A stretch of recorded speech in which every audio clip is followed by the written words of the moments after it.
इमां प्रसुप्तां सञ्जीवयत्य किल शक्तिधरस्वधाम्ना अन्यांश्च हस्तचरणश्रवणत्वगादीन् प्राणान् नमो भगवते पुरुषाय तुभ्यं व्यासाय अप्रतिमेतिहासरचनोल्लासाय दुर्वादिनां त्रासाय सकराय सत्सुकृतविश्वासाय दोषद्विषे भासायामुनरम्यतोय सदृशयासाय मासेविनि दासाय भयदाय मध्वगुरुवासाय तुभ्यं नमः। व्यासाय भवनाशाय श्रीशाय गुणराशे हृद्याय शुद्धविद्याय मध्वाय च नमो नमः। अहं भजे मुदा भजे हृदा भजे सदां भजे कृतालयं कृपालयं हरेः अच्युतालयं हरे वक्षस्थले दृष्ट्वा श्रियं विस्मितवानहं पार्श्वयोर्वयोर्देवीं करे चामरधारिणीं भुजगभोगापमुद्यम्य हृद्यं निजभुजं दक्षिणं लक्षणाढ्यं ललितमुद्रिक्तविज्ञानमुद्रं भज भजमनन्तनित्यमलपन्तं प्रणतवान् प्राणिनां प्राणनाथं प्रणतिविप्रणये पूर्णबोध गुरुमखिलगुणज्ञं सद्गुणैकादिवासं शमदमपरिनिष्टं सत्त्वनिष्ठं वरिष्ठं सकलसुजनशिष्टं नित्यनिर्धूतकष्टं अयमुखपदनिष्ठं मां भजन्तु प्रपन्नाः विमलसकलगात्रं शुद्धकैवल्यपात्रं शिवगुणगणसान्द्रं भुविभूषामणीन्द्रं विदितसकलशास्त्रं साधुचित्तं यतीन्द्रं तुरगवदनभाजं नौमि सत्त्वादिराजं मायी भवैरिणे मध्वरत्नं तवनचारिणे वचोनशरणे वादिराजकेसरिणे नमः। कामधेनुर्यथा पूर्वं सर्वाभीष्टफलप्रदा तथा कलौ वादिराजः श्रीपादो विष्टदस्सताम्। ॐ नमो वादिराजाय दीर्घदारिद्र्यघातिने राजभोगप्रदाते च नमोऽस्तु जयदायिने कुलव्यासा हयग्रीवा पादाब्धिपरिसेवकः भावी वायुः वादिराजः कल्पतरुकामदोस्तुनः भूतराज नमस्तुभ्यं वादिराज गुरुप्रिय विद्राव्य सर्वफलाम्नः सदा त्वं रक्षणं कुरु। पूज्याय राघवेन्द्राय सत्यधर्मरताय च भजतां कल्पवृक्षाय नमतां कामधेनवे वन्दे वृन्दावनाचार्यं हयग्रीवमुनिं भजे राजपादाम्बुजासक्तं आनन्दगिरिकानने भवतो दशवर्षाणि पापोऽहं नीलपाटितः। नमः विश्वोत्तमतीर्थाख्यः नमस्ते प्रशान्तरूपिणे मध्वमाधवसेवार्थं त्यक्तं सर्वस्वं सदा वादिराजरुजुत्वं चासाभ्यां सारयान् मुहुः रामध्यानसमासक्तं मध्वशास्त्रप्रवक्तारं सुपराय शर्मणं वन्दे विद्यागुरुं मम।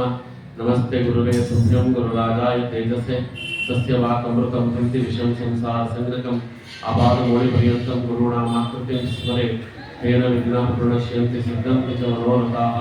पृथ्वीमण्डलमध्यस्थाः पूर्णबोधवृतानुगाः वैष्णवा विष्णुहृदयाः तां नमस्ते गुरुं मम। समस्त सन्मङ्गलानि भवन्तु। श्रीवादिराजं च गुरुं भजध्वं देवस्य कारुण्यनिधिं लभध्वं ततः सुविज्ञानफलं लभध्वं ततः सदानन्दपदं लभध्वं। श्रीमध्वसिद्धान्तसुदुर्गवासी विनाशयन् स्वप्रतिपक्षसङ्घान् संवर्धयन् श्रीहरिभक्तिकोशां श्रीवादिराजो यतिराज्य आस्ते। श्रीवादिराज गुरुवायुं इमं महन्तं सद्युक्तिवृन्दतुहिनैश्च मुदं नयन्तं दुर्युक्तिपांसुपटलं च समुक्तिक्षिपन्तं सेवे हयास्य नवसिह्यपि सञ्चरन्तं। व्यासोऽपि दासाय विशालबुद्धे शशासमख्यं जगदीशदास्यं सदा हयास्यं समुपास्य श्रीशं सशेषं शेषं जगदासदासं। ममापि जीवोत्तमत्वं श्रुत्वा सर्वे मम प्रियाः सर्वं हित्वा प्रदास्यन्तु गुर्वन्तर्यामिणः करम्। अथो मध्वार्य गुरुणा यथानुष्ठितमञ्जसा हंसानां सार्वभौमेन ज्ञानसाम्राज्यपालने तथैव वादिराजेन युवराजायितेन तत् सज्जनोद्धारकं कर्म कृतं मच्युततुष्टये। अवतारे भूतले अस्मिन्नतिमानुषकर्मभिः वादिराजार्यवर्येण कृतं लोकहितं यथा ततोऽस्याधिकृतः पञ्चवृन्दावनगतेन हि तथैवेष्टाप्तये नॄणां महिमात्र प्रदर्श्यते। सेव्यमानो वादिराजा ऋजुराजः प्रसन्नदीः वृन्दावने सन्निहितो भक्ताननुग्रहतत्परः। ಲಾತವ್ಯ ನಾಮಕ ರುಜುದೇವತೆಯ ಅವತಾರಭೂತರಾಗಿ ವ್ಯಾಸದಾಸ ಸಾಹಿತ್ಯದ ಸವ್ಯ ಸಾಕ್ಷಿಗಳಾಗಿ ಶ್ರೀ ವಾಗೀಶ ತೀರ್ಥರಿಂದ ದೀಕ್ಷಿತರಾಗಿ ವಿದ್ಯಾನಿಧಿಗಳು ಮತ್ತು ವ್ಯಾಸರಾಜ ಗುರು ಸಾರ್ವಭೌಮನ ಸಾನ್ನಿಧ್ಯದಲ್ಲಿ ವ್ಯಾಸಂಗ ಮಾಡಿದವರಾಗಿ ಹಯವದನನ ಮೂರ್ತಿಯ ಕೃಪಾಪಾತ್ರರಾಗಿ ಧಾರ್ಮಿಕ ಕಾರ್ಯ ಧುರಂಧರರಾಗಿ ಧುರೀಣರಾಗಿ ಅಂದಿನ ಎಲ್ಲ ರಾಜ ಮಹಾರಾಜರಿಂದ ಮಾನ್ಯರಾಗಿ 120 ವರ್ಷಗಳ ಕಾಲದ ತುಂಬು ಜೀವನ 112 ವರ್ಷಗಳ ಕಾಲದ ಪಾರಿಭ್ರಾಜಿಕ ಜೀವನವನ್ನು ನಡೆಸಿ ಭಗವಂತನನ್ನು ಕಂಡು ಆತ್ಮಾನುಭವವನ್ನು ಉಂಡು ಯತಿಗಳಾದರೂ ರಾಜವೈಭವದಿಂದ ಕಂಗೊಳಿಸಿದವರಾಗಿ ಮಧ್ವ ಪರಂಪರೆಗೆ ಸಂಸ್ಕೃತ ಪ್ರಾಕೃತ ತುಳು ತೆಲುಗು ಸಾಹಿತ್ಯದ ಕೊಡುಗೆಯನ್ನು ನೀಡಿ ಮಹಾಕಾವ್ಯಗಳು ಖಂಡಕಾವ್ಯಗಳು ಸ್ತೋತ್ರ ಸಾಹಿತ್ಯ ಟೀಕಾ ಟಿಪ್ಪಣಿ ಗ್ರಂಥಗಳು ಸ್ವತಂತ್ರ ಗ್ರಂಥಗಳ ಮಹಾಪ್ರವಾಹವನ್ನೇ ಹರಿಸಿ 120 ಗ್ರಂಥಗಳನ್ನು ಲೋಕದ ಸಾರಸ್ವತ ಜಗತ್ತಿಗೆ ಕೊಟ್ಟವರಾಗಿ ತಮ್ಮದೇ ಆದ ಛಾಪನ್ನ ಸಾರಸ್ವತ ಲೋಕದಲ್ಲಿ ದೃಢವಾಗಿ ಮೂಡಿಸಿ ಇಡೀ ಜಗತ್ತಿನ ಸನಾತನ ವೇದಾಂತ ಪೀಠದ ಪರಂಪರೆಯಲ್ಲಿ ಮೊಟ್ಟ ಮೊದಲ ಬಾರಿಗೆ ಸಶರೀರವಾದ ವೃಂದಾವನವನ್ನು ಪ್ರವೇಶ ಮಾಡಿ ಪಂಚವೃಂದಾವನದಲ್ಲಿ ನೆಲೆಸಿ ಇಂದಿಗೂ ವೃಂದಾವನದಲ್ಲಿ ವಿರಾಜಮಾನರಾಗಿ ನಂಬಿ ಬಂದ ಭಕ್ತರ ಮನೋಭಿಷ್ಟಗಳನ್ನು ಪೂರೈಸುತ್ತಾ ಕಲ್ಪವೃಕ್ಷ ಕಾಮಧೇನುವೆಂತೆ ಸಂರಕ್ಷಿಸುತ್ತಿರುವ ಮಹಾನುಭಾವರೇ ಭಾವಿ ಸಮೀರ ವಾದಿರಾಜ ಗುರು ಸಾರ್ವಭೌಮರು ಅವರ ಆರಾಧನಾ ಮಹೋತ್ಸವದ ಪುಣ್ಯ ಕಾಲದಲ್ಲಿ ನಾವಿದ್ದೇವೆ. ವಾದಿರಾಜ ಗುರು ಸಾರ್ವಭೌಮರನ್ನ ಮುಕ್ತಕಂಠದಿಂದ ಕೊಂಡಾಡದೇ ಇರತಕ್ಕಂತಹ ವ್ಯಕ್ತಿಗಳೇ ಇಲ್ಲ ಅಂತ ಹೇಳಿದರೆ ತಪ್ಪಾಗಲಾರದು. ವಾದಿರಾಜ ಗುರು ಸಾರ್ವಭೌಮರ ಚರಿತ್ರೆಯ ಆಕರ ಗ್ರಂಥಗಳು ನಮಗೆ ವಿಶೇಷವಾಗಿ ಸಿಕ್ಕಿರುವುದು ರಾಘವಾಚಾರ್ಯರ ಸುಪುತ್ರರಾದ ರಘುನಾಥಾಚಾರ್ಯರು ಅಂತ ವಾದಿರಾಜರಿಂದಲೇ ಸಕಲ ಶಾಸ್ತ್ರಗಳನ್ನು ಅಧ್ಯಯನ ಮಾಡಿದವರಾಗಿ ವಾದಿರಾಜರನ್ನು ಕಂಡು ವಾದಿರಾಜರ ಜೊತೆಯಲ್ಲಿ ಸಂಚಾರಾದಿಗಳನ್ನು ಮಾಡಿದವರಾಗಿ ವಾದಿರಾಜರ ಮಹಿಮೆಗಳನ್ನು 188 ಶ್ಲೋಕಗಳ ಪ್ರಬಂಧದಲ್ಲಿ ಅದನ್ನು ಸೆರೆ ಹಿಡಿದುಕೊಟ್ಟಂತಹ ವೃತ್ತಿರತ್ನ ಸಂಗ್ರಹಕಾರರು ಅಂತಲೇ ಲೋಕದಲ್ಲಿ ಪ್ರಸಿದ್ಧರಾದರು ರಘುನಾಥಾಚಾರ್ಯರು ಅಂತ. ಅವರು ವಾದಿರಾಜ ಗುರು ಸಾರ್ವಭೌಮರ ಅಪೂರ್ವವಾಗಿರ್ತಕ್ಕಂಥ ಮಹಿಮೆಗಳನ್ನು ದಾಖಲಿಸಿಕೊಟ್ಟ ಕೀರ್ತಿ ಅವರಿಗೆ ಸಂತದೆ ಮೊಟ್ಟ ಮೊದಲ ಬಾರಿಗೆ. ಇದಾದ ಮೇಲೆ ವಾದಿರಾಜರ ಶಿಷ್ಯರು ವೇದವೇದ್ಯರ ಶಿಷ್ಯರು ವೇದ ನಿಧಿ ತೀರ್ಥರು ಅಂತ. ಆ ವೇದ ನಿಧಿ ತೀರ್ಥರ ವಿದ್ಯಾ ಶಿಷ್ಯರಾಗಿ ರಾಮಚಂದ್ರ ತೀರ್ಥರು ಅನ್ನುವ ನಾಮಾಭಿಮಾನದಿಂದ ಅಪೂರ್ವವಾಗಿರ್ತಕ್ಕಂತಹ ಕಾರ್ಯಗಳನ್ನು ಮಾಡಿ ಬಾಲ್ಯದಲ್ಲಿ ವಾದಿರಾಜರ ಮಹಿಮೆಗಳನ್ನು ಕಣ್ಣಾರೆ ಕಂಡು ಅವೆಲ್ಲವನ್ನು ಸವಿದುಂಡು ಅವೆಲ್ಲವನ್ನ 9 ಬಿಂದುಗಳಲ್ಲಿ ನವಬಿಂದುಗಳು ಅಂತ ಅವರ ಚರಿತ್ರೆಯನ್ನ 501 ಶ್ಲೋಕಗಳಲ್ಲಿ ವಾದಿರಾಜ ಗುರುವರ ಚರಿತಾಮೃತಂ ಅಂತ ಶ್ಲೋಕವನ್ನ ತಾವು ರಚನೆ ಮಾಡಿಕೊಟ್ಟಿದ್ದಾರೆ ಗ್ರಂಥವನ್ನ. ಅವೆರಡು ಪ್ರಮುಖವಾಗಿರ್ತಕ್ಕಂತಹ ವಾದಿರಾಜ ಗುರು ಸಾರ್ವಭೌಮರ ಚರಿತ್ರೆಯ ಬಗ್ಗೆ ಅಧಿಕೃತವಾದ ಬೆಳಕನ್ನು ಚೆಲ್ಲುವಂತಹ ಗ್ರಂಥಗಳು. ಇವೆಲ್ಲವೂ ಕೂಡ ತಿಂಗಳಾನುಗಟ್ಟಲೆ ನೋಡಬೇಕಾದದ್ದು. ವಾದಿರಾಜರ ಗ್ರಂಥಗಳು ಎಷ್ಟು ವೈಭವೋಪೇತವಾಗಿದೆಯೋ ವಾದಿರಾಜರ ಚರಿತ್ರೆಯೂ ಅಷ್ಟೇ ವೈಭವೋಪೇತವಾಗಿದೆ. 1 ತಿಂಗಳು ವಾದಿರಾಜರ ಚರಿತ್ರೆಯನ್ನು ಹೇಳುವ ಭಾಗ್ಯ ನನಗೆ ಭಗವಂತ ಕೊಟ್ಟಿದ್ದಾದ್ದರಿಂದ ವಾದಿರಾಜರ ಚರಿತ್ರೆ ಅದು 1 ತಿಂಗಳು ನೋಡಬೇಕಾಗಿರ್ತಕ್ಕಂಥದ್ದು. ನಾವು ಎಷ್ಟು ಸಾಧ್ಯವಾಗ್ತದೋ ಒಂದು ಕಾಲು ಗಂಟೆಯಲ್ಲಿ ನೋಡುವ ಪ್ರಯತ್ನವನ್ನ ಮಾಡೋಣ. ವಾದಿರಾಜರನ್ನ ಮುಕ್ತಕಂಠದಿಂದ ಕೊಂಡಾಡುವಾಗ ಒಂದು ರಘುನಾಥ ತೀರ್ಥರು ಮತ್ತೆ ರಾಮಚಂದ್ರ ತೀರ್ಥರು ತಮ್ಮ ಗ್ರಂಥಗಳಲ್ಲಿ ಶ್ರೀವಾದಿರಾಜಂಚ ಗುರುಂ ಭಜತ್ವಂ ದೇವಸ್ಯ ಕಾರುಣ್ಯ ನಿಧಿಂ ಲಭತ್ವಂ ತತಸ್ಸು ವಿಜ್ಞಾನ ಲಭತ್ಸು ಫಲಂ ಲಭತ್ವಂ ತತಃ ಸದಾನಂದ ಫಲಂ ಲಭತ್ವಂ. ವಾದಿರಾಜರನ್ನ ಮುಕ್ತಕಂಠದಿಂದ ಕೊಂಡಾಡುತ್ತಾರೆ. ನಿಶ್ಚಲ ಭಕ್ತಿಯಿಂದ ವಾದಿರಾಜರನ್ನು ಸೇವಿಸಿ ತನ್ಮೂಲಕ ಹರಿಯ ಅನುಗ್ರಹ ರೂಪವಾದ ಕರುಣೆ ಎನ್ನುವ ನಿಧಿಯನ್ನು ಸಂಪಾದನೆ ಮಾಡಿ ಅನಂತರ ಸುಜ್ಞಾನ ಫಲವನ್ನು ಪಡೆಯಿರಿ, ಇದರಿಂದ ಸದಾನಂದ ರೂಪವಾಗಿರ್ತಕ್ಕಂಥ ಮುಕ್ತಿಯನ್ನ ಪಡೆಯುತ್ತೀರಿ ಅಂತ ಶ್ರೀಮಧ್ವ ಸಿದ್ಧಾಂತ ಸುದುರ್ಗವಾಸಿ ವಿನಾಶಯನ್ ಸ್ವಪ್ರತಿಪಕ್ಷ ಸಂಘಾನ್ ಸಂವರ್ಧಯನ್ ಶ್ರೀ ಹರಿಭಕ್ತಿ ಕೋಶಾಂ ಶ್ರೀವಾದಿರಾಜೋ ಯತಿರಾಜ ಆಸ್ತೆ. ವಾದಿರಾಜರು ಅನ್ನುವರು ಯತಿರಾಜ್ಯದಲ್ಲಿ ಸಾರ್ವಭೌಮರಾಗಿ ಮೆರೀತಾ ಇದ್ದಾರೆ. ಮಧ್ವಾಚಾರ್ಯರು ಮಹಾರಾಜರಾದರೆ ಇವರು ಯುವರಾಜರು ಅಂತ ವರ್ಣಿಸ್ತಾರೆ. ಪ್ರತಿಪಕ್ಷಗಳ ಸಂಘವನ್ನ ನಾಶ ಮಾಡಿ ಸುಭದ್ರವಾಗಿರ್ತಕ್ಕಂಥ ಮಧ್ವಮತದ ಸಿದ್ಧಾಂತ ಅನ್ನುವ ಕೋಟೆಯಲ್ಲಿ ನಿರ್ಭಯವಾಗಿ ಸಂಚಾರ ಮಾಡುವ ಮೃಗರಾಜರಾಗಿ ಹರಿಭಕ್ತಿ ಎನ್ನುವ ಭಂಡಾರವನ್ನು ಅಭಿವೃದ್ಧಿಪಡಿಸ್ತಾ ವಾದಿರಾಜರು ಯತಿರಾಜ್ಯದಲ್ಲಿ ಶೋಭಾಯಮಾನವಾಗಿದ್ದಾರೆ ಅಂತ ಅವರನ್ನು ಕೊಂಡಾಡುತ್ತಾರೆ. ಮಧ್ವಾಚಾರ್ಯರ ತದನಂತರದಲ್ಲಿ ಆ ಜ್ಞಾನ ಸಾಮ್ರಾಜ್ಯವನ್ನು ಅಷ್ಟೇ ಅದ್ಭುತವಾಗಿ ಆಡಿದವರು ತಥೈವ ವಾದಿರಾಜೇನ ಯುವರಾಜ ಯುವರಾಜ ಇತೇನ ತತ್ ಅಂತ ಮಧ್ವಾಚಾರ್ಯರು ಮಹಾರಾಜರಾದರೆ ಯತಿ ಸಾಮ್ರಾಜ್ಯಕ್ಕೆ ಇವರು ಯುವರಾಜರು. ಸ್ವಜನೋದ್ಧಾರಕಂ ಕರ್ಮ ಕೃತಂ ಅಚ್ಯುತ ತುಷ್ಟಯೇ, ಭಗವಂತನ ಪ್ರೀತಿ ಸಂಪಾದನೆ ಮಾಡುವುದಕ್ಕೆ, ಅಂದರೆ ಪ್ರೀತಿ ಭಗವಂತನನ್ನು ಸಂಪ್ರೀತಿಗೊಳಿಸುವುದಕ್ಕೋಸ್ಕರವಾಗಿ ಅತಿಮಾನುಷ ಕಾರ್ಯವನ್ನು ತೋರಿದವರು. ಅವತಾರೇ ಭೂತಲೆ ಅಸ್ಮಿನ್ ಅತಿಮಾನುಷ ಕರ್ಮಭಿ ವಾದಿರಾಧಾರ್ಯ ವರೇಣ ಕೃತಂ ಲೋಕಹಿತಂ ಯತ. ಲೋಕದ ಹಿತಕ್ಕೋಸ್ಕರವಾಗಿ ಎಲ್ಲ ಮಹಿಮೆಗಳನ್ನು ತೋರಿದ ಮಹಾನುಭಾವರು ಅಂತ. ತಥೋಶ್ಯ ಅಧಿಕೃತ ಪಂಚವೃಂದಾವನ ಗತೇನ. ಇವತ್ತಿಗೂ ಪಂಚವೃಂದಾವನದಲ್ಲಿ ಸಂಹಿತರಾಗಿ ಅವರು ಸೇವ್ಯಮಾನೋ ವಾದಿರಾಜ ರುಜುರಾಜ ಪ್ರಸನ್ನದಿ. ರುಜುರಾಜರು ಅಂತಲೇ ಪ್ರಸಿದ್ಧರಾದ ವಾದಿರಾಜರನ್ನು ಯಾರು ಸೇವೆ ಮಾಡುತ್ತಾರೆ ಅವರ ಎಲ್ಲ ಅಭಿಷ್ಟಗಳನ್ನು ಕೂಡ ಪರಿಪೂರ್ಣ ಮಾಡುತ್ತಿದ್ದಾರೆ ಅಂತ ತಿಳಿಸಿಕೊಡುತ್ತಾರೆ.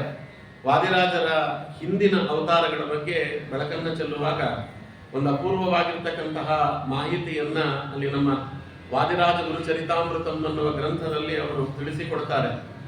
ವಾದಿರಾಜರ ಸ್ವಪ್ನ ವೃಂದಾವನಾಖ್ಯಾನ ಅನ್ನುವಂತಹ ಭೂತಪೂರ್ವವಾದ ಗ್ರಂಥಕ್ಕೆ ಸ್ವಪ್ನ ವೃಂದಾವನಾಖ್ಯಾನ ಪ್ರಾಮಾಣ್ಯ ಬೋಧನಂ ಅಂತ ಅದಕ್ಕೆ ವ್ಯಾಖ್ಯಾನವನ್ನು ಬರೆದಂತಹ ಭೀಮನಕಟ್ಟೆ ಮಠವನ್ನಾಳಿದ ರಘುಪ್ರವೀರ ತೀರ್ಥ ಶ್ರೀಪಾದಂಗಳವರು ಅಂತ ಎಡಮುಖ ಬ್ರಾಹ್ಮಣ ಅಂತ ವಾದಿರಾಜರ ಸೇವೆ ಮಾಡಿದವ. ಅವರ ಮುಂದೆ ವಾದಿರಾಜರ ಪೀಠದಲ್ಲಿ ವೃಂದಾವನಾಚಾರ್ಯರು ಅಂತ ಕರೆಸಿಕೊಳ್ಳುವ ವಿಶ್ವಪ್ರಿಯ ತೀರ್ಥರಾಗಿ ಅವರು ಲೋಕದಲ್ಲಿ ವಿಖ್ಯಾತರಾದರೆ, ಆ ಎಡಮುಖ ಬ್ರಾಹ್ಮಣನಿಗೆ ಒಬ್ಬ ಶಿಷ್ಯರಿದ್ರು ಹಯಗ್ರೀವ ಮುನಿಗಳು ಅಂತ.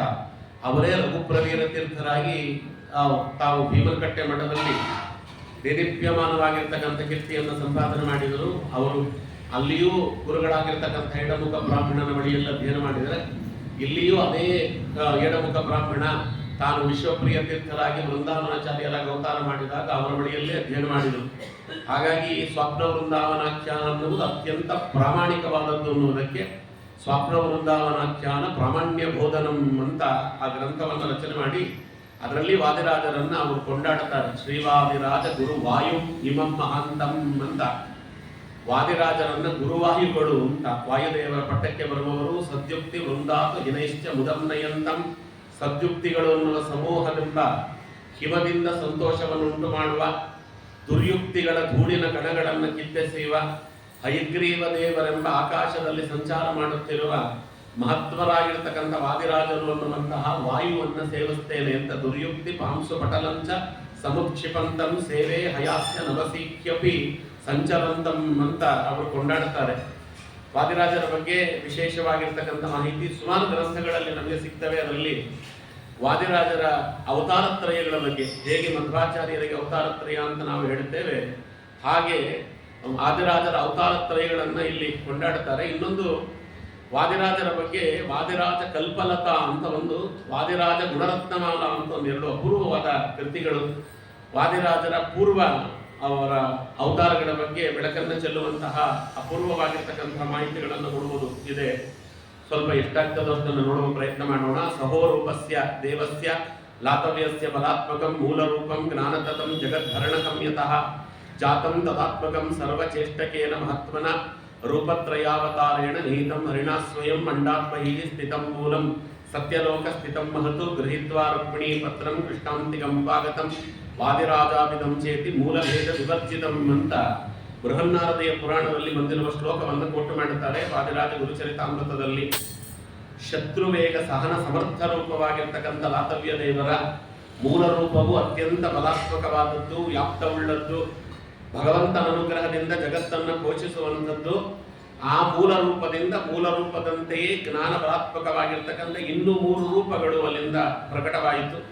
ಒಂದು ರೂಪ ಬ್ರಹ್ಮದೇವರ ಜೊತೆಯಲ್ಲಿ ಸತ್ಯಲೋಕದಲ್ಲಿದ್ದು ಹಯಗ್ರೀವ ಸ್ವಾಮಿಯಿಂದ ನಿರಂತರವಾಗಿ ಶಾಸ್ತ್ರ ಶ್ರವಣ ಮಾಡುತ್ತಾ ಇದೆ. ಒಂದು ರೂಪದಲ್ಲಿ ಬ್ರಹ್ಮದೇವರು, ಪಕ್ಕದಲ್ಲಿ ವಾಯುದೇವರು, ಪಕ್ಕದಲ್ಲಿ ಲಾತವ್ಯ ನಾಮಕನಾದ ರುಜುದೇವತೆ, ಜೊತೆಯಲ್ಲಿ ಸಮಸ್ತ ರುಜುಗಳು ಎಲ್ಲರೂ ಹಯಗ್ರೀವ ದೇವರ ವದನಾರವಿಂದದಿಂದ ಬರುವಂತ ಅಮೃತಮಯವಾಗಿರ್ತಕ್ಕಂಥ ಉಪದೇಶವನ್ನ ಸತತವಾಗಿ ಅವರು ಆಲಿಸ್ತಲೇ ಇದ್ದಾರೆ. ಅದು ಒಂದು ರೂಪ, ಅದಕ್ಕೋಸ್ಕರವಾಗಿ ಅಂತಲೇ ಇಟ್ಟಿದ್ದಾರೆ.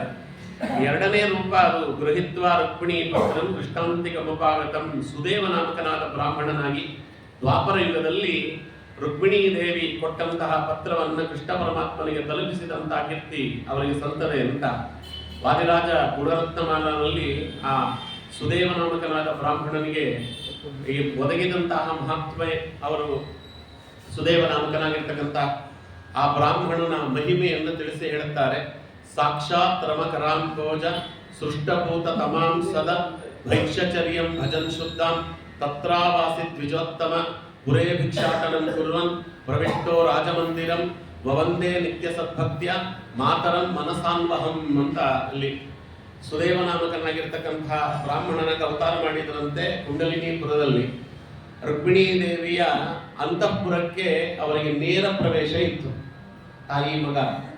ತಾಯಿ ಅಂತಃಪುರಕ್ಕೆ ಮಗನಿಗೆ ಹೇಗೆ ನೇರ ಪ್ರವೇಶ ಇದೆಯೋ ಹಾಗೆ ಸುದೇವನಾಮಕನಾದ ಬ್ರಾಹ್ಮಣನಿಗೆ ನೇರ ಪ್ರವೇಶ ಇತ್ತು. ಅವ್ರೇನು ಮಾಡೋರು ಅಂದ್ರೆ ಭಿಕ್ಷಾಟನೆಯನ್ನು ಮಾಡಬೇಕಲ್ಲ, ಬ್ರಾಹ್ಮಣನಾದವ ಬ್ರಹ್ಮಚಾರಿಯಾದವ. ಹಾಗಾಗಿ ಭಿಕ್ಷೆ ಬೇಡುವಂತ ನೆಪವನ್ನ ಮಾಡಿಕೊಂಡು ನೇರವಾಗಿ ರುಕ್ಮಿಣೀ ದೇವಿ ಎತ್ತರಕ್ಕೆ ಹೋಗೋರಂತೆ, ಬೇರೆಯವ್ರ ಹತ್ರ ಭಿಕ್ಷೆ ಬೇಡುತ್ತಿರಲಿಲ್ಲ. ಪುರೇ ಭಿಕ್ಷಾಟನಂ ಕುರ್ವನ್ ಪ್ರವಿಷ್ಟೋ ರಾಜಮಂದಿರಂ, ನೇರವಾಗಿ ರುಕ್ಮಿಣಿ ಗೃಹಕ್ಕೆ ಹೋಗೋರು. ರುಕ್ಮಿಣಿ ಗೃಹದಲ್ಲಿ ರುಕ್ಮಿಣೀ ದೇವಿಯ ಮುಂದೆಯೇ ಭಿಕ್ಷಾಟನೆಯನ್ನು ಮಾಡೋರಂತೆ. ಇವರು ಬರ್ತಾರೆ ಅಂತಲೇ ರುಕ್ಮಿಣೀ ದೇವಿ ತಾನು ತನ್ನ ಕೈಯಾರ ಅಡಿಗೆಯನ್ನು ಸಿದ್ಧಪಡಿಸಿ ಕೃಷ್ಣನಿಗೆ ನೈವೇದ್ಯವನ್ನು ಮಾಡಿ ಇವರೊಬ್ಬರಿಗೆ ಮಾತ್ರ ನಿತ್ಯದಲ್ಲಿ ಅಂತಃಪುರದಲ್ಲಿ ಭೋಜನ ಬಡಿಸ್ತಿಲ್ಲಂತೆ. ತಾಯಿ ಆದವಳು ಮಗಳಿಗೆ ಭೋಜನ ಬಡಿಸಿದಂತೆ. ವವಂದೇ ನಿತ್ಯ ಸದ್ಭಕ್ತ್ಯ ಮಾತರಂ ಮನಸಾನ್ವಹಂ ಅಂತಾರೋ. ಪ್ರತಿದಿನವೂ ಕೂಡ ಅವರು ಪಟ್ಟಣದಲ್ಲಿ ಭಿಕ್ಷೆ ಬೇಡುವುದಕ್ಕೆ ಅಂತ ನೆಪ ಮಾಡಿಕೊಂಡು ಇನ್ನೊಬ್ಬರ ಮನೆಯಲ್ಲಿ ಭಿಕ್ಷೆ ಬೇಡದೆ ಅಂತಃಪುರಕ್ಕೆ ಹೋಗಿ ಭಿಕ್ಷೆ ಬೇಡುತ್ತಿದ್ರು. ಶ್ರೀದೇವಿ ರೂಪಳಾಗಿರ್ತಕ್ಕಂಥ ರುಕ್ಮಿಣಿ ಅವರಿಗೆ ಭಿಕ್ಷೆಯನ್ನು ಕೊಡ್ತಿದ್ದಂತೆ. ಭಗವಾನ್ ಭೀಷ್ಮಕ ಸುತಾಂ ಏವ ನಿರ್ಜಿತ್ಯ ಭೂಮಿಪಾನ್ ದ್ವಾರಕಾಮಿತ್ಯ ವಿಧಿವತ್ ಉಪಯೇಮೇ ಜಗತ್ಪತಿ ರುಕ್ಮಿಣೀ ಕೃಷ್ಣಯೋ ಸೇವಾಂ ಏವಂ ಆಪತ್ಯ ಸದ್ವಿಜಾಂ ಪ್ರಾಗೇವ ತತ್ಪ್ರಿಯಂ ಪ್ರೀತಂ ಪ್ರಾಪಾನುಮಿತಾಂ ಪುನಃ ಅಂತ ವಾದಿರಾಜ ಗುಣರತ್ನಮಾಲ ಅದು ತಿಳಿಸಿಕೊಡುತ್ತದೆ. ಯಾವಾಗ ರುಕ್ಮಿಣೀ ದೇವಿ ಶಿಶುಪಾಲನಿಗೆ ನನ್ನನ್ನು ಕೊಟ್ಟು ಮದುವೆ ಮಾಡ್ತಾರೆ ಅಂತ ನಡೀತಿದೆ ಹುನ್ನಾರ ಅಂತ ಗೊತ್ತಾಯಿತು, ಅವರನ್ನೆಲ್ಲ ಬಡಿದು ಬಿಸಾಕಿ ಹೊರಗೆ ಬರುವುದೇನು ರುಕ್ಮಿಣೀ ದೇವಿ ಕಷ್ಟವೇನಲ್ಲ. ಆದರೆ ಭಗವಂತನೇ ಒಂದು ಮಹಿಮೆ ಲೋಕಕ್ಕೆ ಪ್ರಸಿದ್ಧವಾಗಬೇಕು, ಪ್ರಕಟವಾಗಬೇಕು ಅನ್ನುವ ಕಾರಣಕ್ಕೋಸ್ಕರವಾಗಿ ಒಂದು ಕೈಯಾನೆ ತಾನು ಪತ್ರವನ್ನು ಬರೆದು ಭಗವಂತನಿಗೆ ಅದನ್ನು ತಲುಪಿಸುವ ಕೆಲಸವನ್ನ ಸುದೇವನಾಮಕನಾದ ಬ್ರಾಹ್ಮಣನಿಗೆ ಕೊಡ್ತಾರೆ. ಅಲ್ಲಿಂದ ಹೊರಟಂತಹ ಬ್ರಾಹ್ಮಣ ಗೃಹೀತ್ವಾ ರುಕ್ಮಿಣೀ ಪತ್ರಂ ಕೃಷ್ಣಾಂತಿಕಂ ಉಪಾಗತಂ, ನೇರವಾಗಿ ಭಗವಂತನ ಅಂತಃಪುರಕ್ಕೆ ಪ್ರವೇಶ ಮಾಡಿದ. ಯಾರು ಕೂಡ ಆ ಸುದೇವನಾಮಕನಾದ ಬ್ರಾಹ್ಮಣನನ್ನು ತಡೆಯಲಿಲ್ಲ. ನೇರವಾಗಿ ಕೃಷ್ಣ ಪರಮಾತ್ಮನ ಅಂತಃಪುರಕ್ಕೆ ಹೋಗಿ ಕೃಷ್ಣ ಪರಮಾತ್ಮನ ಕೈಯಲ್ಲಿ ಪತ್ರವನ್ನು ಕೊಡ್ತಾರೆ. ನೋಡಿ, ಯಾರಾದರೂ ಕೂಡ ಪತ್ನಿಯಾದವಳು ಪ್ರಿಯಕರಳಾದವಳು ಪತ್ರ ಬರೆದರೆ ಯಾರಾದರೂ ಪತ್ರವನ್ನ ತಾವು ಓದ್ತಾರೋ ಇನ್ನೊಬ್ಬರ ಮೇಲೆ ಓದಿಸ್ತಾರೋ, ಅದು ತುಂಬಾ ಆಪ್ತವಾದ ಪತ್ರ, ಅತ್ಯಂತ ಆಪ್ತವಾದದ್ದು, ಗುಹ್ಯವಾದದ್ದು, ಗಹನವಾದದ್ದು. ಕೃಷ್ಣ ಪರಮಾತ್ಮ ಏನ್ ಮಾಡಿದ ಅಂದ್ರೆ, ಸ್ವಾಮಿ ರುಕ್ಮಿಣಿ ಪತ್ರ ಕೊಟ್ಟಿದ್ದಾಳೆ ಓದಬೇಕಂತೆ ಅಂತ ಕೇಳಿದ್ರೆ ನೀನೇ ಓದು ಅಂತ ಸುದೇವನಾಮಕನಾದ ಬ್ರಾಹ್ಮಣನ ಕೈಲಿ ಓದಿಸ್ಬಿಟ್ಟ. ಹಾಗೆ ಓದಿಸಿದ್ರಿಂದಲೇ ರುಕ್ಮಿಣಿ ಏನ್ ಪತ್ರ ಬರೆದಿದ್ದು ಅನ್ನೋದು ನಮ್ಗೆ ಅರ್ಥ ಆಯಿತು. ಭಾಗವತದಲ್ಲಿ ಶ್ರುತ್ವಾ ಗುಣಾನ್ ಭುವನ ಸುಂದರ ಮಂದಿರ ಅಂತೆ ಅಂತ ಏನ್ ಪ್ರಾರಂಭವಾಗ್ತದೆ ರುಕ್ಮಿಣಿ ದೇವಿಯ ಪತ್ರ, ಆ ಪತ್ರದ ವೈಖರಿ ವಕ್ಕಣೆ ಅವೆಲ್ಲವೂ ಕೂಡ ನಮಗೆ ತಲುಪಿದ್ದೇ ಸುದೇವನಾಮಕನಾದ ಬ್ರಾಹ್ಮಣ ಅದನ್ನು ಓದಿದ್ದರಿಂದ. ಅದಕ್ಕೆ ಅಲ್ಲಿ ಭಾಗವತದಲ್ಲಿ ಕಶ್ಚಿತ್ ದ್ವಿಜವರ ಶ್ರೇಷ್ಠ ಇತಿ ಭಾಗವತೋಕ್ತಿ ಅಂತ ಯಾರು ಅಂತ ಹೇಳಬೇಕಾದ್ರೆ ಕಶ್ಚಿತ್ ದ್ವಿಜವರ ಶ್ರೇಷ್ಠ ಅಂತ ಅದನ್ನು ಹೇಳ್ತಾರೆ. ದ್ವಿಜವರ ಶ್ರೇಷ್ಠ ಕಶ್ಚಿತ್ ಅಂತ, ಯಾಕೆಂದ್ರೆ ಅದು ಬಹಳ ಮುಖ್ಯವಾದದ್ದು, ಎಲ್ಲರಿಗೂ ಅದು ತಿಳಿಯಬಾರದು ಅನ್ನೋದಕ್ಕೆ ಕಶ್ಚಿತ್ ದ್ವಿಜವರ ಶ್ರೇಷ್ಠ. ಕಶ್ಚಿತ್ ಅನ್ನುವುದಕ್ಕೆ ಯಾರೋ ಅಲ್ಲ, ರಾಘವೇಂದ್ರ ಸ್ವಾಮಿಗಳ ಅರ್ಥ ಬರೀತಾರೆ. ಕಹ ಬ್ರಹ್ಮ ಚಿದ್ವಾಯು ಅಂತ ರಾಘವೇಂದ್ರ ಸ್ವಾಮಿಗಳು ಬರದ ಅರ್ಥ. ಕ ಅನ್ನುವುದು ಬ್ರಹ್ಮದೇವರನ್ನು ಹೇಳುತ್ತದೆ, ಚಿತ್ ಅನ್ನುವುದು ವಾಯುದೇವರನ್ನು ಹೇಳುತ್ತದೆ. ಕಶ್ಚಿತ್ ಅಂದ್ರೆ ಬ್ರಹ್ಮವಾಯುಗಳು ಅಂತ ಅರ್ಥ. ಕಶ್ಚಿತ್ ದ್ವಿಜವರ ಶ್ರೇಷ್ಠ ಅಂದ್ರೆ ಬ್ರಹ್ಮವಾಯುಗಳಿಗೆ ಸಮನಾದ, ದ್ವಿಜ ಅಂದ್ರೆ ಎರಡನೇ ಅವತಾರ ಭೂತನಾದ, ವರಶ್ರೇಷ್ಠ ಅತ್ಯಂತ ಜೀವೋತ್ತಮನ ಸ್ಥಾನಕ್ಕೆ ಬರುವಂತ ಶ್ರೇಷ್ಠತಮನಾದಂತಹ ಬ್ರಾಹ್ಮಣ ಅಂತ ಇಲ್ಲಿ ಅರ್ಥ ಮಾಡಬೇಕು ಅಂತ. ರುಕ್ಮಿಣೀ ಪತ್ರ ನೇತಾರಂ ಕಿಮಾ ಬ್ರಹ್ಮೇತಿ ಸಂಜ್ಞಕೋ ಕಶಬ್ದೋ ಬ್ರಹ್ಮವಾಚೀತಿ ಭಾವಿ ಬ್ರಹ್ಮಾತ್ರ ಕೀರ್ತಿತಃ ಅಂತ ಅಲ್ಲಿ ರಾಮಚಂದ್ರಾಚಾರ್ಯರು ವಾದಿರಾಜ ಗುರುಚರಿತಾಮೃತದಲ್ಲಿ ಅದನ್ನು ತಿಳಿಸಿಕೊಡ್ತಾರೆ. ಆಚಾರ್ಯರೇ ಮಹಾಭಾರತ ತಾತ್ಪರ್ಯನಿರ್ಣಯದಲ್ಲಿ ಕಚ್ಚಿತ್ ದ್ವಿಜವರ ಶ್ರೇಷ್ಠ ಅನ್ನುವುದಕ್ಕೆ ಅರ್ಥ ಬರೆಯುವಾಗ ದ್ವಿಜೋತ್ತಮಂ ಹರೇ ಪದೇ ಸಕಾಮ ಸ್ವಯೋಜಯತ್ ಅಂತ ದ್ವಿಜೋತ್ತಮ ಅಂತ ಪದವನ್ನು ಬಳಸಿದ್ದಾರೆ ಮಧ್ವಾಚಾರ್ಯರು. ದ್ವಿಜೋತ್ತಮ ಅಂದ್ರೆ ಜೀವೋತ್ತಮ ಅಂತ ಅರ್ಥ. ಈಗ ಎರಡನೇ ಅವತಾರ ಅಲ್ವಾ, ಮೊದಲನೇ ರೂಪ ಅದು ಬ್ರಹ್ಮದೇವರ ಲೋಕದಲ್ಲಿದೆ, ಇದು ಎರಡನೇ ರೂಪ ಆದ್ದರಿಂದ ಇದು ದ್ವಿಜ ಅಂತ. ದ್ವಿಜ ಅಂದ್ರೆ ಎರಡನೇದು ಅಂತ, ದ್ವಿತೀಯ ಜನ್ಮನಃ ದ್ವಿಜ, ಎರಡನೇ ಅವತಾರ. ಅಜಯ ಪ್ರೇಷಿತಂ ಪತ್ರಂ ದ್ವಿಜ ಕಶ್ಚಿತ್ ಉದಾಹೃತಂ ಅಂತ ತಮ್ಮ ಬಗ್ಗೆ ತಾವೇ ಹೇಳ್ಕೊಡ್ತಾರೆ ವಾದಿರಾಜರು ರುಕ್ಮಿಣೀಶ ವಿಜಯದಲ್ಲಿ. ಅಜಯ ಪ್ರೇಷಿತಂ ಪತ್ರಂ ದ್ವಿಜ ಕಶ್ಚಿತ್ ಉಪಾಹರತ್, ನಾ ತೆಗೆದುಕೊಂಡು ಹೋಗಿ ಕೊಟ್ಟ ಪತ್ರ ಅಂತಲೇ ಅವರು ಅದನ್ನು ಉಲ್ಲೇಖ ಮಾಡಿದ್ದಾರೆ. ಹಾಗಾಗಿ ಕೃಷ್ಣ ಪರಮಾತ್ಮ ಅವ್ರ ಕೈಯಲ್ಲಿ ಓದಿಸಿಬಿಟ್ಟ. ಭಗವಂತ ಯಾವಾಗ ಅವರು ಓದಿದ್ರು ಬಹಳ ಸಂತೋಷವಾಯಿತಂತೆ. ವಾದಿರಾಜರಂತಾರೆ, ಆ ರುಕ್ಮಿಣಿ ಪತ್ರವನ್ನು ಪೂರ್ತಿ ಓದಿ ಮುಗಿಸಿದ ಮೇಲೆ ಭಗವಂತ ಅವರಿಗೆ ಕರಾವಲಂಬನೆಯನ್ನು ಕೊಟ್ಟಂತೆ. ಕೈ ಕೊಟ್ಟು ಅವರನ್ನು ಮೇಲೆತ್ತಿದ ಅಂತ. ಅವ್ರು ಕೆಳಗಡೆ ಕೂತು ಓದ್ತಾ ಇದ್ರು, ಭಗವಂತ ಮೇಲೆ ಕೂತಿದ್ದ, ಕೈ ಕೊಟ್ಟು ಮೇಲೆತ್ತಿದನಂತೆ. ಅದಕ್ಕೆ ವಾದಿರಾಜರು ಹೇಳ್ತಾರೆ, ರುಕ್ಮಿಣಿ ಪತ್ರ ತಂದ ನನಗೇ ಭಗವಂತ ಕರಾವಲಂಬನವನ್ನು ಕೊಟ್ಟ, ರುಕ್ಮಿಣಿ ಕರಾವಲಂಬನವನ್ನು ಕೊಡೋದಿಲ್ವಾ ಅಂತ. ರಥದ ಮೇಲೆ ಹತ್ತಿಸ್ಕೊಳ್ಳುವಾಗಲೂ ಅಷ್ಟೇ ಭಗವಂತ ಇವರನ್ನು ರಥದ ಮೇಲೆ ಹತ್ತಿಸ್ಕೊಂಡಂತೆ. ರುಕ್ಮಿಣಿಯನ್ನು ಕರ್ಕೊಂಡು ಬರಲಿಕ್ಕೆ ಅಂತ ಹೊರಟ ಕೃಷ್ಣ ರಥದ ಮೇಲೆ ಸುದೇವ ನಾಮಕನಾದ ಬ್ರಾಹ್ಮಣನನ್ನು ಹತ್ತಿಸಿಕೊಂಡ. ಇದು ತುಂಬಾ ಗೌಪ್ಯವಾಗಿರ್ತಕ್ಕಂಥ ಕೆಲಸ. ಯಾಕಂದ್ರೆ ನೋಡ್ಬೇಕಲ್ಲ, ಮುಂದೆ ರುಕ್ಮಿಣಿ ಶಿವಜಿಯ ರಚನೆ ಮಾಡಬೇಕು. ಅದಕ್ಕೋಸ್ಕರ ಭಗವಂತ ಏನೇನು ತೋರಿಸಬೇಕು ಎಲ್ಲವನ್ನ ತೋರಿಸಿಬಿಟ್ಟ. ಅವರಿಗೆ ರಥದ ಮೇಲೆ ಕರಾವಲಂಬನವನ್ನು ಕೊಟ್ಟು ಹತ್ತಿಸ್ಕೊಂಡ. ರುಕ್ಮಿಣೀ ದೇವಿಯ ಜೊತೆಯಲ್ಲಿ ರಥದಿಂದ ಅವರ ರಥದಲ್ಲಿ ರುಕ್ಮಿಣಿಯನ್ನು ಅಪಹಾರ ಮಾಡಿಕೊಂಡಂತೆ ಲೋಕದಲ್ಲಿ ತೋರಿಸಿ ಎಲ್ಲರನ್ನ ಸೋಲಿಸಿ ಅವರನ್ನ ಆ ರುಕ್ಮಿಣೀ ದೇವಿ ಜೊತೆಯಲ್ಲಿ ದ್ವಾರಕೆಯನ್ನು ಪ್ರವೇಶ ಮಾಡಿದ ಮೇಲೆ ರುಕ್ಮಿಣೀ ದೇವಿಗೂ ಮತ್ತೆ ಕೃಷ್ಣ ಪರಮಾತ್ಮನಿಗೂ ವಿವಾಹ ಮಾಡಿಸುವಂತಹ ಒಂದು ಸೌಭಾಗ್ಯವನ್ನು ಇದೇ ಬ್ರಾಹ್ಮಣನಿಗೆ ಕೊಟ್ಟಂತೆ ಕೃಷ್ಣ. ಸುದೇವ ನಾಮಕನಾದ ಬ್ರಾಹ್ಮಣ, ಯಾರು ವಾದಿರಾಜರಾಗ್ತಾರೆ ನೀವೇ ಮಾಡಿಸಿರಿ ಅಂತ. ಹಾಗಾಗಿ ವಾದಿರಾಜರು 19 ಸರ್ಗದಲ್ಲಿ ರುಕ್ಮಿಣೀಶ ವಿಜಯವನ್ನೇ ರಚನೆ ಮಾಡಿದ್ರು. ಯಾಕೆಂದ್ರೆ ತಾವು ಕಣ್ಣಾರೆ ನೋಡಿದಂಥದ್ದು ರುಕ್ಮಿಣೀಶ ವಿಜಯ. ಅವರು ಪ್ರತಿ ಪದ, ಅದರಲ್ಲಿ ಬರುವಂತಹ ಪ್ರತಿ ಶ್ಲೋಕಗಳು ಕೂಡ ಅವರ ಅನುಭವಜನ್ಯವಾದದ್ದು. ಅದರಿಂದ ಅಷ್ಟು ಅಪೂರ್ವವಾಗಿದೆ ಅದು ಕೃತಿ. ಹಾಗಾಗಿ ತಾವು ಅಲ್ಲಿ ರಚನೆ ಮಾಡಿದ ಮೇಲೆ ಕೃಷ್ಣ ಪರಮಾತ್ಮ ಹೇಳಿದಂತೆ, ನೀವು ವಾಪಸ್ಸು ತಿರುಗಿಕೊಂಡಿಲ್ಲಿ ಪುರಕ್ಕೆ ಹೋಗಬೇಡ್ರಿ, ನಮ್ಮ ಜೊತೆಲೇ ಇದ್ದು ಬಿಡಿ ಅಂತ ಭಗವಂತ ಅಲ್ಲೇ ಇರಿಸಿಕೊಂಡಂತೆ. ದ್ವಾರಕೆಯಲ್ಲೇ ಇರಿಸಿಕೊಂಡು ದ್ವಾರಕೆಯಲ್ಲೇ ಕೃಷ್ಣ ಪರಮಾತ್ಮನ ರುಕ್ಮಿಣಿಯ ಸೇವೆಯನ್ನು ಮಾಡಿ, ರುಕ್ಮಿಣಿ ಕೃಷ್ಣಯೋ ಸೇವಾಂ ಏವಂ ಅಪಾತ್ಯ ಸತ್ವಿಜ ಪ್ರಾಗೇವ ತತ್ ಪ್ರಿಯಂ ಪ್ರೀತಂ ಪ್ರಾಪಾನ್ ಅನುಪಿತಾಂ ಪುನಃ ಅಂತ ಅವರ ಸೇವಾದಿಗಳನ್ನು ಮಾಡಿಕೊಂಡು ಅಲ್ಲೇ ಉಳಿದ್ರಂತೆ. ಅಲ್ಲೇ ಉಳಿದು ಯಾವಾಗ ಕೃಷ್ಣ ತಾನು ಅವತಾರ ಸಮಾಪ್ತಿ ಮಾಡಿದೆ ಅಂತ ನಾಟಕಾಡಿ ಹೊಟ್ಟ, ರುಕ್ಮಿಣಿ ಸತ್ಯಭಾಮಾದೇವಿಯರು ಕೂಡ ಕೃಷ್ಣನನ್ನು ಹಿಂಬಾಲಿಸಿದರು. ಎಲ್ಲ ದ್ವಾರಕೆ ಮುಳುಗಿತು ಅಂತ ಅದು ಏನು ತೋರಿತು ಭಗವಂತನ ಆಜ್ಞೆ ಪ್ರಕಾರವಾಗಿ. ಆವಾಗ ಯೋಗ ಮಾರ್ಗದಿಂದ ಈ ಧ್ವಜ ವರನ ಶ್ರೇಷ್ಠನಾಗಿರ್ತಕ್ಕಂಥ ಸುದೇವ ನಾಮಕನಾದ ಬ್ರಾಹ್ಮಣ ತನ್ನ ಅವತಾರವನ್ನು ಸಮಾಪ್ತಿ ಮಾಡಿಬಿಟ್ಟು, ಅದಾದ ಮೇಲೆ 3ನೇ ರೂಪವಾಗಿ ಬಂದದ್ದೇ ವಾದಿರಾಜಾಭಿಧಂ ಚೇತಿ ಮೂಲಭೇದ ವಿವರ್ಜಿತಂ ಅಂತ ಕೃಷ್ಣ ಪರಮಾತ್ಮ ಅವರಿಗೆ ವರ ಕೊಟ್ಟಿದ್ದನಂತೆ. ತ್ವಂ ಮಾರುತಂ ಸರ್ವೇ ವರವಾತಯ ಸದಾ ಸಂಸೇವಿತಂ ಸುರಾ ಭೂಮೌ ಅವತೇರು ಇತಿ ಸ್ಫುಟಂ ಅಂತ ಬ್ರಹ್ಮಪುರಾಣದಲ್ಲಿ ಬರುವಂತಹ ಮಾತು.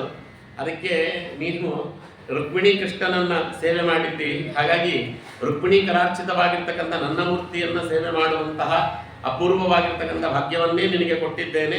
ಆದ್ದರಿಂದ ಮುಂದಿನ ಜನ್ಮದಲ್ಲಿ ನೀನು ಯತಿಶ್ರೇಷ್ಠನಾಗಿ ಅವತಾರ ಮಾಡಿ ನನ್ನ ಸೇವಾದಿಗಳನ್ನು ಮಾಡುವಿ ಅಂತ ಭಗವಂತ ಆಜ್ಞೆ ಮಾಡಿದ. ಹಾಗಾಗಿ ತದಾ ದುರ್ವಾದಿನ ಸರ್ವೇ ದೈತ್ಯಾಂಶ ಕಲಿಪಕ್ಷಕ ಆದ ಮೇಲೆ ಅವರು ಅವತಾರ ಸಮಾಪ್ತಿ ಮಾಡ್ತಾರೆ. ಈಗ ವಾದಿರಾಜರಾಗಿ ಅವತಾರ ಮಾಡಬೇಕಾದ್ರೆ ಅಲ್ಲಿ ನಡೆದಂಥ ಘಟನಾವಳಿಗಳನ್ನ ಇದು ಅತ್ಯಂತ ರಹಸ್ಯವಾಗಿರ್ತಕ್ಕಂಥದ್ದು ಅಂತ ಹೇಳಿಯೇ ಅದನ್ನ ಇಲ್ಲಿ ಕೋಟ್ ಮಾಡ್ತಾರೆ. ತುಂಬಾ ರಹಸ್ಯವಾದದ್ದು ಅಂತ.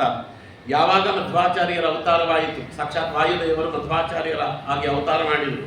ಸುಮಾರು 300 ವರ್ಷಗಳ ಕಾಲ ಕಳೆಯಿತಂತೆ.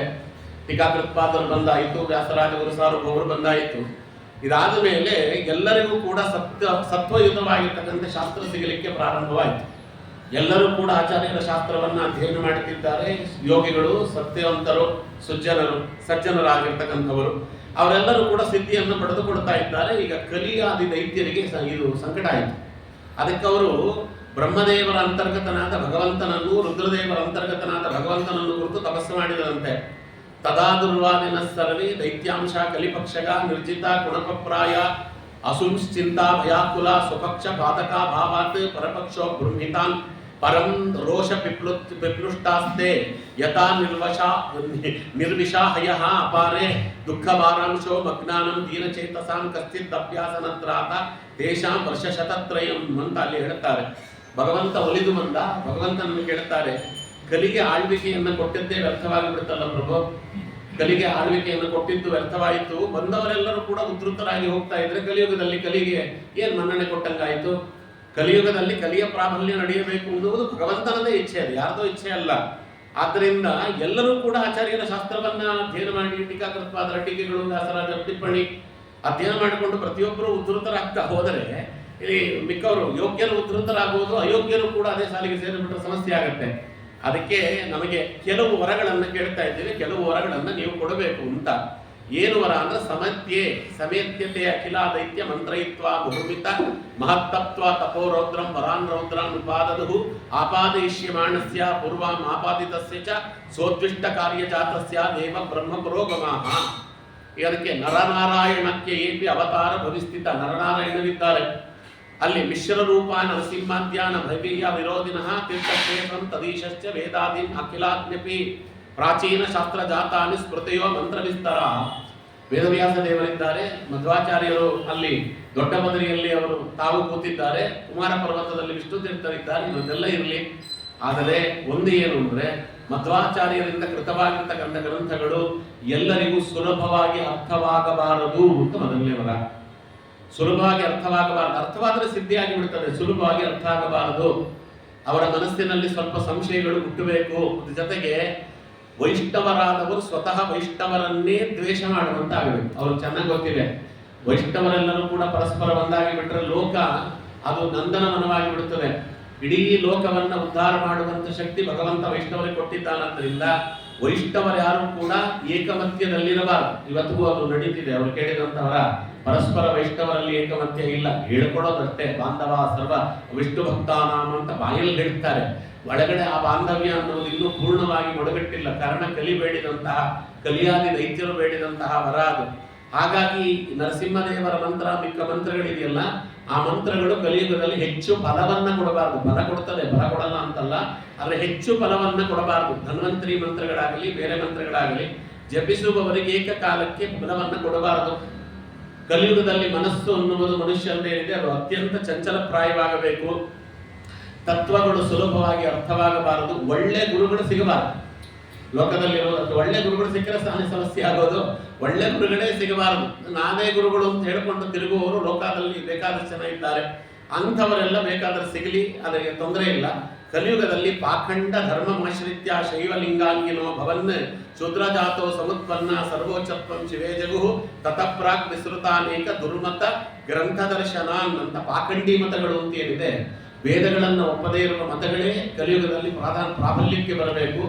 ಗಣೇಶ, ದುರ್ಗಾ, ರುದ್ರದೇವರು, ಸ್ಕಂದ ಇವರೆಲ್ಲ ಯಾರಿದ್ದಾರೆ ಇವರನ್ನೇ ಅವರು ಸರ್ವೋತ್ತಮರು ಅಂತ ಪೂಜಿಸುವಂತ ನಿಟ್ಟಿನಲ್ಲಿ ಎಲ್ಲ ಜನರಿಗೂ ಕೂಡ ಮೌಢ್ಯ ಅನ್ನುವುದು ಬರಬೇಕು. ಮೋಕ್ಷ ಸಾಧನ ಸಂದೋಹ ತಥೋ ಲೋಕ ಮಗಾಚ್ಛನೈ ಅಂತ ಈ ಲೋಕದಲ್ಲಿ ಈ ರೀತಿಯಾಗಿರ್ತಕ್ಕಂತಹ ಒಂದು ಭ್ರಮೆ ಉಂಟಾಗಬೇಕು. ಅದು ಉಂಟಾದರೆ ಕಲಿ ಪ್ರಾಬಲ್ಯಕ್ಕೆ ಕಾರಣ ಆಗತ್ತೆ. ಈ ಇಷ್ಟು ವರವನ್ನ ನಮಗೆ ಕೊಡಬೇಕು ಅಂತ ಕೇಳಿದಾಗ ಭಗವಂತ ಯೋಚನೆ ಮಾಡಿದಂತೆ. ಭಗವಂತ ಯೋಚನೆ ಮಾಡಿ ಆಯಿತು, ನೀವು ಕೇಳಿದ ವರವನ್ನು ಕೊಡ್ತೇನೆ ಅಂತ ಭಗವಂತ ವರವನ್ನು ಕೊಟ್ಟು ಬಿಟ್ಟ. ಭಗವಂತ ಯಾವಾಗ ಬ್ರಹ್ಮದೇವರ ಅಂತರ್ಗತನಾಗಿ ರುದ್ರದೇವರ ಅಂತರ್ಗತನಾಗಿ ವರ ಕೊಟ್ಟ, ಅದಾದ್ಮೇಲೆ ವತ್ಸ ಭೂಮಿ ತಲೆ ಗತ್ವ ತಮೇವ ಪ್ರಸಾದಯ, ಅವಾಗ ವೈಷ್ಣವರನ್ನ ದ್ವೇಷ ಮಾಡ್ಲಿಕ್ಕೆ ಪ್ರಾರಂಭ ಮಾಡಿದ್ರು. ಆಚಾರ್ಯರ ಗ್ರಂಥಗಳು ಸರಿಯಾಗಿ ಅರ್ಥವಾಗದೆ ಹೋಗಿಬಿಡ್ತು. ಟೀಕಾಕೃತ್ಪಾದರ ಗ್ರಂಥಗಳಲ್ಲಿ ಸಂಶಯಗಳು ಬರ್ಲಿಕ್ಕೆ ಪ್ರಾರಂಭ ಆಯಿತು ಓದುವವರಿಗೆ. ವ್ಯಾಸರಾಜರ ಗ್ರಂಥಗಳಲ್ಲೂ ಕೂಡ ಓದಿದವರು ಸಿದ್ಧಿ ಪಡೆಯದೇ ಇದ್ದಂತಾಗಿಬಿಡುತ್ತೆ. ಎಲ್ಲರಿಗೂ ಕೂಡ ಮನಸ್ಸು ನಿರ್ಮಲತ್ವವನ್ನು ಮೀರಿ ಕಳ್ಕೊಂಡಾಯ್ತು. ಮನಸ್ಸಿನಲ್ಲಿ ನಿರ್ಮಲತ್ವ ಅನ್ನೋದಿಲ್ಲದೆ ಇದ್ದಂತಾಯಿತು. ಅಯೋಗ್ಯರ ಹಾಳಾದ್ರೆ ಪರವಾಗಿಲ್ಲ, ಯೋಗ್ಯರೆಲ್ಲರೂ ಕೂಡ ವಿಸ್ಮೃತಿಗೆ ಒಳಗಾಗುವಂತಾದಾಗ ಮತ್ತೆ ಬ್ರಹ್ಮದೇವರನ್ನು ಮುಂದೆ ಮಾಡಿಕೊಂಡು ಇಡೀ ಜಗತ್ತಿನಲ್ಲಿರುವಂತಹ ಸಜ್ಜನರ ಒಳಿತಿಗೋಸ್ಕರವಾಗಿ ಇಂದ್ರಾದಿ ದೇವತೆಗಳು ಭಗವಂತನನ್ನ ಶರಣು ಹೊಂದುತ್ತಾರೆ. ಈಗ ಭಗವಂತನಿಗೆ ಸಮಸ್ಯೆ ಅಂತ ಇದೆ, ಸಮಸ್ಯೆ ಏನಲ್ಲ. ಭಗವಂತ ಅವತಾರ ಮಾಡುವ ಹಾಗಿಲ್ಲ. ನಮಗೆ ತ್ರಿಯುಗ ಅಂತ ಹೆಸರು. ಕೃತತ್ರೇತ ದ್ವಾಪರ ಮೂರೇ ಯುಗದಲ್ಲಿ ಭಗವಂತ ಅವತಾರ ಮಾಡುವುದು. ವಾಯುದೇವರು ಅವತಾರ ಮಾಡಿ ಒಂದಾಗಿದೆ, ವಾಯುದೇವರು ಇನ್ನೊಮ್ಮೆ ಅವತಾರ ಮಾಡುವಂತಿಲ್ಲ. ಬ್ರಹ್ಮದೇವರಿಗೆ ಅವತಾರ ಇಲ್ಲ. ಬ್ರಹ್ಮಣೋ ಅವತಾರಸ್ತಿ ಸಂವಿಧಾನಂತೂ ಕೇವಲ ಅಂತ ಆಚಾರ್ಯರೇ ಹೇಳಿದ್ದಾರೆ. ಆದ್ದರಿಂದ ಬ್ರಹ್ಮದೇವರಿಗೆ ಅವತಾರ ಇಲ್ಲ, ಅವ್ರು ಏನಿದ್ರು ಸಂವಿಧಾನವನ್ನು ಇಡುತ್ತಾರೆ. ಈಗ ವಾಯುದೇವರ ಅವತಾರ ಮಾಡಿ ಆಗಿದೆ, ವಾಯುದೇವರಿಗೆ ಸಮಾನರಾದವರು ಅವತಾರ ಮಾಡಬೇಕು. ಅದಕ್ಕೋಸ್ಕರವಾಗಿ ಬ್ರಹ್ಮವಾಯೋ ದಯೋ ದೈತ್ಯ ವರದಾನ ತುದಾಸದೆ ಏವ ಮುಕ್ತ ವಚ ಶ್ರೀಮಾನ್ ರುಜು ಲಾತವ್ಯ ನಾಮಕ. ಆಗ ಭಗವಂತ ಲಾತವ್ಯ ನಾಮಕನಾದ ರುಜುದೇವತೆಯನ್ನು ಕರೆದು ಶ್ವೇತದ್ವೀಪದಲ್ಲಿ ಎಲ್ಲರೆದುರುಗಡೆ ಮಾತಾಡಿದಂತೆ, ಸ್ವಾಮಿ ವತ್ಸ ಭೂಮಿ ತಲೆ ಗತ್ವ ತ್ವಮೇವ ತತ್ಪ್ರಸಾದಯ. ಹೇ ವತ್ಸ, ನೀನು ಭೂಮಿಗೆ ಹೋಗಿ ಅವತಾರ ಮಾಡಿ ಅಂತ. ಮಧ್ವಾಚಾರ್ಯರು ಅವತಾರ ಮಾಡುವ ಪೂರ್ವದಲ್ಲಿ ಹೇಗೆ ವಾಯುದೇವರಿಗೆ ಭಗವಂತ ಆಜ್ಞೆ ಮಾಡಿದ್ದನೋ ಅದೇ ರೀತಿಯಲ್ಲಿ ಲಾತವ್ಯ ನಾಮಕ ರುಜುದೇವತೆಗೆ ಅವತಾರ ಇಲ್ಲಿ ಆಜ್ಞೆ ಮಾಡ್ತಾನೆ ಸ್ವಾಮಿ. ಅದಕ್ಕೆ ಬ್ರಹ್ಮವಾಯೋ ದ್ವಯೋ ದೈತ್ಯ ವರದಾನ ತುದಾಸತೆ. ಬ್ರಹ್ಮವಾಯುಗಳು ಅವರೇನಿದೆ ಅವರ ಶಾಸ್ತ್ರಗಳು ದೈತ್ಯರ ಒಂದು ಪ್ರಾಬಲ್ಯದಿಂದ, ದೈತ್ಯರಿಗೆ ಭಗವಂತ ಕೊಟ್ಟ ಬಲದಿಂದ ಉದಾಸತೆ, ಅದರ ಮೇಲೆ ಸಜ್ಜನರ ಉದಾಸೀನ ಬರುವಂತೆ ಆಗಿದೆ ಲೋಕದಲ್ಲಿ. ಆದ್ದರಿಂದ ಪೂರ್ಣ ಸದ್ಭಕ್ತಿ ಸಂಭಾರಾನ್ ಗೀತೆಯನ್ನು ಶಿರಸಾದರು. ಭಗವಂತನಲ್ಲಿ ಪೂರ್ಣ ಸಮೃದ್ಧಿಯಾದ ಭಕ್ತಿಯನ್ನ ಸಜ್ಜನರಾದವರು ಹೊಂದಿ ಮತ್ತವರೆಲ್ಲರೂ ಕೂಡ ಲೋಕದಲ್ಲಿ ಸರಿಯಾದ ಮಾರ್ಗದಲ್ಲಿ ಬರುವಂತಾಗಬೇಕು. ಆದ್ದರಿಂದ ನೀನು ದ್ರುಹಿಣ ಶ್ವಸಸೌ ವಿಷ್ಣು ಆಗ್ನೇಯ ಸಹಿತೌ ಸುರೈಹಿ, ಭಗವಂತನ ಆಜ್ಞೆಯನ್ನ ಶಿರಸ್ಸಿನಲ್ಲಿ ಧರಿಸಿ ನೀನು ಅವತಾರ ಮಾಡಿ ಬಾ ಅಂತ ಹೇಳಿ ಬರೀ ಹೇಳಿದ್ದು ಮಾತ್ರ ಅಲ್ಲ, ಶ್ವೇತದ್ವೀಪೆ ಅದಕ್ಕೆ ಅಮಲೇ ಲೋಕೆ ಮುಕ್ತಾಮುಕ್ತ ಜನಾಕುಲೆ ಮಹೇಶ್ವರ್ಯ ಕರೋ ಶಕ್ಯ ವರ್ಣನೋ ಭೂನ್ಮಹೋತುಲಃ. ಭಗವಂತ ಶ್ವೇತದ್ವೀಪದಲ್ಲಿ ಅವರನ್ನು ಕರೆಸಿ ಅಲ್ಲಿ ಸಿಂಹಾಸನದ ಮೇಲೆ ಲಾತವ್ಯ ನಾಮಕರಾದ ರುಜುದೇವತೆಯನ್ನು ಕುಡಿಸಿ ಭಗವಂತ ಅವರಿಗೆ ಯುವರಾಜ್ಯ ಪಟ್ಟಾಭಿಷೇಕ ಮಾಡಿದ್ದಂತೆ. ಲಾತವ್ಯಂ ಅಭಿಷಿಚ್ಯಂತ್ವಂ ದದತು ವೈಭವೋಚ್ಚಯಂ, ಅವರಿಗೆ ಯುವರಾಜ ಪಟ್ಟಾಭಿಷೇಕವನ್ನು ಮಾಡಿ ಸ್ವಾಮಿ ಅವರಿಗೆ ಹೇಳಿದ, ನಿನಗೋಸ್ಕರವಾಗಿ ನಾನು ಮೂರ್ತಿ ರೂಪದಲ್ಲಿ ಒಲಿದು ಬರ್ತೇನೆ, ಯೋಚನೆ ಮಾಡಬೇಡ. ಭಗವಂತ ನೇರವಾಗಿ ಅವತಾರ ಮಾಡಿ ಬರುವ ಹಾಗಿಲ್ಲ, ಅಂದ್ರೆ ಮೂರ್ತಿಯ ರೂಪದಲ್ಲಿ ನಿನಗೋಸ್ಕರವಾಗಿ ಒಲಿದು ಬರ್ತೇನೆ. ಏವಂ ಹಯಾಸ್ಯ ಲಾತವ್ಯೋ ಪೂಜಿತೋ ಸುರಸಂಸದಿ ಲೋಕೋದ್ಧಾರಯ ಸನ್ನದ್ಧೋ ರೇಜಿತು ಪರಯಾಶ್ರಯ, ನೀ ಅವತಾರ ಮಾಡಿ ಬಾ ಅಂತ ಹೇಳಿದಾಗ ಏವಂ ಸ್ವಾಂತೆ ಹಯಮುಖಾಂ ಉಪಾದಾಯ ಲಾತವ್ಯ ನಾಮ ದೇವಃ ಕೃತ್ವಾ ರಹಸ್ಯ ಮಾರುತ ಸಂವಿಧಂ ಕಾರ್ಯ ಅಧುರ್ಯ. ಆವಾಗ ಭಗವಂತನ ವರವನ್ನ ಶಿರದ ಮೇಲೆ ಧರಿಸಿ ಅದಾದ ಮೇಲೆ ಅವತಾರ ಮಾಡಲಿಕ್ಕೆ ಅಂತ ಅವರು ತಾವು ಮನಸ್ಸು ಮಾಡುತ್ತಾರೆ. ಅದನ್ನು ಅವಸು ಮಾಡಿ ಅಷ್ಟರೊಳಗೆ ಇಲ್ಲಿ ಏನಾಗಿತ್ತು ಅನ್ನೋದನ್ನ ನಾವು ನೋಡ್ತೇವೆ. ಇಲ್ಲಿ ಈ ಕುಂಬಾಸಿ ಮಠ, ಆ ಕುಂಬಾಸಿ ಮಠವನ್ನು ಆಗ ವಾಗೀಶತೀರ್ಥ ಶ್ರೀಪಾದಂಗಳವರು ಆಡುತ್ತಾ ಇದ್ದರು. ಮಧ್ವಾಚಾರ್ಯರ ಪೂರ್ವಾಶ್ರಮದ ತಮ್ಮಂದಿರು ಮಧ್ವಾನುಜಾಚಾರ್ಯರು ಅಂತ ಕರೆಸಿಕೊಳ್ಳುವಂತಹ ವಿಷ್ಣು ತೀರ್ಥರು, ಅವರ ಶಿಷ್ಯರಾಗಿ ಬಂದವರು ವ್ಯಾಸತೀರ್ಥರು, ಅವರ ಶಿಷ್ಯರಾಗಿ ಬಂದವರು ವೇದ್ಯ ತೀರ್ಥರು, ವೇದಗರ್ಭ ತೀರ್ಥರು, ವರೇಶ ತೀರ್ಥರು, ವಾಮನ ತೀರ್ಥರು, ವಾಸುದೇವ ತೀರ್ಥರು, ವೇದವ್ಯಾಸ ತೀರ್ಥರು, ವರಾಹ ತೀರ್ಥರು, ವೇದಾತ್ಮ ತೀರ್ಥರು, ವಿಶ್ವವಂದ್ಯ ತೀರ್ಥರು, ರತ್ನಗರ್ಭ ತೀರ್ಥರು, ವೇದಾಂಗ ತೀರ್ಥರು. ಇದೇ ವೇದಾಂಗ ತೀರ್ಥರೇ ಮೊಟ್ಟ ಮೊದಲ ಬಾರಿಗೆ ಮಧ್ವವಿಜಯಕ್ಕೆ ವ್ಯಾಖ್ಯಾನ ಬರೆದಂಥ ಮಹಾನುಭಾವರು. ಇವತ್ತಿಗೂ ವೇದಾಂಗ ತೀರ್ಥರ ವ್ಯಾಖ್ಯಾನವೇ ಅಧಿಕೃತವಾದ ಪ್ರಪ್ರಥಮವಾದ ವ್ಯಾಖ್ಯಾನ ಮಧ್ವವಿಜಯಕ್ಕೆ ಸಿಕ್ಕಿರುವುದು. ಅವರ ಶಿಷ್ಯರಾಗಿ ಬಂದವರು ವಿದ್ಯಾಪತಿ ತೀರ್ಥರು, ಅವರ ಶಿಷ್ಯರು ವಿಶ್ವವಂದ್ಯ ತೀರ್ಥರು, ವಿಶ್ವತೀರ್ಥರು, ವಿಠ್ಠಲ ತೀರ್ಥರು, ವರದರಾಜ ತೀರ್ಥರು, ಅವರ ಶಿಷ್ಯರಾಗಿ ಬಂದವರು ವಾಗೀಶ ತೀರ್ಥರು. ಆವಾಗ ಕುಂಬಾಸಿ ಮಠ ಅಂತ ಕರೆಸಿಕೊಳ್ಳುವ ಮಠ, ಆವಾಗ ಕುಂಬಾಸಿ ಮಠ ಅಂತ ಕರೆಯೋರು ಅದನ್ನ. ಇನ್ನು ಸೋದಾ ಮಠ ಅನ್ನುವ ಹೆಸರು ಬಂದಿರಲಿಲ್ಲ. ಅಲ್ಲಿ ಹೂವಿನ ಕೆರೆ ಅಂತ, ಅಲ್ಲಿ ಉಡುಪಿಯಿಂದ ಸ್ವಲ್ಪ ದೂರದಲ್ಲಿರುವಂತಹ ಒಂದು ಅಪೂರ್ವವಾಗಿರ್ತಕ್ಕಂತಹ ಭೂಮಿ ಅದು. ಉಡುಪಿಗೆ 18 ಮೈಲಿ ದೂರ ಇದೆ. ಅಲ್ಲಿ ಆನೆಗುಡ್ಡೆ ಅಂತಿದೆ ಹತ್ತಿರದಲ್ಲಿ. ಭೀಮಸೇನ ದೇವರು ತಾವು ವನವಾಸದಲ್ಲಿ ಆ ಪ್ರದೇಶಕ್ಕೆ ಭೇಟಿ ಕೊಟ್ಟು ಕುಂಬಾಸುರ ಅಂತ ಒಬ್ಬ ಅಸುರನನ್ನು ಸಂಹಾರ ಮಾಡಿ, ಆ ಕುಂಬಾಸುರ ಅನ್ನುವ ಆನೆಯ ರೂಪದಲ್ಲಿ ಬಂದಿದ್ದಂತೆ. ಹಾಗಾಗಿ ವಿಶ್ವಂಬರ ನಾಮಕನಾಗಿರ್ತಕ್ಕಂಥ ಭಗವಂತನನ್ನು ಉಪಾಸನೆ ಮಾಡಿರಿ ಅಂತ ಹೇಳಿ ಒಂದು ನರ್ತನ ರೂಪದ ಗಣಪತಿಯನ್ನು ಪ್ರತಿಷ್ಠಾಪನೆ ಮಾಡಿದ್ದಾರೆ ಭೀಮಸೇನ ದೇವರಲ್ಲಿ. ನೀವು ಯಾರಾದರೂ ನೋಡ್ಕೊಂಡು ಬನ್ರಿ, ಪ್ರಪಂಚದಲ್ಲಿ ಎಲ್ಲಿಯೂ ಅಂತ ಮೂರ್ತಿ ಇಲ್ಲ. ನರ್ತನ ರೂಪದ ಗಣಪತಿ ಅಲ್ಲಿ ಪ್ರತಿಷ್ಠಾಪನೆ ಮಾಡಿದ್ದಾರೆ. ಆ ಆನೆಗುಡ್ಡೆಗೆ ಅದು ಈಶಾನ್ಯದಲ್ಲಿ ಸಮತಟ್ಟಾದಂಥ ಒಂದು ಮೈದಾನ ಇದೆ. ಆ ಭೂಮಿಗೆ ಪುಷ್ಪಕಾಸಾರ ಅಂತ ಕರೆಯೋರು ಹಿಂದೆ. ಪುಷ್ಪಕಾಸಾರ ಅದು ಸಂಸ್ಕೃತದ ಪದ.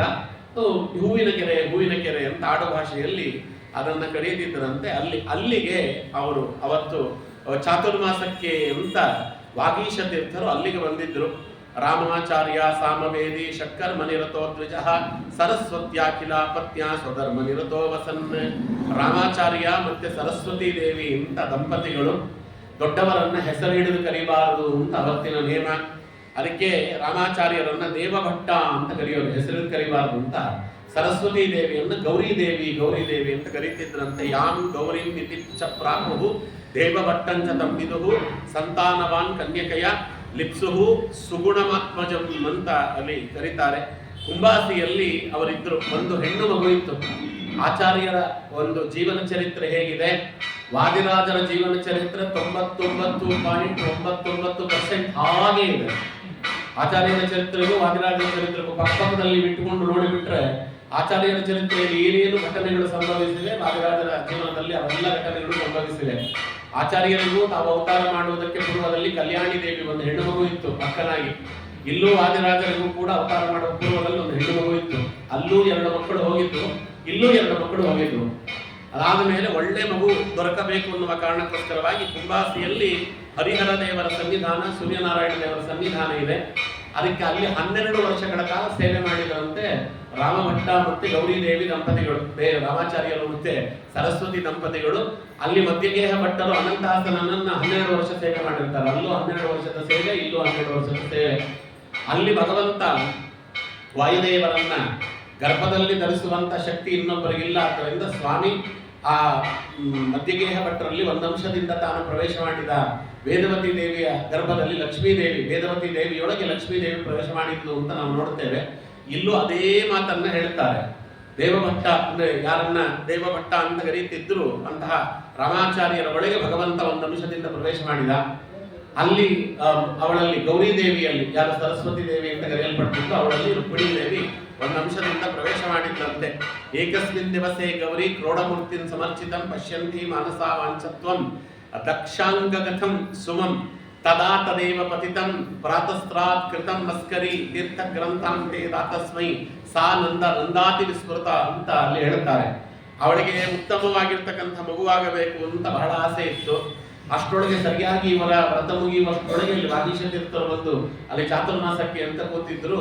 ಭೂವರಹ ದೇವರು ಭೂವರಹ ದೇವರು ಅಲ್ಲಿ ಆಚಾರ್ಯರು ಕೊಟ್ಟಂತಹ ಮೂಲಮೂರ್ತಿ ಅದು. ನಾನು ಕಳೆದ ಬಾರಿ ಹೇಳಿದ್ದೇನೆ, ಅಕಾರ ಉಕಾರ ಮಕಾರ ನಾದ ಬಿಂದು ಘೋಷ ಶಾಂತ ಅತಿಶಾಂತ ಅಂತ 8 ಅಕ್ಷರಗಳು ಓಂಕಾರಕ್ಕೆ. ಅದರಲ್ಲಿ 4 ಅಕ್ಷರಗಳಲ್ಲಿ ಪ್ರತಿಪಾದ್ಯವಾದ ಮೂರ್ತಿಯನ್ನೇ ಮಧ್ವಾಚಾರ್ಯರು ಎಲ್ಲ ಮಠದ ಶಿಷ್ಯರಿಗೆ ಕೊಟ್ಟರು. ಅಕಾರವಾಚ್ಯನಾಗಿರ್ತಕ್ಕಂಥ ಭಗವಂತನ ಉಪಾಸನೆ ಮಾಡುವಂತ ಯೋಗ್ಯತೆ ಉಳ್ಳವರಿಗೆಲ್ಲರಿಗೂ ಕೃಷ್ಣಮೂರ್ತಿಯನ್ನು ಕೊಟ್ಟಿದ್ದಾರೆ.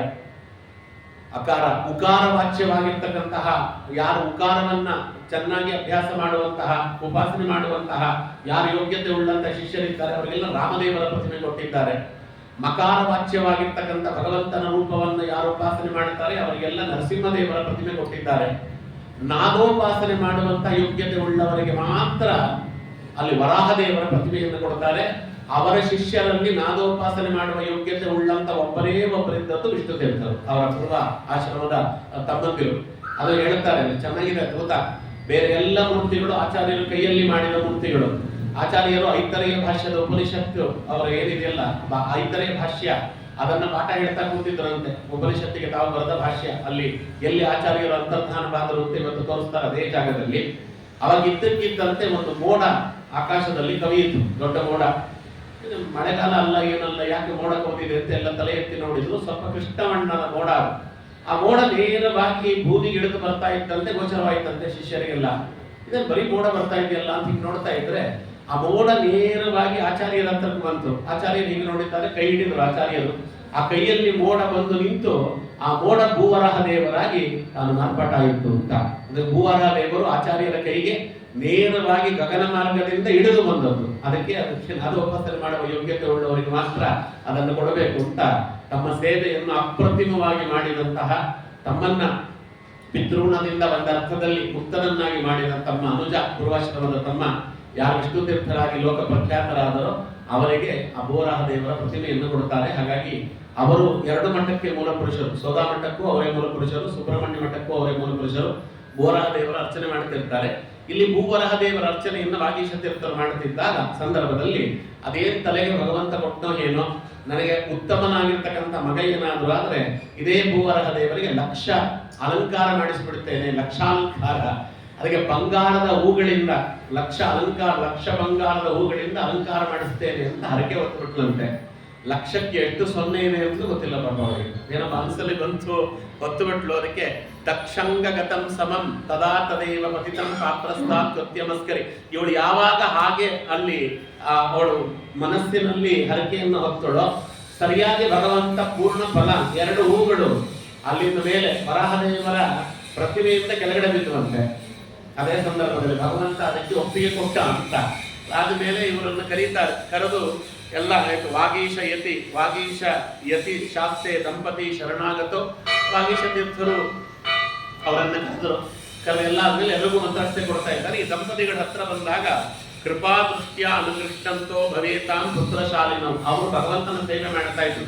ನನಗೊಬ್ಬ ಅತ್ಯುತ್ತಮನಾದಂಥ ಶಿಷ್ಯ ಕೊಡು ಅಂತ, ದೊಡ್ಡ ಜವಾಬ್ದಾರಿ ಗುರುಗಳಿಗೆ ಒಳ್ಳೆ ಶಿಷ್ಯರನ್ನು ಕೊಡಿಸ್ಬೇಕು ಅಂತ ಇವರ ಮುಖ ನೋಡಿದ ತಕ್ಷಣವೇ ಅವರಿಗೆ ಅರ್ಥವಾಗಿಬಿಡ್ತು. ನನ್ನ ಪೀಠಕ್ಕೆ ಬರುವಂತಹ ಅತ್ಯುತ್ತಮನಾಗಿರ್ತಕ್ಕಂತಹ ವ್ಯಕ್ತಿ ನನ್ನ ಶಿಷ್ಯನಾಗಿ ಯಾರ ಲೋಕದಲ್ಲಿ ಕಾಣಿಸಿಕೊಳ್ಳಬೇಕು ಅಂತ ಭಗವಂತನ ಇಚ್ಛೆ ಇದೆ, ಅವರನ್ನ ಹಡೆಯುವ ಪುಣ್ಯ ದಂಪತಿಗಳು ಇವರೇ ಅಂತ ಅವ್ರಿಗೆ ಅರ್ಥ ಆಯಿತು. ಹಾಗಾಗಿ ಪೂರ್ಣ ಫಲ ತೆಗೆದುಕೊಂಡು, ಅಂತ ಕೈಯಲ್ಲಿ ಪೂರ್ಣ ಫಲ ತೆಗೆದುಕೊಂಡು ಕೃಪಾದೃಷ್ಟಿಯ ಅನುಗೃಷ್ಟಂತೂ ಭವೇತಾಂ ಪುತ್ರ ಶಾಲಿನೋ ಮಂತ್ರಾಕ್ಷತಾನ್ ಸ್ವೀಕುರು ಯತ್ಯುಕ್ತ ಪ್ರದದೌ ಕಿಲ. ಅವರಿಗೆ ಪೂರ್ಣ ಫಲ ಮಂತ್ರಾಕ್ಷತೆಯನ್ನೆಲ್ಲವನ್ನು ಕೊಟ್ಟು ಅವರಿಗೆ ಹೇಳುತ್ತಾರೆ, ಏನು ಅಂದರೆ ನೋಡಮ್ಮ, ಒಂದು ಕೆಲಸ, ನಿನಗೆ ಮಕ್ಕಳಾಗಬೇಕು ಅನ್ನುವಂತಹ ಒಂದು ಅಪೂರ್ವವಾಗಿರ್ತಕ್ಕಂಥ ಬಯಕೆಯನ್ನು ಹೊತ್ತು ನೀವು ಸೇವೆ ಮಾಡಿದ್ದಿ 12 ವರ್ಷಗಳ ಕಾಲ. ಅಲ್ಲಿ ಹರಿಹರನ ಸೇವೆ ಮತ್ತೆ ಅಲ್ಲಿ ಸೂರ್ಯನಾರಾಯಣನ ಸೇವೆ ಮಾಡಿದ್ದಿ, ನಿನಗೆ ಒಳ್ಳೆ ಮಕ್ಕಳಾಗ್ತಾರೆ, ಯೋಚನೆ ಮಾಡಬೇಡ. ಆದರೆ ಕಿಂತು ವಾಚಾಂ ಇವಾಂ ಪಾತ್ರಂ ಮದೀಯಂ ಜಾತ ಮಾತ್ರಕಂ ಅಂದ್ರು. ಒಳ್ಳೆ ಮಗು ಹುಟ್ಟುತ್ತಾನೆ, ಯೋಚನೆ ಮಾಡಬೇಡ. ಹುಟ್ಟಿದ ತಕ್ಷಣ ಆ ಮಗುವನ್ನು ಮಠಕ್ಕೆ ಕೊಟ್ಟು ಬಿಡಬೇಕು. ನೀವು ಹೇಳ್ತಾಳೆ, ಆಕರಣ್ಯ ತದ್ವಾಚಮಿಮಾಂತು ದಂಪತಿಂ ಇನ್ನ ಯದಾಸ್ತೆ ಗುರುವೋ ಬಲಂಸ್ತದ. ಮಕ್ಕಳಾಗ್ತಾರೆ ಅಂತ ಕೇಳಿ ಸಂತೋಷವಾಯಿತು. ಸಂತೋಷ 2 ಸೆಕೆಂಡ್ ಇಲ್ಲ ಹೋಗಿಬಿಡುತ್ತಲ್ಲ. ಇಷ್ಟೆಲ್ಲ ಕಷ್ಟಪಟ್ಟು ಮಗುವನ್ನು ಪಡೆದು ಮಠಕ್ಕೆ ಕೊಡಬೇಕು ಅಂದ್ರೆ ಏನ್ ಕತೆ ಅಂತ ಮುಖ ಮಾಡಿತ್ತು. ಇನ್ನೂ ದೊಡ್ಡವರ ಎದುರುಗಡೆ ಮಾತಾಡುವಂತ ಸ್ಥಿತಿ ಇರಲಿಲ್ಲ ಆವಾಗ. ಅದಕ್ಕೆ ಅವ್ರು ಹೇಳ್ತಾರೆ, ನಮ್ಮ ನಿನಗೆ ಬೇಜಾರು ಮಾಡಬೇಕು ಅಂತ ನಾನು ಹೇಳ್ತಿಲ್ಲ.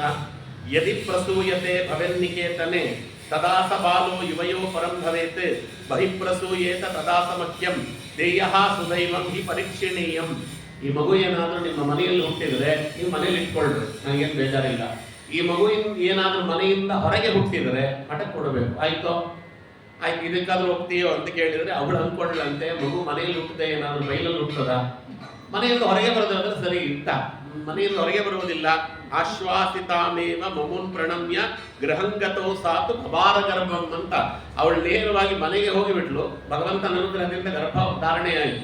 ಮನೆಯಿಂದ ಹೊರಗೇ ಬರಲಿಲ್ಲ, 10 ತಿಂಗಳು ಮನೆಯೊಳಗಿದ್ದಾಳ. ಮನೆಯೊಳಗೆ ಸಾಗರ್ಭಿಣಿ ದೋಹನಮದ್ಭುತಂ ತತ್ವಭಾರತೀರ್ಥಾದ್ಯವಗಾಹನೇಶು ತತ್ವಾನಿ ಶುಶ್ರೂಷರಹೋದಿ ದೃಕ್ಷು ಹರೇ ಶುಭಾರ್ಚಂ ಕಿಲ ಸಂಭಭೂವ. ಆ ಗರ್ಭ ಕಾಮಧೇನುವಿನಂತೆ ಬೆಳೀತಿದೆ. ಇವರಿಗೆ ಗರ್ಭವಾಸಾದಿ ದುಃಖಗಳಿಲ್ಲ, ಗರ್ಭದಲ್ಲಿ ಇರ್ತಾರೆ. ಭಗವಂತ ಹೇಗೆ ಸರ್ವವ್ಯಾಪ್ತನಾಗಿರ್ತಾನೋ ಹಾಗೆ ಭಗವಂತ ಎಲ್ಲ ಕಡೆ ಇರುವಂತೆ ಗರ್ಭದಲ್ಲಿ ಹೇಗೆ ದೇವರು ಇರ್ತಾನೋ, ವಾಯುದೇವರು ವಾಯುದೇವರ ಪಟ್ಟಕ್ಕೆ ಬರುವವರೆಲ್ಲರೂ ಕೂಡ ಸರ್ವವ್ಯಾಪ್ತರಾಗಿರ್ತಾರೆ ಭಗವಂತನ ಅನುಗ್ರಹದಿಂದ, ಭಗವಂತನ ದಾಸರಾಗಿ. ಹಾಗೆ ಅವರು ಗರ್ಭದಲ್ಲಿಯೂ ಇರ್ತಾರೆ. ಗರ್ಭವಾಸಾದಿ ದುಃಖಗಳೇನೂ ಇಲ್ಲ. ಗರ್ಭದಲ್ಲಿ ಯಾವ ಮಗು ಕೂತಿದೆ ಅನ್ನುವುದು ಅಲ್ಲಿ ಆಗುವಂತಹ ಬಯಕೆಗಳೇನಿವೆಯಲ್ಲ, ಆ ಬಯಕೆಗಳಿಂದಲೇ ಗೊತ್ತಾಗಿ ಬಿಡ್ತದೆ ಅಂತ ವಾದಿರಾಜರು ರುಕ್ಮಿಣೀಶ ವಿಜಯದಲ್ಲಿ ಬಹಳ ಅದ್ಭುತವಾಗಿ ಅದನ್ನು ತಿಳಿಸಿಕೊಡ್ತಾರೆ. ಯಾವ ಚಿಲ್ಡ್ರನ್ ಸ್ಪೆಷಲಿಸ್ಟ್ ಇವತ್ತು ಹೇಳುವುದಿಲ್ಲ. ಅದಕ್ಕೆ ಇದೊಂದು ದೊಡ್ಡ ಸ್ಕ್ಯಾನಿಂಗ್, ಪ್ರಪಂಚದಲ್ಲಿ ಇರುವಂತ ದೊಡ್ಡ ಸ್ಕ್ಯಾನಿಂಗಿನಲ್ಲಿ ಗಂಡು ಮಗುನೋ ಹೆಣ್ಣು ಮಗುನೋ ಅಂತ ಹೇಳ್ಬೋದು ಅಷ್ಟೇ ಇವತ್ತು ವಿಜ್ಞಾನ. ಹುಟ್ಟುವ ಮಗು ಭಗವಂತನ ಭಕ್ತನಾಗ್ತಾನೋ ಭಗವದ್ ದ್ರೋಹಿ ಆಗ್ತಾನೋ ಅನ್ನುವುದು ಆ ತಾಯಿಗೆ ಒದಗುವಂತ ಬಯಕೆಗಳನ್ನ ನೀವು ನೋಡ್ಕೊಂಡು ಬಿಟ್ರೆ ಗೊತ್ತಾಗ್ಬಿಡ್ತದೆ ಅಂತ. ಅದಕ್ಕೆ ಇಲ್ಲಿ ನೋಡ್ರಿ, ಅವಳಿಗೆ ಬಯಕೆಗಳು ಏನಾಯಿತು ಅಂತ ಕೇಳಿದರೆ, ಅವಳು ಯಾವಾಗಲೂ ಕೂಡ ಭಗವಂತನಿಗೆ ಅರ್ಪಿತವಾಗಿರ್ತಕ್ಕಂತಹ ಅಲ್ಲಿ ಹಾಲನ್ನೇ ಕುಡಿತಿದ್ಲು, ತೀರ್ಥ ಪ್ರಸಾದಾದಿಗಳನ್ನು ಸ್ವೀಕಾರ ಮಾಡುತ್ತಿದ್ಲು. ಅವ್ರು ಯಾವಾಗಲೂ ದೇವಭಟ್ರಿಗೆ ಒಂದು ಸ್ವಲ್ಪ ಭಗವಂತನ ವಿಚಾರ ಹೇಳಿ ಕೇಳಬೇಕು ಅನ್ನಿಸ್ತಾ ಇದೆ, ದೇವರ ಕಥೆ ಹೇಳ್ರಿ. ನಮ್ಮಲ್ಲಿ ಹರಿವಂಶ ಹೇಳ್ತೇವೆ, ನವಮಸ್ಕಂದ, ಭಾಗವತದಲ್ಲಿ ನವಮಸ್ಕಂದದಲ್ಲಿ ಸೂರ್ಯವಂಶ ಚಂದ್ರವಂಶ 2 ಬರ್ತದೆ, ಅದ್ಭುತವಾದ ಕಥೆಗಳು. ಅದರ ಜೊತೆಗೆ ಹರಿವಂಶವನ್ನು ಸೇರಿಕೊಂಡು ನೋಡುವಂತಹ ಒಂದು ಪದ್ಧತಿ ನಮ್ಮಲ್ಲಿದೆ. ಗರ್ಭಿಣಿ ಸ್ತ್ರೀಯರಿಗೆ ಹೇಳುವುದು ಅಂತ, ಅದು 3ನೇ ತಿಂಗಳಿಂದ ಪ್ರಾರಂಭ ಮಾಡಬೇಕು ಅಂತಾರೆ ಗರುಡ ಪುರಾಣದಲ್ಲಿ. ಆ 3ನೇ ತಿಂಗಳಿಗೆ ಎಲ್ಲ ಅವಯವಗಳು ಕೂಡ ಬರ್ಲಿಕ್ಕೆ ಪ್ರಾರಂಭ ಆಗ್ತದೆ. ಹಸಿವು ತೃಷೆ ಎಲ್ಲ ಪ್ರಾರಂಭ ಆಗುತ್ತೆ, ಕಿವಿ ಚೆನ್ನಾಗಿ ಕೇಳಿಸ್ತಿರ್ತದೆ. ಪ್ರಹ್ಲಾದ ರಾಜರು ಗರ್ಭದಲ್ಲಿದ್ದಾಗ ಹೇಗೆ ಅವರು ಕೇಳಿದರೋ ಹಾಗೆ ಮಗುವಿನ ಕಿವಿ ಚೆನ್ನಾಗಿ ಕೇಳಿಸ್ತಿರ್ತದೆ. ಅದರಿಂದ 3 ತಿಂಗಳಿಂದ ಪ್ರಾರಂಭ ಮಾಡಿ ಹೆಚ್ಚು ಕಮ್ಮಿ ಎಲ್ಲಿವರೆಗೆ ಅಂದ್ರೆ ಅವಳ ಗರ್ಭವನ್ನ ಪ್ರಸವಿಸುವಂತಹ ಸಂದರ್ಭ ಒದಗುವವರೆಗೂ ಹೇಳ್ರಿ ಅಂತ ಕೇಳಲಿ.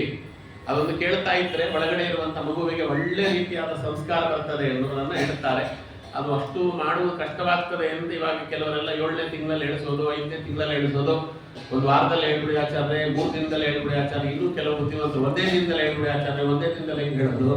ನಾನು 5 ವರ್ಷ ಬರೀ ಸೂರ್ಯವಂಶಕ್ಕೆ ತಗೊಂಡಿದ್ದೇನೆ. ಸೂರ್ಯವಂಶ ಹೇಳಬೇಕಾದ್ರೆ 5 ವರ್ಷ ಬೇಕು, ಚಂದ್ರವಂಶ ಹೇಳಬೇಕಾದ್ರೆ 5 ವರ್ಷ ಬೇಕು, 10 ವರ್ಷ ಬೇಕು. 2 ವಂಶಗಳನ್ನು ಹೇಳಬೇಕಾದ್ರೆ ಅದ್ರ 1 ದಿನದಲ್ಲಿ ಹೇಳಿ ಆಚಾರ್ಯ ಎಂದು ಹೇಳ್ತೀನಿ, ನನಗೇನಿಲ್ಲ, ಓದ್ಬಿಡ್ತೀನಿ ಅಷ್ಟೇ ಹೆಸರುಗಳು ಅಲ್ವಾ. ಬ್ರಹ್ಮದೇವರಿಂದ ಮೊದಲುಗೊಂಡು ಕೊನೆ ಕ್ಷೇಮಕ ರಾಜ ಏನು ಬರ್ತಾನೆ ಪಾಂಡವರ ವಂಶದ ದೊರೆ, ಅಲ್ಲಿವರೆಗೂ ಹೆಸರು ಓದ್ಕೊಂಡು ಹೋಗ್ಬಿಟ್ರೆ ಆಯ್ತಷ್ಟೇ. ಬ್ರಹ್ಮದೇವರ ಮಕ್ಕಳು ಮರೀಚಿಗಳ ಮಕ್ಕಳು ಕಶ್ಯಪರ ಮಗ ಸೂರ್ಯನ ಮಗ ವೈವಸ್ವಾನ್ ನಾಮಕನಾಗಿರ್ತಕ್ಕಂಥ ವೈವಸ್ವತ ಮನು, ವೈವಸ್ವತ ಮನವಿಗೆ ಇಕ್ಷ್ವಾಕು ಹುಟ್ಟಿದ ಓದ್ಕೊಂಡು ಹೋಗಿಬಿಟ್ರೆ ಆಯಿತು ಅಂದ್ರೆ ಇನ್ನೇನಿಲ್ಲ. ಅದರ ಕಥೆ ತಿಳಿಯಬೇಕು ಅಂದ್ರೆ ಬಹಳ ಬಹಳ ರೋಚಕವಾಗಿರ್ತಕ್ಕಂಥ ಕಥೆಗಳು, ಅದ್ಭುತವಾದ ಕಥೆಗಳು, ಅದರಲ್ಲಿ ಎರಡನೇ ಮಾತಿಲ್ಲ. ಹಾಗೆ ಅದನ್ನ ಹೇಳಿಸುವುದು ಮುಂತಿದೆ. ಅಂಥ ಕಥೆಗಳನ್ನ ಕೇಳುತ್ತಿದ್ಲು ಅಂತ ಇಲ್ಲಿ ಹೇಳುತ್ತಾರೆ. ಹಾಗಾಗಿ ಅವಳಿಗೆ ಭಗವಂತನ ಪರವಾಗಿರ್ತಕ್ಕಂತಹ ಕೀರ್ತನೆಗಳನ್ನೇ ಕೇಳುವುದರಲ್ಲಿ ಆಸಕ್ತಿ, ಭಗವಂತನ ಪ್ರಸಾದ ಸ್ವೀಕಾರ ಮಾಡುತ್ತಿದ್ಲು, ಗಂಡನಿಂದ ಒಳ್ಳೆ ತತ್ವಗಳನ್ನ ಕೇಳುತ್ತಿದ್ಲು. ಒಳಗಿರುವಂತಹ ಚೇತನ ಯಾರು ಅನ್ನೋದು ಗೊತ್ತಾಗ್ತದೆ. ರಾಮಾಚಾರ್ಯೋ ಗುರುರ್ವಾಚನ್ ಸ್ಫುರನ್ ಪೂರ್ಣ ಸುಗರ್ಭಿಣಿ ಏಹಂತರೆ ಅವರುಧೆ ಬಹಿ ಪ್ರಸವ ಭೀತಿತಃ. ಹೊರಗಡೆಯೇ ಹೋಗಲಿಲ್ಲ, ಅಪ್ಪಿತಪ್ಪಿ ಏನಾದರೂ ಹೊರಗಡೆ ಪ್ರಸವವಾಗಿ ಬಿಡ್ತು ಅಂತ ಅವಳು ಒಳಗಡೆ ಇದ್ದಾಳೆ. 10 ತಿಂಗಳುಗಳಿವೆ, 9 ತಿಂಗಳು ಮುಗಿದಿದೆ, 10ನೇ ತಿಂಗಳು. ಸಂಪ್ರಾಪ್ತೆ ದಶಮೇ ಮಾಸೆ ಸಾಧನ ದ್ವಾದಶೀತಿತೋ ಶಾರ್ವರಿ ನಾಮ ಸಂವತ್ಸರದ ಮಾಘ ಮಾಸದ ಶುಕ್ಲ ಪಕ್ಷದ ದ್ವಾದಶಿ. ಯಾವತ್ತು ಗೊತ್ತಾ? ಮಾಘ ಮಾಸದ ಶುಕ್ಲ ಪಕ್ಷದ ನವಮಿ, ಮಧ್ವನವಮಿ. ಅದಾಗಿ 3 ದಿವಸಕ್ಕೆ ನೋಡಿ ಆಚಾರ್ಯರು ತಾವು ಅಲ್ಲಿ ದೊಡ್ಡ ಬದರಿಯನ್ನು ಪ್ರವೇಶ ಮಾಡಿದ್ರು. ಅದಾಗಿ 3ನೇ ದಿನಕ್ಕೆ ವಾದಿರಾಜರ ಅವತಾರ ಮಾಡಿಬಿಟ್ರು. ನಾನು ಆಚಾರ್ಯರ ಪರವಾಗಿರ್ತಕ್ಕಂಥ ಕೆಲಸಗಳನ್ನ ನಿಮಗೆ ಮಾಡಿ ತೋರಿಸಲು ಬಂದಿದ್ದೇನೆ ಅಂತ. ಹಾಗಾಗಿ ಸಾಧನಾ ದ್ವಾದಶಿ ಆಗಿತ್ತಂತೆ, ಬಹಳ ಕಮ್ಮಿ ಸಮಯ ದ್ವಾದಶಿ ಇತ್ತು. ಪಾರಣೆಗೆ ಅಂತ ಇವರು ಕೂತಿದ್ದಾರೆ. ಇದ್ದಕ್ಕಿದ್ದಂತೆ ಹಠಾತ್ತನೆ ಒಂದು ಗೋವು ಕಾಣಿಸಿಕೊಳ್ತು. ಆಚಾರ್ಯ ಪಾರಣಾಸಕ್ತೆ ತದಾ ಕೇದಾರ ಸಸ್ಯಕಂ ಗೌರೇಕ ಸಹಸಾಗತ್ಯ ಭೋಕ್ತುಂ ಸಮುಪಚಕ್ರಮೇ. ಒಂದು ದೊಡ್ಡ ಗೋವು, ದೇವ ಲೋಕದ ಗೋವಿದ್ದಾಗಿದೆ. ಅದು ಕಾಣಿಸಿಕೊಂಡು ಇವರು ಬೆಳೆದಂತಹ ಆ ಸಸ್ಯವನ್ನು ತಿನ್ಲಿಕ್ಕೆ ಪ್ರಾರಂಭ ಮಾಡ್ತದೆ. ನೋಡಿ, ಅಲ್ಲಿವರೆಗೂ ಅವಳಿಗೆ ಹೊರಗೆ ಹೋಗಬೇಕು ಅನ್ನುವ ಬುದ್ಧಿಯೇ ಬಂದಿರಲಿಲ್ಲ. ದರಿದ್ರ ಪೀಡಿತ ಸಾತ್ವಿ ಸಸ್ಯ ಭಕ್ಷಣ ತತ್ಪರಂ ಪ್ರತ್ಯಾಜ್ಞೆಯ ಗಾಂ ನಿರೋಧಂ ಕೇದಾರ ಪ್ರಾಪಸತ್ವರಂ ತದಾ ತತ್ರೈವ ಸುಶಿವೆ ಭಾಸ್ಕರ ಪ್ರಭಮಾತ್ಮಜಂ ಅಂತದೆ ವಾದಿರಾಜರ ಗುರುಚರಿತಾಮೃತೆ. ಆವಾಗ ಅವಳಿಗೆ ಹೊರಗೆ ಹೋಗಬಾರದು ಅನ್ನುವ ಬುದ್ಧಿಯೇ ಹೋಗ್ಬಿಡ್ತಂತೆ. ಬುದ್ಧಿ ಕೊಡುವವ ದೇವರು, ಧಿಯೋ ಯೋನ ಪ್ರಚೋದಯಾತ್ ಅಂತ ಅದಕ್ಕೆ ಅವನಿಗೆ ಹೇಳೋದು, ಕೊಡುವವ ಅವನು. ಅದಕ್ಕೆ ಅಲ್ಲಿವರೆಗೂ ಅವಳು ಕಾಯ್ಕೊಂಡಿದ್ಲು, ಅವರ ಮನಸ್ಸಿಂದ ಹೋಯ್ತು. ಅವ್ರು ನೆಪ್ಸೋ ಹಾಗಿಲ್ಲ. ಈ ಹಸು ಎಲ್ಲ ತಿಂದಾಕಿ ಬಿಟ್ರೆ ವರ್ಷ ಪೂರ್ತಿ ಉಪವಾಸವಾಗ್ತದೆ ಅಂತ ಕೈಯಲ್ಲೊಂದು ಚಿಕ್ಕ ಕೋಲನ್ನು ಹಿಡಿದು ಅದು ಓಡಿಸ್ಬೇಕು ಅಂತ 10 ತಿಂಗಳಿಂದ ಹೊರಗೇ ಬರದೇ ಇದ್ದಂತ ಪುಣ್ಯಾತ್ಗಿತ್ತಿ ಮೊದಲ ಬಾರಿಗೆ ಮನೆಯಿಂದ ಹೊರಗೆ ಬಂದು ತಥಾತತ್ರೈವ ಸುಶಿವೆ ಭಾಸ್ಕರ ಪ್ರಭಮಾತ್ಮಜಂ. ಅಲ್ಲಿ ಹತ್ರ ಬರ್ತಿದ್ದಾಳೆ. ಹತ್ರ ಬರುವಾಗ ಗೋಮಾಯ ಆಗಿಬಿಡ್ತು. ಅವಾಗ ಅವಳಿಗೆ ಅರ್ಥ ಆಯ್ತು, ಇದು ದೈವಿಕವಾದ ಗೋವು, ಅಯ್ಯಯ್ಯೋ ಹೊರಗೆ ಬಂದ್ಬಿಟ್ನಲ್ಲ ಅಂತ ವಾಪಸ್ ತಿರುಗ್ತಾಳೆ. ವಾಪಸ್ ಬರ್ಲಿಕ್ಕಾಗಲಿಲ್ಲ. ಅದೇ ಜಾಗದಲ್ಲಿ ಕೆಳಗೆ ಕೂಡ್ತಾಳೆ. ಅಷ್ಟರೊಳಗೆ ವಾಗೀಶ ತೀರ್ಥರಿಗೆ ಭಗವಂತ ಆಜ್ಞೆ ಮಾಡಿದ್ದ, ಜ್ಞಾನ ದೃಷ್ಟವೇವ ಗುರುವಿಹಿ ವಿಜ್ಞಾತಾರ್ಥೈಹಿ ಪುರಾಗತೈ ಪ್ರಸೂತ ಕಾರ್ಯ ಕುಶಲ ನಿಯುಕ್ತ ವೃದ್ಧಯೋಷಿತ. ಅವಾಗಲ್ಲಿಂದ ಪ್ರಸವ ಮಾಡಿಸುವಂತಹ ಸೂಲಗಿತ್ತಿಯರು ಅಂತ ಏನು ಕರೆಯುತ್ತೇವೆ, ಪರಿಣಿತರಾದವರು, ಅವರನ್ನು ಕಳಿಸಿ ಬಂಗಾರದ ಹರಿವಾಣವನ್ನು ಕೊಟ್ಟು ಕಳಿಸಿರ್ತಾರೆ. ಬಂಗಾರದ ಹರಿವಾಣದಲ್ಲಿ 3 ಜನ ಅವತಾರ ಮಾಡಿದ್ದಾರೆ. ಮೊಟ್ಟ ಮೊದಲ ಬಾರಿಗೆ ಬಂಗಾರದಲ್ಲಿ ಅವತಾರ ಮಾಡಿದ ಕೀರ್ತಿ ಅದು ವ್ಯಾಸರಾಜ ಗುರುಸಾರ್ವಭೌಮರಿಗೆ ಸಲ್ತದೆ. ಅವರು ಬಂಗಾರದ ಹರಿವಾಣದಲ್ಲಿ ಅವತಾರ ಮಾಡಿದವರು. ಎರಡನೇದಾಗಿ ಬಂಗಾರದ ಹರಿವಾಣದಲ್ಲಿ ಅವತಾರ ಮಾಡಿದವರು ವಾದಿರಾಜ ಗುರುಸಾರ್ವಭೌಮರು. 3ನೇದಾಗಿ ಬಂಗಾರದ ಹರಿವಾಣದಲ್ಲಿ ಅವತಾರ ಮಾಡಿದವರು ರಘುತ್ತಮ ತೀರ್ಥರು. 3 ಜನ. ಅಂದ್ರೆ ಹುಟ್ಟುವಾಗಲೇ ಬಂಗಾರದಲ್ಲಿ ಹುಟ್ಟಿದ್ರು ಅಂತ. ಭಾರತ್ ವಿತ್ ಸಿಲ್ವರ್ ಸ್ಪೂನ್ ಅಂತಿವೆ, ಸಿಲ್ವರ್ ಅಲ್ಲ ಗೋಲ್ಡನ್ ಸ್ಪೂನ್ ಇದು. ಅವತಾರ ಮಾಡುವಾಗಲೇ ಅಂತ ಅವರೆಲ್ಲ ಕಳಿಸಿದ್ರಂತೆ. ನೋಡಿ, ನಮ್ಮ ಪರಮಗುರುಗಳಿಗೆ ಪರಮಾಪ್ತರಾಗಿದ್ದವರು ಕಾಶಿ ರಾಘವೇಂದ್ರಾಚಾರ್ಯರು ಅಂತ.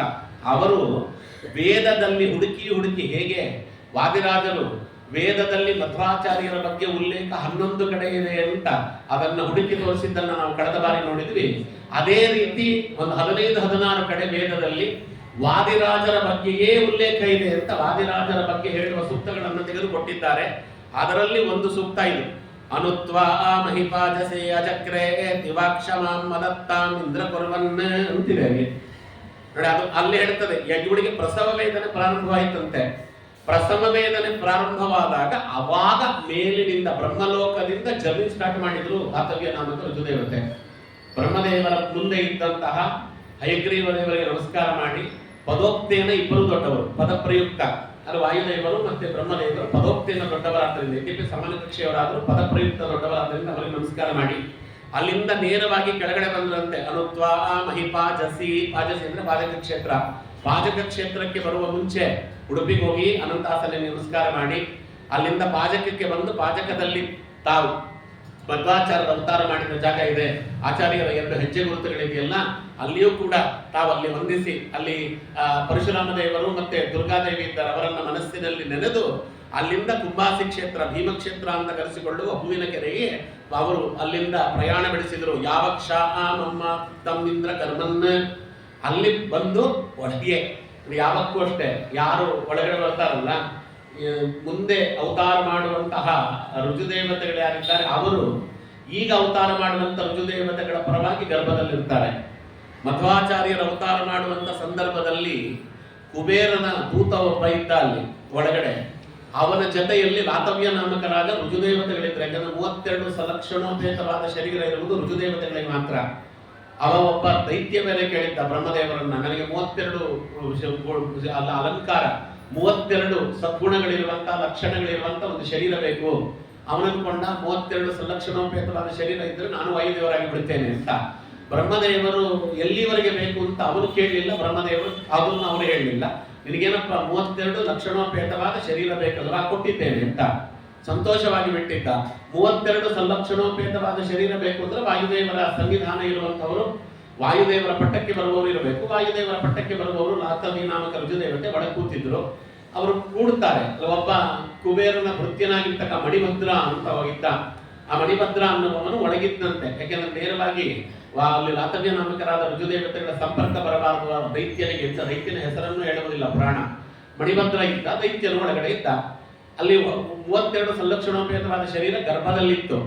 ಅವನು ಗರ್ಭದಲ್ಲೇ ಇದ್ದಿತ್ತು, ಹೊರಗೆ ಬರಬೇಕು ಅಂತ ಅವ ಕೇಳಿರಲಿಲ್ಲ. ಅದರಿಂದ ಯಾವಾಗ ಅಲ್ಲಿ ಆಚಾರ್ಯರು ಅವತಾರ ಮಾಡಬೇಕು ಅಂತ ಬಂದಾಗ ನೋಡಿ, ತಂ ಪೂರ್ವ ಪಕ್ಷಂ ಸಿತಬಿಂಬಮಿವ ಪ್ರವೃತ್ತಂ ಯಾವತ್ ದ್ವಿಜೇಂದ್ರ ವನಿತಾ ಸುಷವೇತ್ರ ತಾವತ್ ಅಂಶೇನ ವಾಯುರವತೀರ್ಯ ಸ್ವರೂಪ್ಯ ಪೀಠೆ ವಿಷ್ಣು ಪ್ರಣಮ್ಯಂ ಭುವನಂ ಪ್ರಯಾತರು. ಅಲ್ಲಿ ನೇರವಾಗಿ ನಮಸ್ಕಾರ ಮಾಡಿ ಅಲ್ಲಿ ಅನಂತಾಸನಿಗೆ ಅವರೇನು ಪ್ರವೇಶ ಮಾಡಿದ್ರಲ್ಲ, ಪ್ರವೇಶ ಮಾಡಿ ಸಂಪೂರ್ಣ ಲಕ್ಷಣ ಚಣಂ ರವರಾಜಮಾನ ದ್ವಾರಂತರಂ ಪರಮ ಸುಂದರಂ ಮಂದಿರಂ ತತ್ ರಾಜೇವ ತತ್ ಪುರವರಂ ಭುವನಾದಿರಾಜೋ ನಿಷ್ಕಾಸಯಂ ಪರಮಸೋ ಭಗವಾನ್ ವಿವೇಶ ಅಂತ.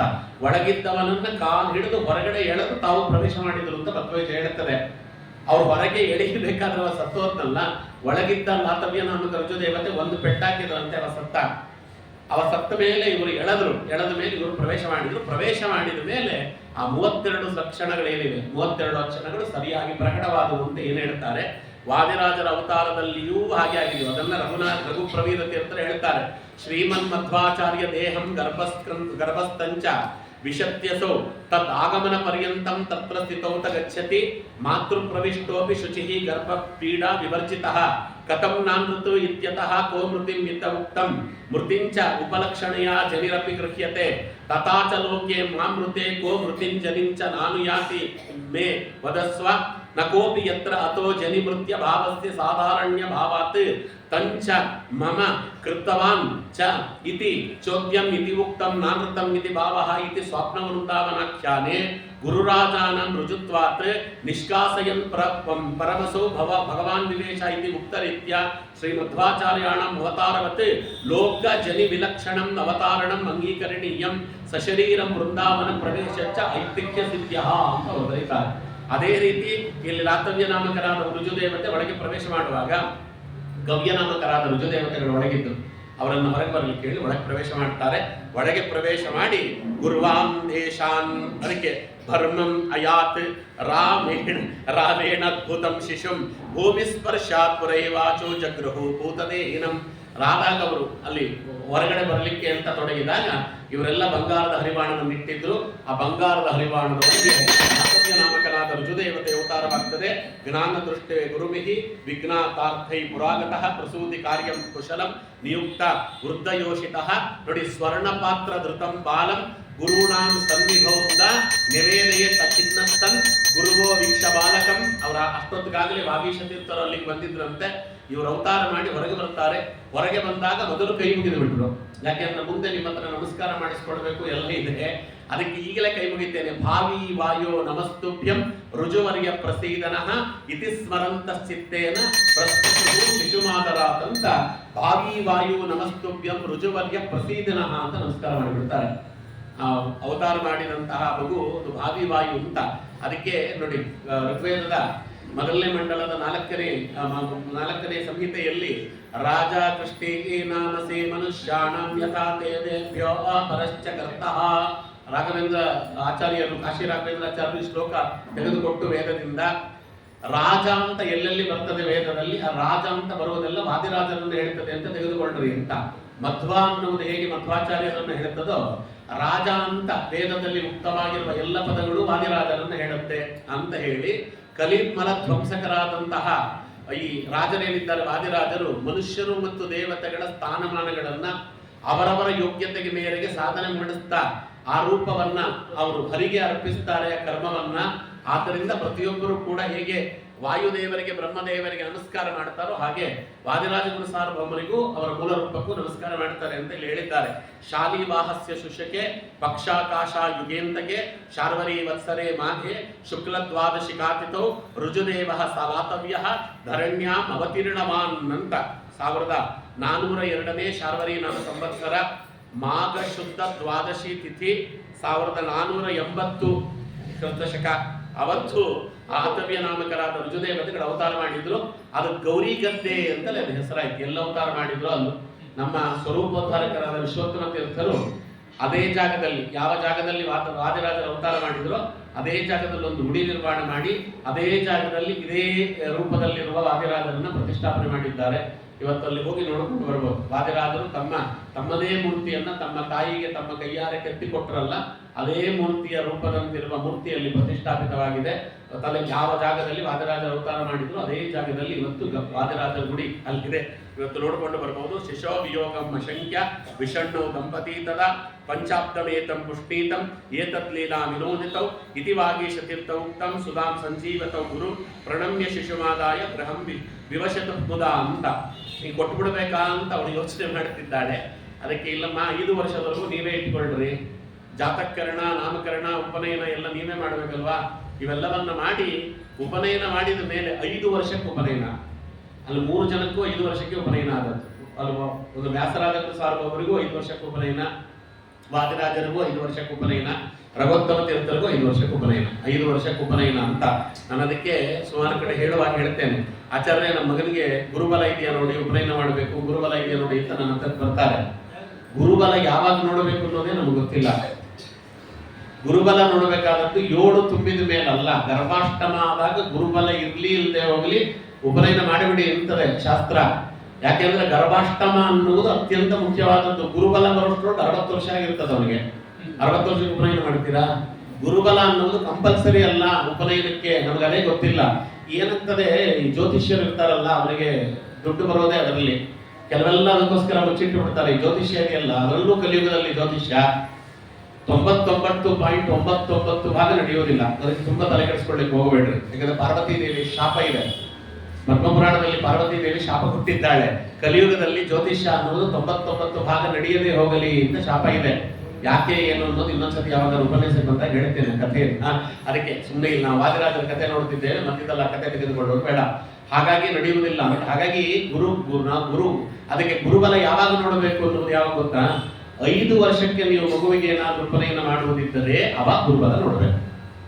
ಅವನ ಮಗು ತುಂಬಾ ಚುರುಕಾಗಿದ್ದಾನೆ, ಅವನ ಬಾಯಲ್ಲಿ ಮಂತ್ರಗಳು ಈಗಲೇ ಬರ್ತಾವೆ, ಹೇಳಿಕೊಟ್ಟದ್ದನ್ನೆಲ್ಲ ಕಲಿತಾನೆ, ಏಕಸಂಧಿಗ್ರಾಹಿಯಾಗಿದ್ದಾನೆ, ತುಂಬಾ ಚಟುವಟಿಕೆಯಿಂದ ಇದ್ದಾನೆ ಅಂದ್ರೆ ಅವ್ನಿಗೆ 5 ವರ್ಷ ಆದ್ರೆ ಉಪನಯನ ಮಾಡಿಬಿಟ್ರೆ ಅವ ತುಂಬಾ ಲೋಕದಲ್ಲಿ ಪ್ರಸಿದ್ಧನಾಗ್ತಾನೆ ಅಂತ ಹೇಳಿದಾಗ 5 ವರ್ಷಕ್ಕೆ ಗುರುಬಲ ಇದ್ರೆ ಉಪನಯನ ಮಾಡಿರಿ, ಇಲ್ಲ ಅಂದ್ರೆ ಮಾಡಬೇಡಿ ಅಂತಾರೆ.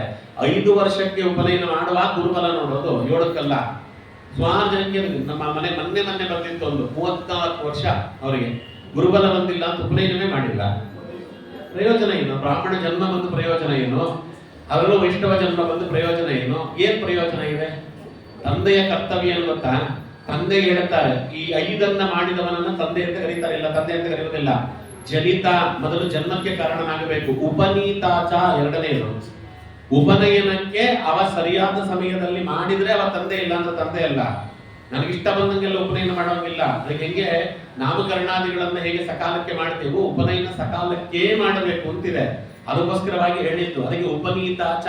ಅದಾದ್ಮೇಲೆ ಯಾವ ವಿದ್ಯಾಂ ಪ್ರಯಚ್ಛತಿ, ಒಳ್ಳೆ ವಿದ್ಯೆಯನ್ನು ಕೊಡಬೇಕವ. ತಾನು ಗೊತ್ತಿದ್ದು ತಾನು ಹೇಳ್ಕೊಡ್ಬೇಕು, ಇನ್ನೊಬ್ಬರ ಹತ್ರ ಹೇಳಿಸ್ಬೇಕು. ಅನ್ನದಾತ ಭಯತ್ರಾತ, ಅನ್ನ ಹೊತ್ತೊತ್ತಿಗೆ ಸರಿಯಾಗಿ ಆಹಾರ ಕೊಟ್ಟು ಕಾಪಾಡಬೇಕು. ನೀ ಹೆದರಬೇಡ ಮಗು, ನಾನಿದ್ದೇನೆ, ನಮ್ಮ ಇಡೀ ಪರಂಪರೆ ಇದೆ, ನಮ್ಮ ಗುರುಗಳಿದ್ದಾರೆ, ನಮ್ಮ ಭಗವಂತ ಇದ್ದಾನೆ, ನಿಮ್ಗೇನು ಆಗುವುದಿಲ್ಲ ಅಂತ ಧೈರ್ಯವನ್ನ ಮಗುವಿಗೆ ಕೊಟ್ಟು ಬೆಳೆಸಬೇಕು. ಈಗ 5 ಇದ್ರೆ ಅವನನ್ನ ಪಂಚೈತೆ ಪಿತರ ಸ್ಮೃತಃ ಅಂತಾರೆ. 5 ಇದ್ರೆ ಅವನ ತಂದೆ, 5ರಲ್ಲಿ 1 ಮಿಸ್ ಆದ್ರೂ ಅವನ ತಂದೆ ಅಂತ ಕರೆಯೋದಿಲ್ಲ. ಅದರಲ್ಲಿ ಉಪನಯನ ಅನ್ನೋದು ಸಕಾಲಕ್ಕೆ ಮಾಡಬೇಕು ಅನ್ನೋದಕ್ಕೆ ಇವೆಲ್ಲ ಕಥೆಯನ್ನ ಹೇಳ್ತಿದ್ದಾರೆ. ಹಾಗಾಗಿ ನೀವು ಉಪನಯನಾದಿಗಳನ್ನ ಮಾಡಿ ತದನಂತರದಲ್ಲಿ ಬಂದು ಬಿಡಿ ಅಂತ. ಅದಕ್ಕೆ ನೋಡ್ರಿ, ಸ್ತನ್ಯಪಾನವನ್ನ ಮಾಡಿಸ್ಬೇಡ್ರಿ ಅಂತ ಹೇಳ್ಬಿಡ್ತಾರೆ. ಸ್ತನ್ಯಪಾನ ಮಾಡಿಸ್ಬೇಡ್ರಿ. ಕೋಲಾತ್ಮನೋ ಹರೇರ್ ನಿತ್ಯಂ ಗೋಕ್ಷೀರಂ ಅಭಿಷೇಚಿತಂ ಪಾಯಯಿತ್ಯೈವ ತಂ ಬಾಲಂ ಕಾಂತರೂಪಂ ಅವರ್ಧಯತ್ ಸ ಕುಮಾರಃ ಚಿತ್ರತಮ ಪಶ್ಯತಾಂ ಸುಗದಸ್ಸತಾಂ ಲೀಲಾಂ ಪ್ರತಿದಿವಂ ಕುರ್ವನ್ ಗಮಯಾಮಾಸ ಶೈಶವಂ ಅಂತ ಶ್ಲೋಕ. ನಾವು ಭೂವರಹ ದೇವರಿಗೆ ಮತ್ತೆ ಅದು ಅಲ್ಲಿ ಪದ್ಧತಿಯಿಂದ ಬಂದಂತಹ ಆ ಪೀಠದಲ್ಲಿ ಬಂದಂತಹ ಸಕಲ ಸಾಲಿಗ್ರಾಮಾದಿಗಳು ಭಗವಂತನ ಸನ್ನಿಧಾನ ಏನಿದೆ ಅಲ್ಲಿಗೆ, ಅದಕ್ಕೆ ನಾವು ಗೋಕ್ಷೀರಂ ಅಭಿಷೇಚಿತಂ ಹರೇರ್ ನಿತ್ಯಂ ಕೋಲಾತ್ಮನು ಅಂದ್ರೆ ಭೂವರಹ ದೇವರಿಗೆ ನಿತ್ಯದಲ್ಲಿ ಗೋಕ್ಷೀರದ ಅಭಿಷೇಕ ಮಾಡುತ್ತೇವೆ, ಸಾಲಿಗ್ರಾಮಕ್ಕೆ ಅಭಿಷೇಕ ಮಾಡುತ್ತೇವೆ. ಆ ಹಾಲನ್ನ ಕಡಿಸಿಕೊಡ್ತೇವೆ. ಅದೇ ಹಾಲನ್ನ ಪಾಯಯಿತ್ವೈವ ತಂಬಾಲಂ ಕಾಂತರೂಪಂ ಅವರ್ಧಯತ್, ಅದನ್ನೇ ಕುಡಿಸ್ಬೇಕು, ಬೇರೆ ಕುಡಿಸೋವಾಗಿಲ್ಲ. ಸಕುಮಾರಂ ಚಿತ್ರತಮ ಪಶ್ಯತಾಂ ಸುಖದಾ ಸತಂ, ಅದಕ್ಕೆ ಅವನು 5 ವರ್ಷ ಚೆನ್ನಾಗಿ ಬೆಳೀತಾನೆ. ಬೆಳೆಯುವವರೆಗೂ ಕೂಡ ಅವನ ಬೆಳವಣಿಗೆಯನ್ನು ನೋಡಿ ಸಂತೋಷ ಪಡಿ.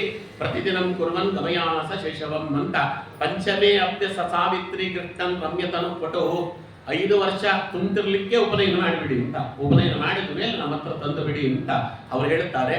ಬಾಲಲೀಲೆಗಳು, ಆಚಾರ್ಯರು ಬಾಲ್ಯದಲ್ಲಿ ಲೀಲೆಗಳನ್ನಾಡಿದಂಥ ಜಾಗ ಇವತ್ತು ಪಾಜಕದಲ್ಲಿ ಸಿಗ್ತದೆ ನಿಮಗೆ, ಅವರ ಹೆಜ್ಜೆ ಗುರುತುಗಳು ಸಿಗ್ತದೆ.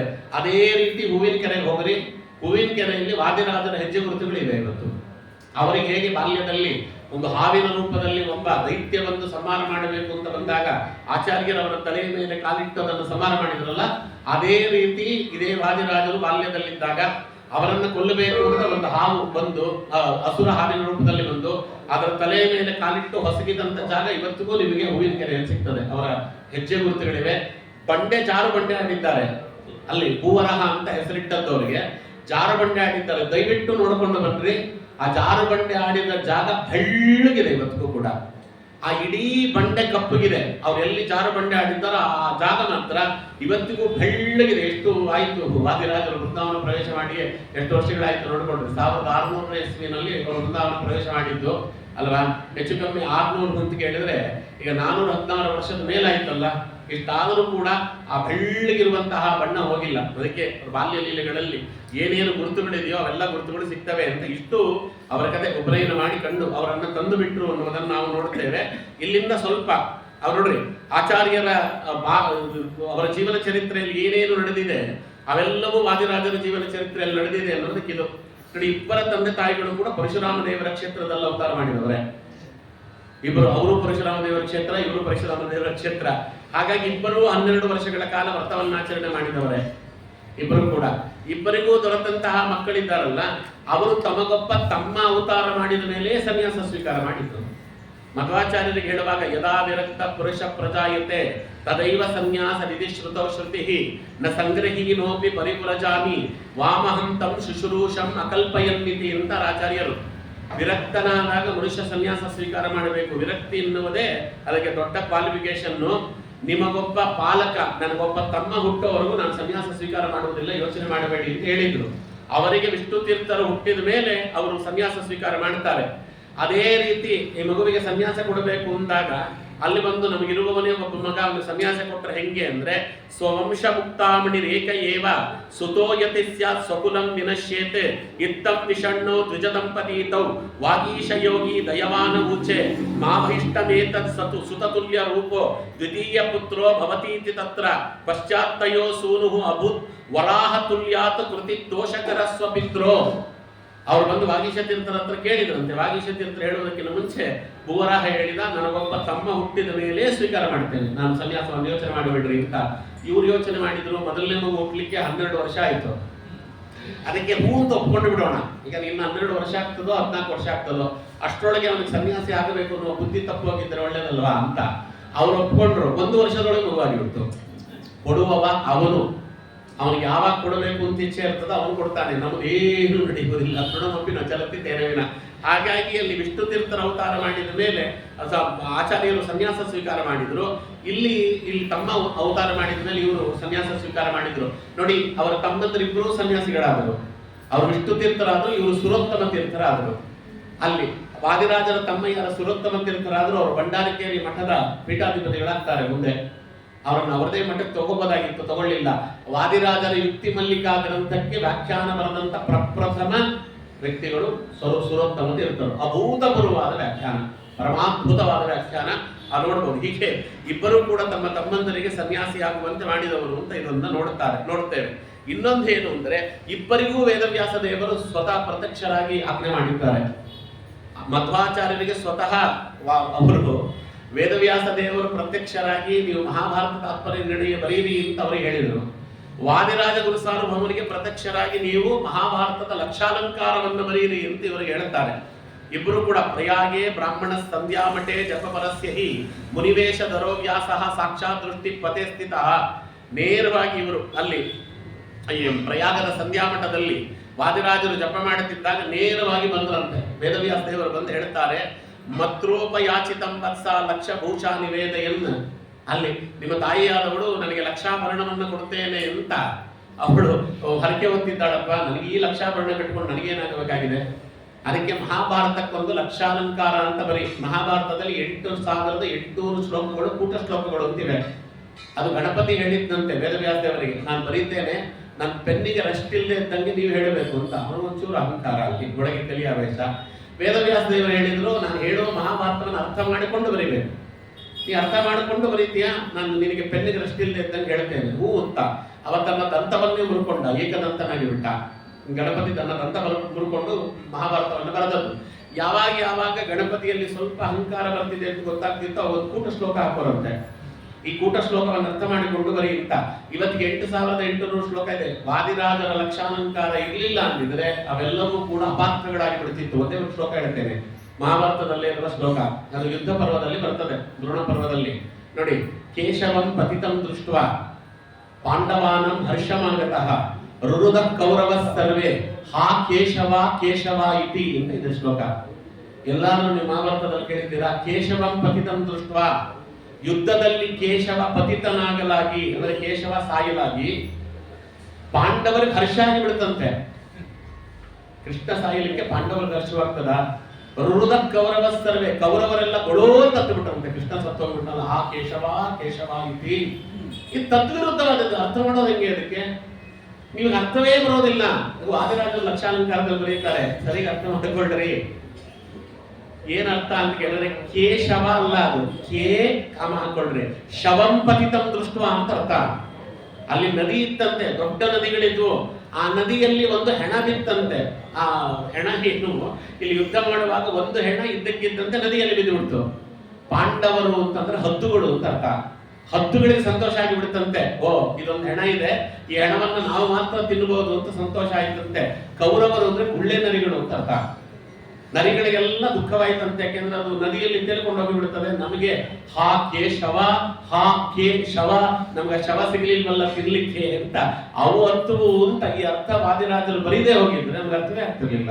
ಬಹಳಷ್ಟು ಈ ರೀತಿ ಶ್ಲೋಕಗಳಿವೆ, ಲಕ್ಷಾಲಂಕಾರ. ಅದಕ್ಕೆ ಮಹಾಭಾರತ ಭಗವಂತನ ಅನುಗ್ರಹ. ಮಹಾಭಾರತ 10 ವರ್ಷಗಳ ಕಾಲ ಹೇಳುವ ಒಂದು ಭಾಗ್ಯವನ್ನು ಕೊಟ್ಟಿದ್ದಾನೆ. 2ನೇ ಬಾರಿ ಹೇಳ್ತಿದ್ದೇನೆ, ದ್ರೋಣ ಪರ್ವದಲ್ಲಿದ್ದೇನೆ. 8 ವರ್ಷದಿಂದ ಮಹಾಭಾರತ ಹೇಳ್ತಿದ್ದೇನೆ. ಲಕ್ಷಾಲಂಕಾರವನ್ನು ಸೇರಿಸಿಕೊಂಡು ಹೇಳುವಂತ ಭಾಗ್ಯ ದೇವರು ಕೊಟ್ಟಿದ್ದಾನೆ. ಆ ಲಕ್ಷಾಲಂಕಾರದೊಂದಿಗೆ ಮಹಾಭಾರತವನ್ನು ಕೇಳುವುದು, ಅದನ್ನು ಓದುವುದು, ಉಪನ್ಯಾಸ ಮಾಡುವುದು, ಅದರ ಮುಂದೆ ಸ್ವರ್ಗ ಸುಖವೂ ಇಲ್ಲ. ಅಷ್ಟು ಅಪೂರ್ವವಾಗಿರ್ತಕ್ಕಂಥ ವಾದಿರಾಜರ ವ್ಯಾಖ್ಯಾನ ಅದ್ಭುತವಾದ ವ್ಯಾಖ್ಯಾನ. ಅದಕ್ಕೆ ಹೇಳಿದೆ, ಈಗ ವಾದಿರಾಜನಿಗೆ ನೀನು ಬರೀ ಅಂತ ಹೇಳಿ ಆ ಲಕ್ಷಾಲಂಕಾರವನ್ನು ವಾದಿರಾಜರು ರಚನೆ ಮಾಡಿದ ಮೇಲೆ ಅವಳಿಗೆ ಕನಸಿನಲ್ಲಿ ಭೂವರಹ ದೇವರು ತಮ್ಮ ಮೈ ಮೇಲೆ ಲಕ್ಷಾಲಂಕಾರ ಮಾಡಿಕೊಂಡಿದ್ದನ್ನು ತೋರಿಸಿದರು. ಇವೆರಡು ನಾವು ನೋಡ್ತೇವೆ ಅಲ್ವಾ? ಇಲ್ಲಿ ನೋಡ್ರಿ, ಸಭಾಜಯ ಮಧ್ವಾಚಾರ್ಯರು ಸಮಗ್ರ ದೇಶವನ್ನ ಪಾದಚಾರಿಗಳಾಗಿ ಸಂಚಾರ ಮಾಡಿ ಎಲ್ಲರನ್ನ ಸೋಲಿಸಿದ್ರು ಅಂತಿದೆ ನೋಡಿ. ಅಲ್ಲಿ ಗರ್ಜರಾದೀಶು ದೇಶೇಶು ಸ್ವಶಿಷ್ಯಾನ್ ಕೃಪಯಾಯುತಃ ತತ್ರಾತ್ಯಾನೇವ ಕೃತವಾನ್ ವಿಷ್ಣು ದೀಕ್ಷಾ ಪ್ರವರ್ತವಾನ್ ಅಂತ ವೃತ್ತಿರತ್ನ ಸಂಗ್ರಹದಲ್ಲಿ ಹೇಳ್ತಾರೆ. ಗುಜರಾತಿನಿಂದ, ಗರ್ಜರಾದೀಶು ಅಂದ್ರೆ ಗುಜರಾತ್ ಅಂತ ಅರ್ಥ. ಗುಜರಾತಿನಿಂದ ಅಲ್ಲಿಂದ ಪ್ರದಕ್ಷಿಣಾಕಾರವಾಗಿ ತಾವು ವಾದಿರಾಜರು ತೀರ್ಥ ಕ್ಷೇತ್ರದ ಯಾತ್ರೆಗಳನ್ನು ಮಾಡುವ ನೆಪ ಇಟ್ಟುಕೊಂಡು ಅದರೊಂದಿಗೆ ಪ್ರಪಂಚದಲ್ಲಿ ಇನ್ನೊಂದು ಸರಿಸಾಟಿ ಇಲ್ಲದೆ ಇರುವಂತ ತೀರ್ಥ ಪ್ರಬಂಧ ಅನ್ನುವ ಗ್ರಂಥವನ್ನು ಕೊಟ್ಟು ಲೋಕದಲ್ಲಿ ಅವರ ತೀರ್ಥ ಪ್ರಬಂಧ ಗ್ರಂಥ ಕೊಟ್ಟಿದ್ರಿಂದಲೇ ನಾವು ತೀರ್ಥಯಾತ್ರೆ ಹೇಗೆ ಮಾಡಬೇಕು ಅಂತ ನಮ್ಗೆ ಗೊತ್ತಾಗಿದ್ದಿಲ್ಲ, ಗೊತ್ತಾಗ್ತಿರ್ಲಿಲ್ಲ. ಅಷ್ಟು ಅದ್ಭುತವಾದ ಗ್ರಂಥ. ಏನು ಅವರ ಪದಗಳ ಲಾಲಿತ್ಯ, ವಾದಿರಾಜರು ಹೇಗೆ ಕುಡಿಸ್ತಾರೆ ಪದಗಳನ್ನ ಅಂತ. ಸರಸ್ವತಿ ಅವ್ರ ಮುಂದೆ ಬಂದು ಕೈಯೊಡ್ಡಿ ನಿಲ್ತಾಳೆ, ನನ್ನನ್ನು ಸ್ವೀಕಾರ ಮಾಡಿ ಅಂತ. ಅಷ್ಟು ಅದ್ಭುತ ಅಲ್ವಾ? ಶ್ರುತಿಶತ ಪರಿಗೀತ ಶುದ್ಧ ಭಾವೈರ್ಗೃಹೀತ ಕಮಲಲಿ ಲೇತಾತಃ, ಅದಕ್ಕೆ ಸಕಲ ಜಗದೀತಃ ಸಕಲ ಸಂಪತ್ ಪ್ರತೀತಃ ಪ್ರವಿತತು ಭವಚೇತಃ ಪ್ರತ್ಯಹಂ ರಂಗನಾಥಃ.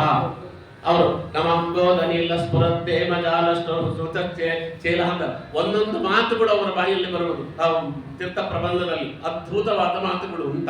ಅದು ಪ್ರಪ್ರಥಮವಾಗಿ ಸಂಸ್ಕೃತ ಸಾಹಿತ್ಯದಲ್ಲಿ ಪ್ರಪ್ರಥಮವಾಗಿ ಎರಡನೇ ಅನುಪ್ರಾಸ ಅಂತ, ಅದು ಎರಡನೇ ಅಕ್ಷರದ ಪ್ರಾಸವನ್ನ ಲೋಕದಲ್ಲಿ ಮೊಟ್ಟ ಮೊದಲ ಬಾರಿಗೆ ತಂದವರೇ ಅವರು. ನನಗೆ ಇಲ್ಲೊಂದಕ್ಕೆ ಮಹಾಭಾರತದ ವಿರಾಟ ಪರ್ವದಲ್ಲಿ ಬರುವಂತಹ ಒಂದು ಶ್ಲೋಕ ಇದೆ. ನದಿ ಜಲ ಕೇಶವ ನಾರಿ ಕೇತು ನಾಗಪಯೋ ನಾಮ ನಗಾದಿ ಸೂನು ಗತ್ಯಾ ಸುರೇಶ ಕ್ವಚಿತಂಗನೇವ ಗುರುಭಾಷೆ ವಚನಂ ತದಾನೀಂ ಅಂತಿದೆ. ಇದು ಹೆಂಗಿದೆ ಅರ್ಥ ಮಾಡಿಕೊಳ್ಳೋದು ಹೆಂಗೆ ಅಂತ ನೋಡಿ. ನದಿ ಒಂದಕ್ಕೊಂದಕ್ಕೆ ಸಂಬಂಧವೇ ಇಲ್ಲ. ನದಿ ಸರಿ, ನದಿ ಜಲ, ನದಿ ಇದ್ದ ಮೇಲೆ ಜಲ ಇರ್ತದೆ, ನೀರಿರ್ತದೆ, ಇಲ್ಲ ಅಂತಲ್ಲ ಅಲ್ವಾ? ಆಮೇಲೆ ಕೇಶವ, ನದಿ ಜಲ ಆದ್ಮೇಲೆ ಕೇಶವ ಯಾಕೆ ಬಂದ ಅಲ್ಲಿ ಗೊತ್ತಿಲ್ಲ. ನಾರಿ, ಕೇಶವ ಇದ್ದ ಕಡೆ ನಾರಿ ಇರ್ತಾಳ. ಕೇತು ಅಂದ್ರೆ ಧ್ವಜ ಅಂತ ಅರ್ಥ.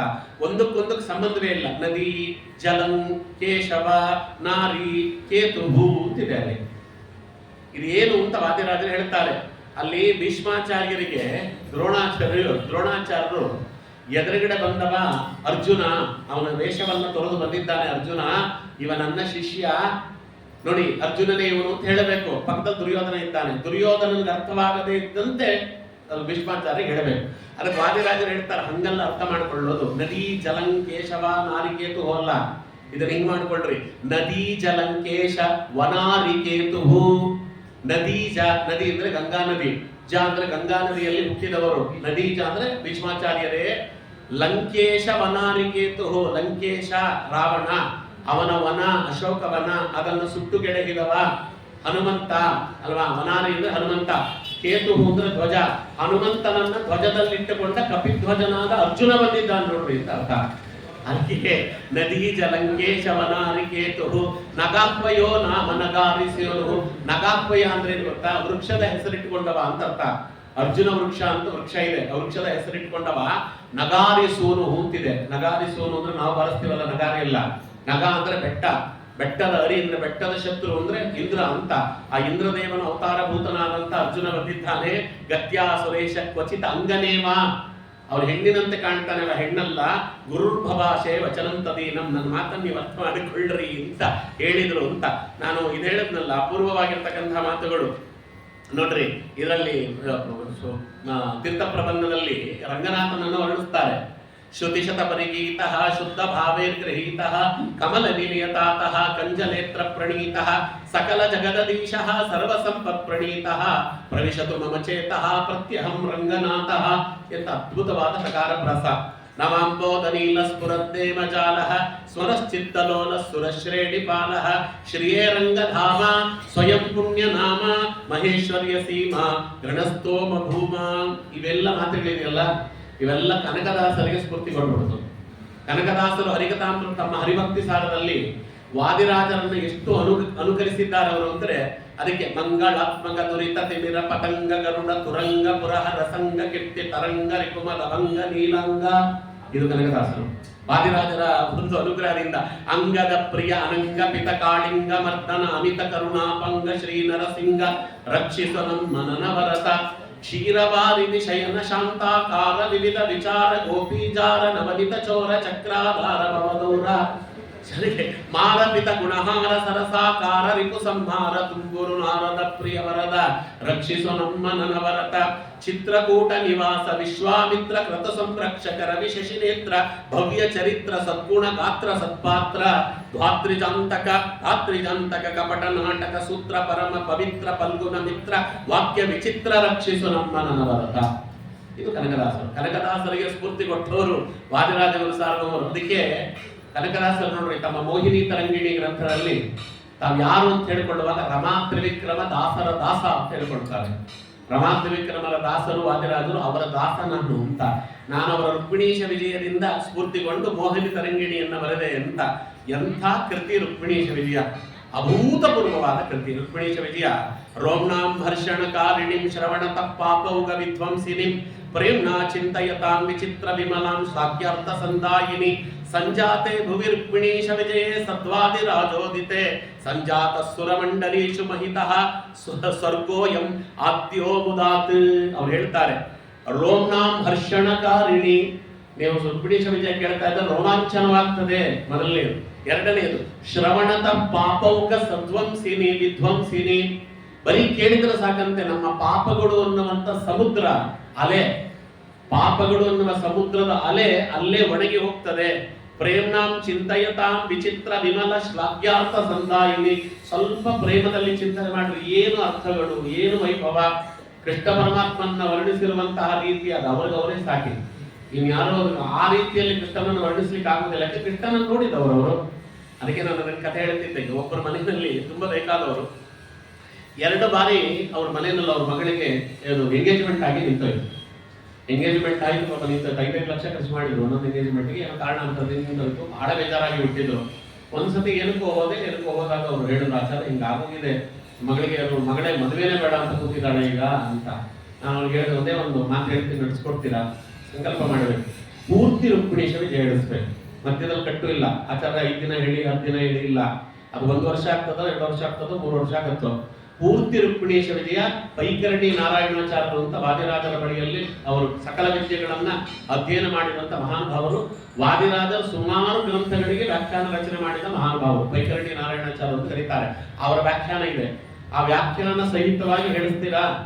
ನೀವು ಹೇಳಿಸ್ತೀರಿ ಅಂತ ಒಪ್ಕೋತೀರಾ? ನೋಡಿ ಆಮೇಲೆ ಅದರ ಮಹಿಮೆ ನೋಡಿ ಅಂತ ಸುಮ್ಮನೆ ಹೇಳಿದೆ. ಅವರು ಯಾವುದಾದ್ರು ಇಲ್ಲ ಆಚಾರ್ಯ ಹೇಳಿಸ್ತೀನಿ ಅಂತಲ್ಲ, ಸಂಕಲ್ಪ ಮಾಡಬೇಕು ಅಂತ. ಸಂಕಲ್ಪ ಮಾಡಿಸಿದ್ದು ರುಕ್ಮಿಣೀಶ ವಿಜಯ ಹೇಳಿಸ್ತೇನೆ, ಸಂಕಲ್ಪ ಪೂರ್ತಿ ಹೇಳಿಸ್ತೇನೆ, ವ್ಯಾಖ್ಯಾನದ ಸಮೇತ ಹೇಳಿಸ್ತೇನೆ. ಎಷ್ಟು ವರ್ಷ ಆದ್ರೂ ಪರವಾಗಿಲ್ಲ, ಸರಿ ಅಂತ. ನೀವು ನಂಬ್ತಿರೋ ಬಿಡ್ತಿರೋ, ಸರಿಯಾಗಿ ಮೊದಲನೇ ಸರ್ಗ ಮುಗಿದಿದೆ. 19 ಸರ್ಗ ಇದೆ. ಅದು 1238 ಶ್ಲೋಕಗಳಲ್ಲಿ, ಒಂದಲ್ಲ ಎರಡಲ್ಲ, 1238 ಶ್ಲೋಕಗಳಿವೆ. ಮೊದಲನೇ ಸರ್ಗ ಮುಗಿತಿರ್ಲಿಕ್ಕೆ ಗಂಡು ಗೊತ್ತಾಗೋಯ್ತು. ಮೊದಲನೇ ಸ್ವರ್ಗ ಮುಗೀತಿರ್ಲಿಕ್ಕೆ ಗಂಡು ಗೊತ್ತಾಯಿತು ಅಷ್ಟೇ ಅಲ್ಲ, ಎಂಗೇಜ್ಮೆಂಟ್ ನಾನೇ ಮಾಡಿದ್ದೆ ಅಂತ ಇಟ್ಕೊಂಡ್ರಿ. ಅವತ್ತು ನಿಶ್ಚಿತಾರ್ಥ ಅದಾಯ್ತು. ಅದಾಗಿ 2ನೇ ಸರ್ಗ ಗೊತ್ತಾಗುವಷ್ಟರೊಳಗೆ ಮದುವೆ ಯಾವತ್ತು ಅಂತ ಫಿಕ್ಸ್ ಆಯಿತು. ಅದಾಗಿತ್ತು. 3ನೇ ಸರ್ಗ 4ನೇ ಸರ್ಗ ಫಿಕ್ಸ್ ಮುಗೀತಿರ್ಲಿಕ್ಕೆ ಅವಳಿಗೆ ಗರ್ಭದಲ್ಲಿ ಅಂಕುರಾರ್ಪಣೆ ಆಯಿತು. 6ನೇ ಸರ್ಗಕ್ಕೆ ನಾನು ಬರುವಷ್ಟರೊಳಗೆ ಅವರಿಗೆ ಹೆಣ್ಣು ಮಗು ಆಗಿಬಿಡ್ತು. ಅದು ಪೂರ್ತಿ ಮುಗಿಯುವಷ್ಟರೊಳಗೆ ಆಯ್ತು ಅವರಿಗೆ. ಅವ್ರಿಬ್ಬರು ಮಕ್ಕಳಿಗೂ ಮದುವೆ ಆಗಿ ಇಬ್ಬರಿಗೂ ಮಕ್ಕಳಾಗಿವೆ. ಇದಲ್ಲ ತಮಾಷೆ, ಅದಲ್ಲ. ನಾನು 2ನೇ ಸರ್ಗ 4 ವರ್ಷ ಹೇಳಿದ್ದೇನೆ. ರುಕ್ಮಿಣೀಶ ವಿಜಯ 4 ವರ್ಷ ಆಯ್ತು ಮಗಳ ಮಾಡಲಿಕ್ಕೆ. 4 ವರ್ಷ ನೋಡಿ ಹೇಗೆ ಭಗವಂತ ನಡೆಸ್ತಾನೆ ಅಂತ. ಮೊದಲನೇ ಸರ್ಗ ಇನ್ನು ಮುಕ್ಕಾಲು ಮುಗಿದಿದೆ, ಪೂರ್ತಿ ಮುಗಿದಿಲ್ಲ. ಅಷ್ಟರೊಳಗಾಗಲೇ ನನಗೆ ಯಾರೋ ಫೋನ್ ಮಾಡಿಲ್ಲ, ಆಚಾರ್ಯ ಒಬ್ಬರು ಇದ್ದಾರೆ ನಿಮ್ಮನ್ನು ನೋಡಬೇಕಂತೆ, ಅವ್ರನ್ನ ನೋಡ್ಬೇಕಂತೆ ಅಂತ. ಅವ್ರ ಹೆಸರು ಮರ್ತೋಗಿದೆ ನನಗೆ. ಯಾಕಂತೆ ಅಂದ್ರೆ, ಇಲ್ಲ ಆಚಾರ್ಯ ನಿಮ್ಮನ್ನೇ ನೋಡ್ಬೇಕಂತೆ, ನಿಮ್ಮ ಹತ್ರ ಬರ್ತಾರೆ, ಕರ್ಕೊಂಡ್ ಬರ್ತೇನೆ. ಅವ್ರು ಬಂದ್ರು ನಮ್ಮ ಮನೆಗೆ. ನಾನು ಅವಾಗಿನ ರುಕ್ಮಿಣೀಶ ವಿಜಯ ಟಿಪ್ಪಣಿ ಮಾಡ್ಕೊತಾ ಕೂತಿದ್ದೆ, ಉಪನ್ಯಾಸಕ್ಕೆ ಹೋಗ್ಬೇಕು ಅಂತ. ಬಂದ್ರು, ನಮಸ್ಕಾರ ಮಾಡಿದ್ರು. ಆಚಾರ್ಯ 4 ವಾದಿರಾಜರು ತಮ್ಮ ತಾಯಿಗೆ ಮಾಡಿಕೊಟ್ಟಂತ ವಿಗ್ರಹ ಏನಿದೆ ಅದರ ಪ್ರತಿಗತಿಯನ್ನ ಮಾಡಿ ದಾನ ಕೊಡಬೇಕು ಅಂತ ನನಗೆ ಹೇಳಿದ್ರು ಗುರುಗಳು. ಹಾಗಾಗಿ ನಾನು 4 ಮಾಡಿಸಿದ್ದೆ, 3 ದಾನ ಕೊಟ್ಟಿದ್ದೆ, ಇನ್ನೊಂದು ಹಂಗೆ ಉಳ್ಕೋತು. ಯಾರು ಕೊಡಬೇಕು ಅಂತ ಗೊತ್ತಾಗಿರ್ಲಿಲ್ಲ. ನೆನ್ನೆ ಅದೇನೋ ಇದ್ದಕ್ಕಿದ್ದಂತೆ ಕೆಲಸದಲ್ಲಿ ಬಂದು ಭಗವಂತ ನಿಮಗೆ ಕೊಟ್ಟುಬಿಡು ಅಂತ ದಾನ ಅಂತ ನನಗೆ ಹೇಳಿದ. ಅದಕ್ಕೆ ನಿಮ್ಮನ್ನು ಹುಡ್ಕೊಂಡು ಬಂದಿದ್ದೇವೆ, ಅದಕ್ಕೋಸ್ಕರ ದಯವಿಟ್ಟು ಸ್ವೀಕಾರ ಮಾಡಬೇಕು ಅಂತ ಅವರು ಕೊಟ್ಟ ಮೂರ್ತಿ ಇದು. ಅದಕ್ಕೋಸ್ಕರ ನಮ್ಗೆ ತೋರಿಸ್ಬೇಕು ಅಂತ ಅದನ್ನ ಆಚಾರ ಕಥೆ ಹೇಳ್ತಾರೆ ಅಂತ ಅನ್ಕೋಬಾರ್ದು ಅನ್ನೋದಕ್ಕೆ ತಂದಿದ್ದು. ಅವರು ಕೊಟ್ಟ ಇನ್ನೂ ಮೊದಲನೇ ಸರ್ಗ ಮುಗಿಸಿಲ್ಲ ನಾನು, ಅಷ್ಟರೊಳಗೆ ಇದು ಬಂತು. ಆಯ್ತು. ಅದಾದ್ಮೇಲೆ ಪರಿಪೂರ್ಣವಾಗಿ ನಾನು ರುಕ್ಮಿಣೀಶ ವಿಜಯ ಇವತ್ತು ಮಂಗಳ ಮಾಡಿದೆ. ನಾನು ಹೇಳಿಬಿಡ್ತೇನೆ, ಲೇಟು ಹೇಳ್ತೇನೆ. ನವೆಂಬರ್ 10, 2024 ನಾನು ಮಂಗಳ ಮಾಡಿದ್ದು. ಆವಾಗ ವಿಜಯದಾಸರ ಒಂದು ಸಂಘದವರು ಫೋನ್ ಮಾಡಿದ್ರು, ಆಚಾರ್ಯ ನಾವು ನಿಮ್ಗೊಂದು ಚಿಕ್ಕ ಸನ್ಮಾನ ಮಾಡಬೇಕು ಅಂತ ಇಟ್ಕೊಂಡಿದ್ದೇವೆ ವಿಜಯದಾಸರ ಸಂಘದ ವತಿಯಿಂದ. ಅದು ಬ್ರಹ್ಮಣ್ಯಪುರದಲ್ಲೇ ಮಾಡಬೇಕು ಅಂತ ಇಟ್ಕೊಂಡಿದ್ದೇವೆ, ದಯವಿಟ್ಟು ಬರಬೇಕು ಅಂತ ಭಗವಂತ ಸನ್ಮಾನವನ್ನು ಮಾಡಿಸ್ಬಿಟ್ಟ. ಅಲ್ಲಿ ಅದಾದ್ಮೇಲೆ ಯಾರು ಹೇಳಿಸಿದ್ರಲ್ಲ ಅವ್ರ ಮನೆಗೆ ಒಬ್ರು ಬಂದು ಕೊಟ್ರಂತೆ. ನಮ್ಮ ಮನೇಲಿ ಒಂದು ಕೃಷ್ಣ ಇದೆ, ನರ್ತನ ಕೃಷ್ಣ. ಆ ಕೃಷ್ಣವನ್ನ ನೀವು ಆಚಾರ್ಯ ಕೊಡಿ ಅಂತ ನಮಗೆ ಭಗವಂತ ಪ್ರೇರಣೆ ಮಾಡಿದ, ತಂದು ಕೊಟ್ಟಿದ್ದೇವೆ ಅಂತ. ಆವಾಗ ಬಂದು ಮುಟ್ಟಿದ್ದು ಇದು ನರ್ತನ ಕೃಷ್ಣ. ಒಂದು ಪ್ರಾರಂಭವಾಗುವಾಗ ಬಂದಿದ್ದು ವಾದಿರಾಜರು ರುಕ್ಮಿಣಿ ಶಿವಜಿನ ಮಂಗಳಕ್ಕೆ ಕೃಷ್ಣ ಪರಮಾತ್ಮ ಬಂದ. ಅದಕ್ಕೆ ಅವೆರಡನ್ನು ನಾನು ಎಲ್ಲೇ ಉಪನ್ಯಾಸಕ್ಕೆ ವಾದಿರಾಜರ ಬಗ್ಗೆ ಮಾಡ್ಲಿಕ್ಕೆ ಹೋದಾಗೂ ಎರಡು ತಗೊಂಡು ಹೋಗ್ತೇವೆ. ಅವೆರಡು ನೋಡ್ಲಿ ಅಂತ ಕಥೆ ಹೇಳುತ್ತಾರೆ ಆಚಾರ್ಯರು, ಬರೀ ಅಂತ ಅನುಭವರಲ್ಲ, ಅದಕ್ಕೆ ಎರಡು ಪ್ರಮಾಣಗಳಿರಲಿ ಎನ್ನುವ ಕಾರಣಕ್ಕೆ. ಅಷ್ಟು ಅದ್ಭುತವಾದ ಗ್ರಂಥ, ಪರಮಾದ್ಭುತವಾದ ಗ್ರಂಥ. ಇನ್ನೊಂದು ತಮಾಷೆ ಹೇಳ, ಇವತ್ತು ಕೇರಳದಲ್ಲಿ ಸಾಂಸ್ಕ್ರಿಟ್ ಯೂನಿವರ್ಸಿಟಿ ಇದೆಯಲ್ಲ, ಆ ಸಾಂಸ್ಕ್ರಿಟ್ ಯೂನಿವರ್ಸಿಟಿನಲ್ಲಿ MA ಸಾಂಸ್ಕ್ರಿಟ್ಗೆ ಟೆಕ್ಸ್ಟ್ ಬುಕ್ ಆಗಿರೋದು ರುಕ್ಮಿಣಿ ಶಿವಜಿಯ. ನಮ್ಮ ದೌರ್ಭಾಗ್ಯ ಏನು ಗೊತ್ತಾ, ಯಾವ ರುಕ್ಮಿಣೀಶ ವಿಜಯ ಶಿಶುಪಾಲ ವಧ ಅನ್ನುವ ಗ್ರಂಥಕ್ಕೆ ಉತ್ತರ ಪೂರ್ವಕವಾಗಿ ಬಂತಲ್ಲ, ವಾದಿರಾಜರ ಅವತಾರ ಮಾಡಿದಂತಹ ನಾಡು ನಮ್ಮ ಕರುನಾಡು, ನಮ್ಮ ಈ ಕರ್ನಾಟಕದ ಕರುನಾಡಿದೆಯಲ್ಲ, ಇಲ್ಲಿ ವಾದಿರಾಜರ ಅವತಾರ ಮಾಡಿದ್ದು ಅವರು ರಚನೆ ಮಾಡಿದಂತ ರುಕ್ಮಿಣೀಶ ವಿಜಯ ಪಕ್ಕದ ಕೇರಳ ರಾಜ್ಯದಲ್ಲಿ ಅದು MAಗೆ ಟೆಕ್ಸ್ಟ್ ಬುಕ್ ಆಗಿದೆ. ಅದನ್ನು MA ಮಾಸ್ಟರ್ ಆಫ್ ಆರ್ಟ್ಸ್ ಅವರು ಸಂಸ್ಕೃತ ಮಾಡ್ಬೇಕಾದ್ರೆ ಅದನ್ನು ಓದಬೇಕು. ನಮ್ಮಲ್ಲಿ ಶಿಶುಪಾಲ ವಧ ಟೆಕ್ಸ್ಟ್ ಬುಕ್ ಆಗಿದೆ. ಇದು ನಮ್ಮ ಹಣೆ ಬರ ಅಂದ್ರೆ ಹೆಂಗಿರ್ತದೆ, ಅದಕ್ಕೆ ನೋಡ್ರಿ ಅವರು, ಅದಕ್ಕೆ ಪರಸ್ಪರ ವೈಷ್ಣವರಲ್ಲಿ ತಿಕ್ಕಾಟ ಇರಬೇಕು ಅಂತ ಕೇಳ್ಕೊಂಡ್ರೋ ಇಲ್ವಾ, ನಮ್ಮ ಹಣೆ ಬರವೇ ಅದು. ಯಾವ ಎಲ್ಲಿ ಆಗಬೇಕಾಗಿತ್ತು ಅದು ಟೆಕ್ಸ್ಟ್ ಬುಕ್, ಅದು ಇಲ್ಲ ಆಗಬೇಕಾಗಿತ್ತು. ಭಗವಂತ ಏನ್ ಮಾಡಿದ್ದಾನೆ ಅಂತ ಅಷ್ಟು ವೈಷ್ಣವರ ಮೇಲೆ ದ್ವೇಷ, ಅದರಲ್ಲೂ ವಾದಿರಾಜರ ಮೇಲೆ ದ್ವೇಷ. ವಾದಿರಾಜರ ಅಪೂರ್ವವಾಗಿರ್ತಕ್ಕಂಥ ಗ್ರಂಥಗಳಿದೆಯಲ್ಲ, ಅದು ಸರಿಸಾಟಿಯಾಗಿರ್ತಕ್ಕಂಥ ಇನ್ನೊಂದು ಗ್ರಂಥವೇ ಬರಲಿಲ್ವಲ್ಲ. ಪ್ರಪಂಚದಲ್ಲಿ 120 ಗ್ರಂಥಗಳನ್ನ ಕೊಟ್ಟ ಏಕಮಾದ್ವಿತೀಯರು ವಾದಿರಾಜರು. 120 ಗ್ರಂಥ ಕೊಟ್ಟಿದ್ದಾರೆ, ಒಂದಲ್ಲ ಎರಡಲ್ಲ. ನಾನು ಹರಿದಾಸರ ಸಾಹಿತ್ಯ ಬಿಟ್ಟು ಹೇಳ್ತಾ ಇದ್ದೇನೆ. 120 ಗ್ರಂಥ ಬರೆದಿದೆ, ಅದರ ಎಲ್ಲವನ್ನ ಕವರ್ ಮಾಡಿದ್ದಾರೆ. ವೇದಗಳಿಗೆ ಅರ್ಥ ಬರೆದಿದ್ದಾರೆ, ಅವರಿಗೆ ಅವರದ್ದು ಅಮೃಣಿ ಸೂಕ್ತಕ್ಕೆ ಅರ್ಥ ಇದೆ, ಅದ್ಭುತ ಮನ್ಯು ಸೂಕ್ತಕ್ಕೆ ಅರ್ಥ ಬರೆದಿದ್ದಾರೆ, ತುಂಬಾ ಅದ್ಭುತವಾಗಿರ್ತಕ್ಕಂಥದ್ದು. ಆಚಾರ್ಯರ ಎಲ್ಲ ಗ್ರಂಥಗಳಿಗೂ ಅವರ ವ್ಯಾಖ್ಯಾನ ಇದೆ. ಅದರಲ್ಲಿ ನೀವು ಮಹಾಭಾರತ ತಾತ್ಪರ್ಯ ನಿರ್ಣಯ, ಬರೀ ಮಹಾಭಾರತ ತಾತ್ಪರ್ಯ ನಿರ್ಣಯ ತೆಗೆದು ನೋಡಿದ್ರೆ ನಿಮ್ಗೆ ಅರ್ಥವೇ ಆಗೋದಿಲ್ಲ.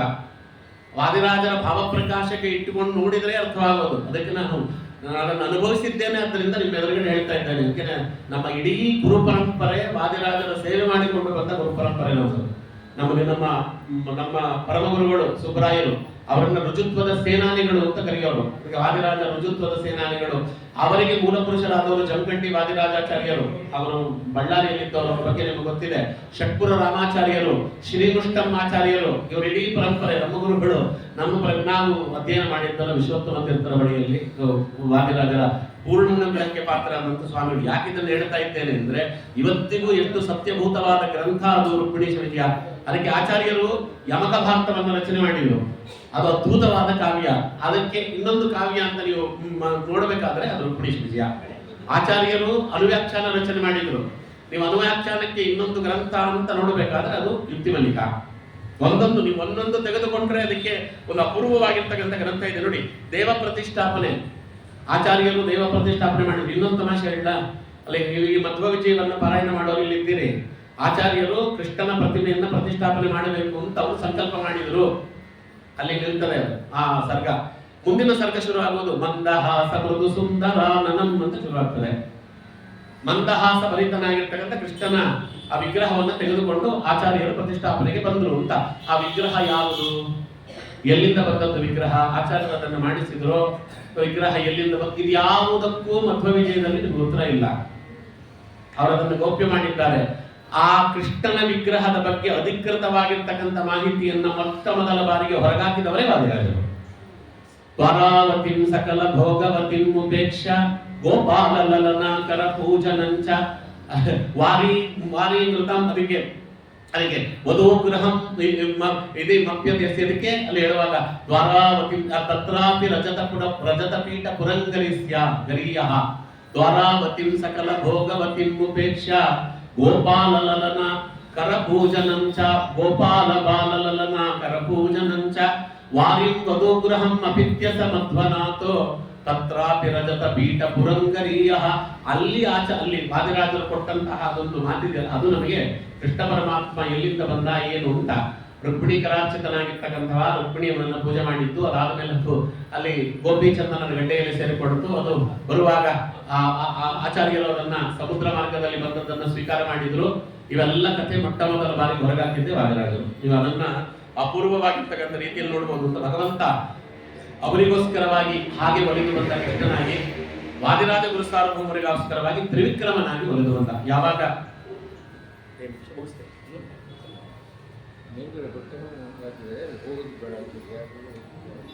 ಮೇಲೆಗಡೆ ಬಟ್ಟೆ ಒಣಗಾಕಿದ್ದಾರಂತೆ, ದಯವಿಟ್ಟು ಯಾರು ಮೇಲ್ಗಡೆ ಹೋಗಬಾರದು ಅಂತ ಅವ್ರು ಹೇಳ್ತಿದ್ದಾರೆ. ಅದಕ್ಕೋಸ್ಕರ ಅಲ್ಲಿ ವಾದಿರಾಜರಿಗೆ ಆಚಾರ್ಯರಿಗೋಸ್ಕರವಾಗಿ ಭಗವಂತ ಕೃಷ್ಣನಾಗಿ ಬಂದ್ರೆ, ವಾದಿರಾಜರು ಲಕ್ಷಾಲಂಕಾರವನ್ನ ವೇದವ್ಯಾಸ ದೇವರಿಗೆ ಅರ್ಪಣೆ ಮಾಡಬೇಕು ಅಂತ ಹೋದಾಗ ದೊಡ್ಡ ಬದರಿಗೆ ಹೋದಾಗ ಅಲ್ಲಿ ಮಧ್ವಾಚಾರ್ಯರು ವೇದವ್ಯಾಸ ದೇವರ ಮುಂದೆ ಪಾಠ ಕೇಳ್ತಾ ಕೂತಿದ್ದರಂತೆ. ಅವರಿಬ್ಬರಿಗೂ ನಮಸ್ಕಾರ ಮಾಡಿ ಲಕ್ಷಾಲಂಕಾರವನ್ನ ಅರ್ಪಣೆ ಮಾಡಿದರು.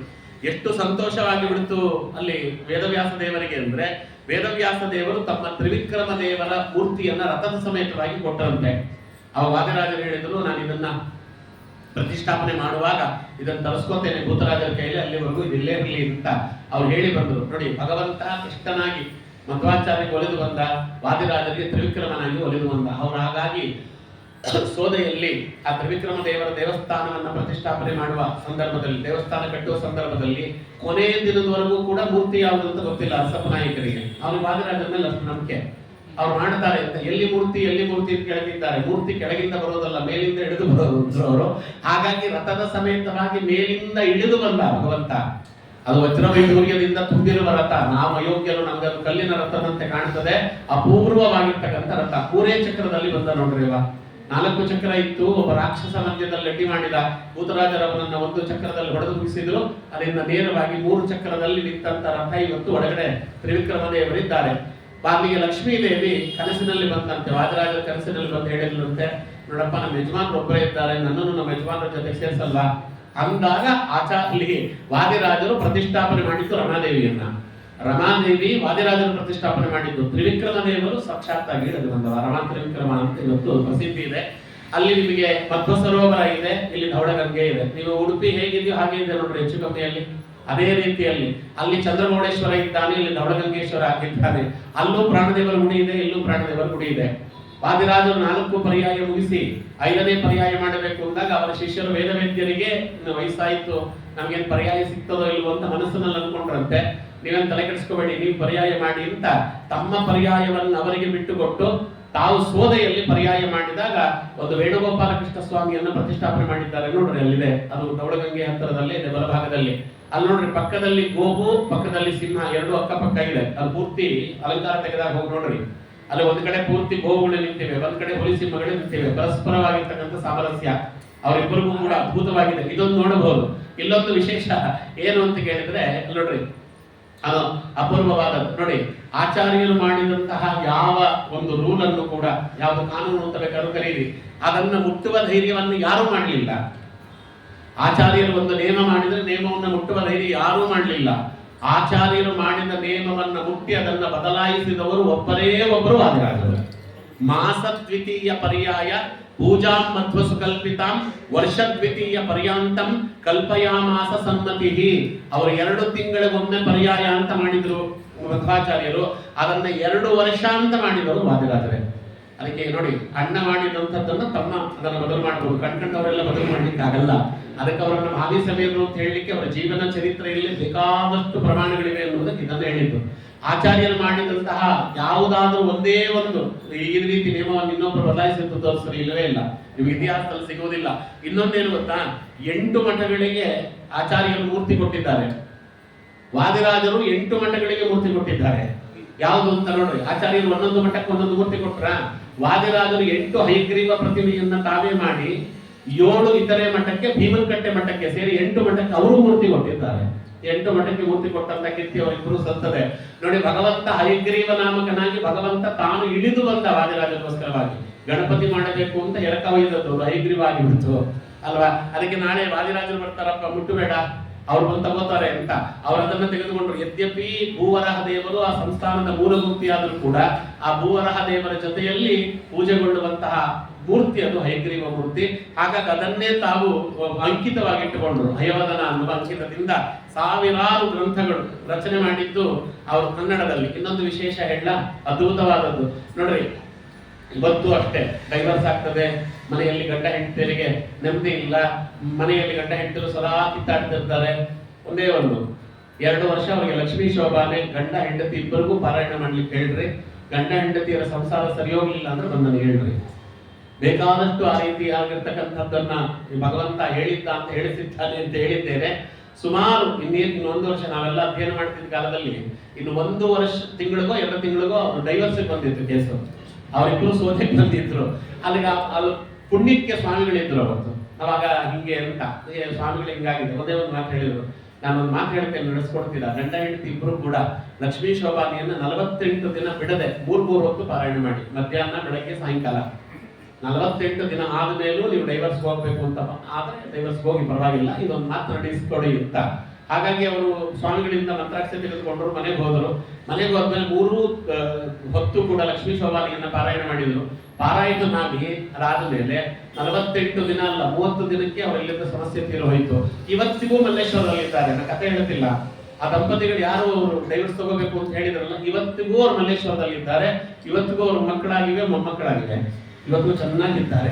ಇನ್ನೊಂದು ತಿಂಗಳಾಗಿದ್ರೆ ಡೈವರ್ಸ್ ಆಗಿಬಿಡೋರು. ಆದ್ರಿಂದ ಹಿಂದಿನ ಕಾಲದಲ್ಲಿ ಯಾಕೆ ಅನ್ಯೋನ್ಯವಾಗಿದ್ರು ದಂಪತಿಗಳು ಅಂತ ಕೇಳಿದ್ರೆ ಲಕ್ಷ್ಮೀ ಶೋಭಾನೆ ಪಾರಾಯಣ ಮಾಡ್ತಿದ್ರು. ಲಕ್ಷ್ಮೀ ಶೋಭಾನೆ ಅಂತ ಅಪೂರ್ವವಾದ ಗ್ರಂಥ. ಅದಕ್ಕೆ ಎಲ್ಲ ಹೇಳ್ತಾರೆ, ಸತ್ತವರನ್ನ ಬದುಕಿಸುವ ಗ್ರಂಥ ಅದು. ಮದುವೆ ಮನೆಯಲ್ಲಿ ಈ ಪದವ ಪಾಡಿದರೆ ಮದುವೆ ಮಕ್ಕಳಿಗೆ ಫಲಬಹುದು ಅಂತ ಅವ್ರು ಹೇಳ್ತಾರೆ. ಓಲೆ ಭಾಗ್ಯ ದೊರೆಯುವುದು ಅಂತ, ಮುತ್ತೈದೆತನ ದೊರೆಯುತ್ತದೆ. ಸ್ವಪ್ನದಲ್ಲಿ ಕೊಂಡಾಡಿಸಿಕೊಂಡ ನೋಡಿ. ಇಡೀ ವಾದಿರಾಜರ ಜೀವನ ಚರಿತ್ರೆಯಲ್ಲಿ 120 ವರ್ಷಗಳ ಅವರ ಜೀವನ ಚರಿತ್ರೆಯಲ್ಲಿ ಅವರು ನಿದ್ದೆ ಮಾಡಿದ್ದ 2 ದಿನ. ಆ 2 ದಿನ 2 ಅಪೂರ್ವ ಗ್ರಂಥಗಳನ್ನು ರಚನೆ ಮಾಡಿದ್ರು. ಮೊದಲನೇದು, ಯಾಕೆಂದ್ರೆ ನಿದ್ದೆ ಮಾಡಬೇಕಲ್ವಾ, ನರಾವತಾರೆ ನರವತ್ ಪ್ರವೃತ್ತಿ ಅಂತ, ಮನುಷ್ಯನಾಗಿ ಹುಟ್ಟಿದ ಮೇಲೆ ಮನುಷ್ಯನಂತೆ ನಡ್ಕೊಳ್ಬೇಕು ಅಂತ ಮೊದಲನೇ ಬಾರಿ ಅವರು ನಿದ್ದೆ ಮಾಡಿದಂತೆ ಮಾಡಿದ್ರು. ಸ್ವಪ್ನ ಪದವನ್ನ ರಚನೆ ಮಾಡಿದ್ರು. ಮೊನ್ನೆ ಅದರ ಮಗಳ ಮುಗಿಸಿದ್ದೇನೆ. 20 ದಿನಗಳ ಕಾಲ ಸತತವಾಗಿ ಹೇಳಬೇಕು. ಸ್ವಪ್ನ ಪದ ಆಚಾರ್ಯರ ಸಮಸ್ತವಾಗಿರ್ತಕ್ಕಂಥ ಪ್ರಕರಣ ಗ್ರಂಥಗಳನ್ನು ಕೂಡ ಕೂಡಿಸಿ ಅಭೂತಪೂರ್ವವಾಗಿರ್ತಕ್ಕಂಥ ಕನ್ನಡದ ಕೃತಿ ಅದು ಸ್ವಪ್ನ ಪದ. ಅದನ್ನ ರಚನೆ ಮಾಡಿದ್ದು ಅವರ ಕನಸಿನಲ್ಲಿ. ಭಗವಂತ ಅದಕ್ಕೆ ಕನಸಿನಲ್ಲಿ ಕೊಂಡಾಡಿಸಿಕೊಂಡ ಅಂತಾರೆ. ಲಕ್ಷ್ಮೀ ಶೋಭಾನೆ ಕನಸಿನಲ್ಲಿ ರಚನೆಯಾಗಿತ್ತು, ಇತ್ತಿ ಸ್ವಪ್ನದಲ್ಲಿ ಕೊಂಡಾಡಿಸಿಕೊಂಡ ಅಂತ ಬರ್ತದೆ. ಅದು ಹೊರಗಡೆ ಬಂದದ್ದು ಮದುವೆ ಮನೆಯಲ್ಲಿ, ಅರಸಪ್ಪನಾಯಕನ ಮಗಳ ಮದುವೆ ಮನೆಯಲ್ಲಿ ಅದು ಹೊರಗೆ ಬಂತು. ಯದ್ಯಪಿ 2 ಸ್ವಪ್ನದಲ್ಲಿ ಅವ್ರ ರಚನೆ ಆಯಿತು ಅಂತ ಅಷ್ಟು ಅದ್ಭುತವಾಗಿರ್ತಕ್ಕಂಥದ್ದು ನೋಡಿ. ಅಲ್ಲಿ ತ್ರಿವಿಕ್ರಮ ಪಂಡಿತಾಚಾರ್ಯ ಸಿಕ್ಕಿದ್ರು ಆಚಾರ್ಯರಿಗೆ, 15 ದಿನಗಳ ಕಾಲವಾದ. ಇಲ್ಲಿ ಭೂತರಾಜರು ಸಿಕ್ಕಿದ್ರು ವಾದಿರಾಜರಿಗೆ. ಅವರು ರುದ್ರದೇವರ ಅವತಾರ, ಇವರು ಮುಂದೆ ರುದ್ರದೇವರಾಗುವರು ಅಂತ. ಹೀಗೆ ತುಂಬಾ ಅದ್ಭುತವಾಗಿರ್ತಕ್ಕಂಥ ರೀತಿಯಲ್ಲಿ ಅವರಿಬ್ಬರ ಸಾಮರಸ್ಯವನ್ನ ನಾವು ನೋಡಬಹುದು. ಅದ್ಭುತವಾದಂಥದ್ದು ಅಲ್ಲಿ ಅವರು ನೋಡಿ, ಅಲ್ಲಿ ತುರಕರಾಜನ ಜೊತೆಯಲ್ಲಿ ಆಚಾರ್ಯರು ಮಾತಾಡಿದಂತಹ ಪ್ರಸಂಗ ಬರ್ತದೆ. ಇಲ್ಲಿ ದಿಲ್ಲಿ ಸುಲ್ತಾನನ ಜೊತೆಯಲ್ಲಿ ವಾದಿರಾಜರು ಮಾತಾಡಿದ ಪ್ರಸಂಗ ಇಲ್ಲೂ ಬರ್ತದೆ. ಎರಡೂ ನಡೆಯುತ್ತಲ್ಲಿ. ಅವ ತಾನು ತುಂಬಾ ಒಂಟೆ ಮೇಲೆ ಏರಿ ಕಳಿಸಿಕೊಟ್ಟಂತೆ ಎಲ್ಲವನ್ನ ಗಂಗಾ ನದಿಗೆ ತೆಗೆದುಹಾಕಿಬಿಟ್ರು ವಾದಿರಾಜರು. ಬೇಡ ಅಂತ, ಸ್ವಾಮಿ ನೀವು ಪರ್ಯಾಯ ಆಗುವಾಗ ಕಳಿಸ್ಕೊಡ್ತೇನೆ. ಅದಕ್ಕೆ ಪರ್ಯಾಯ ಆಗುವಾಗ ಕಳಿಸ್ಕೊಡುವಾಗ ಇಡೀ ಆ ಕೃಷ್ಣನ ಮಂದಿರವನ್ನ ಚಿನ್ನಮಯವನ್ನಾಗಿ ಮಾಡಿಸಬೇಕು ಅಂತ ಯೋಚನೆ ಮಾಡಿದಂತೆ ವಾದಿರಾಜರು. ಕನಸಿನಲ್ಲಿ ಕೃಷ್ಣ ಬಂದು ಹೇಳಿದ, ಕಲಿಯುಗದಲ್ಲಿ ಜನ ಹೆಂಗಿದ್ದಾರೆ ಅಂದ್ರೆ ಕಾಸಿಗೆ ಬೇಕಾದ್ರೆ ನನ್ನನ್ನೇ ಮಾರಿಬಿಡ್ತಾರಪ್ಪ, ಅವ್ರ ದೇವಸ್ಥಾನನೇ ಮಾರ್ಕೊಂಡು ಹೋಗಿಬಿಡ್ತಾರೆ, ಹಂಗೆಲ್ಲ ಮಾಡಬೇಡ. ಮುಂದೆ ಯಾವಾಗಾದ್ರೂ ಸಮಸ್ಯೆ ಬಂದ್ರೆ 3 ಕಡೆ ಅದನ್ನ ಹೂಡಿಸು ಅಂತ. ಒಂದು ಸೋದೆಯಲ್ಲಿ ನಾಗವನ ಇದೆ ಅಲ್ಲೊಂದು ಕಡೆ, ಇಲ್ಲಿ ಸುಬ್ರಹ್ಮಣ್ಯನನ್ನ ಪ್ರತಿಷ್ಠಾಪನೆ ಮಾಡಿದ್ದಾರೆ ಅಲ್ಲೊಂದು ಕಡೆ. ಅದು ನಿಧಿಯನ್ನ ಹೂತು ಅದರ ಮೇಲ್ಗಡೆ ಕಾವಲಿಗೆ ಸುಬ್ರಹ್ಮಣ್ಯನನ್ನ ಪ್ರತಿಷ್ಠಾಪನೆ ಮಾಡಿದ್ದಾರೆ. ಯಾವಾಗ ತುಂಬಾ ಸಮಸ್ಯೆ ಬಂದು ಇನ್ನು ಮಠ ನಡೆಸಲಿಕ್ಕೆ ಆಗುವುದಿಲ್ಲ ಅನ್ನುವ ಪರಿಸ್ಥಿತಿ ಬಂದಾಗ ಆ ನಿಧಿ ಮೇಲ್ಗಡೆ ಎದ್ದು ಬರ್ತದೆ. ಅಲ್ಲಿವರೆಗೂ ಆ ನಿಧಿ ಹಾಗೆ ಇರುತ್ತೆ. ಹಾಗಾಗಿ ಅವರು ಹೇಳಿದಂತೆ ನೋಡಿ 2 ಮಾಡಿಸಿದ್ರು. ಅಲ್ಲಿ ರಾಜ್ಯ ಕೊಡ್ತೇನೆ ಅಂತ ತುರಸ್ಕರಾಜ, ಅರ್ಧ ರಾಜ್ಯ ಕೊಡ್ತೇನೆ ನೀವಿಲ್ಲೇ ಇರಿ, ಇವಾಗ ಪೂರ್ತಿ ರಾಜ್ಯ ಕೊಡ್ತೇನೆ ಅಂತ ದೆಹಲಿಯದವರೇ ಅವರಿಬ್ಬರು ರಾಜ್ಯವನ್ನು ತ್ಯಾಗ ಮಾಡಿದ್ರು ಅನ್ನೋದನ್ನ ನಾವು ನೋಡಬಹುದು. ಹೀಗೆ ತುಂಬಾ ರೀತಿಯಲ್ಲಿ ವಾದಿರಾಜರಿಗೂ ಮತ್ತೆ ಆಚಾರ್ಯರಿಗೂ ಇದ್ದಂಥ ಸಾಮ್ಯವನ್ನು ನಾವು ನೋಡುತ್ತೇವೆ. ಹೀಗಾಗಿ ವಿಶೇಷ ತುಂಬಾ ಇದೆ. ಈಗ ನಾವು ಅವರು ವೇದದಲ್ಲಿ ಅದನ್ನು ಹೇಳಿ ಮುಗಿಸ್ಬಿಡ್ತೇನೆ. ವೇದದಲ್ಲಿ ಉಕ್ತವಾಗಿರುವಂತ ವಾದಿರಾಜರ ಒಂದು ಮಹಿಮೆ ಇದೆ.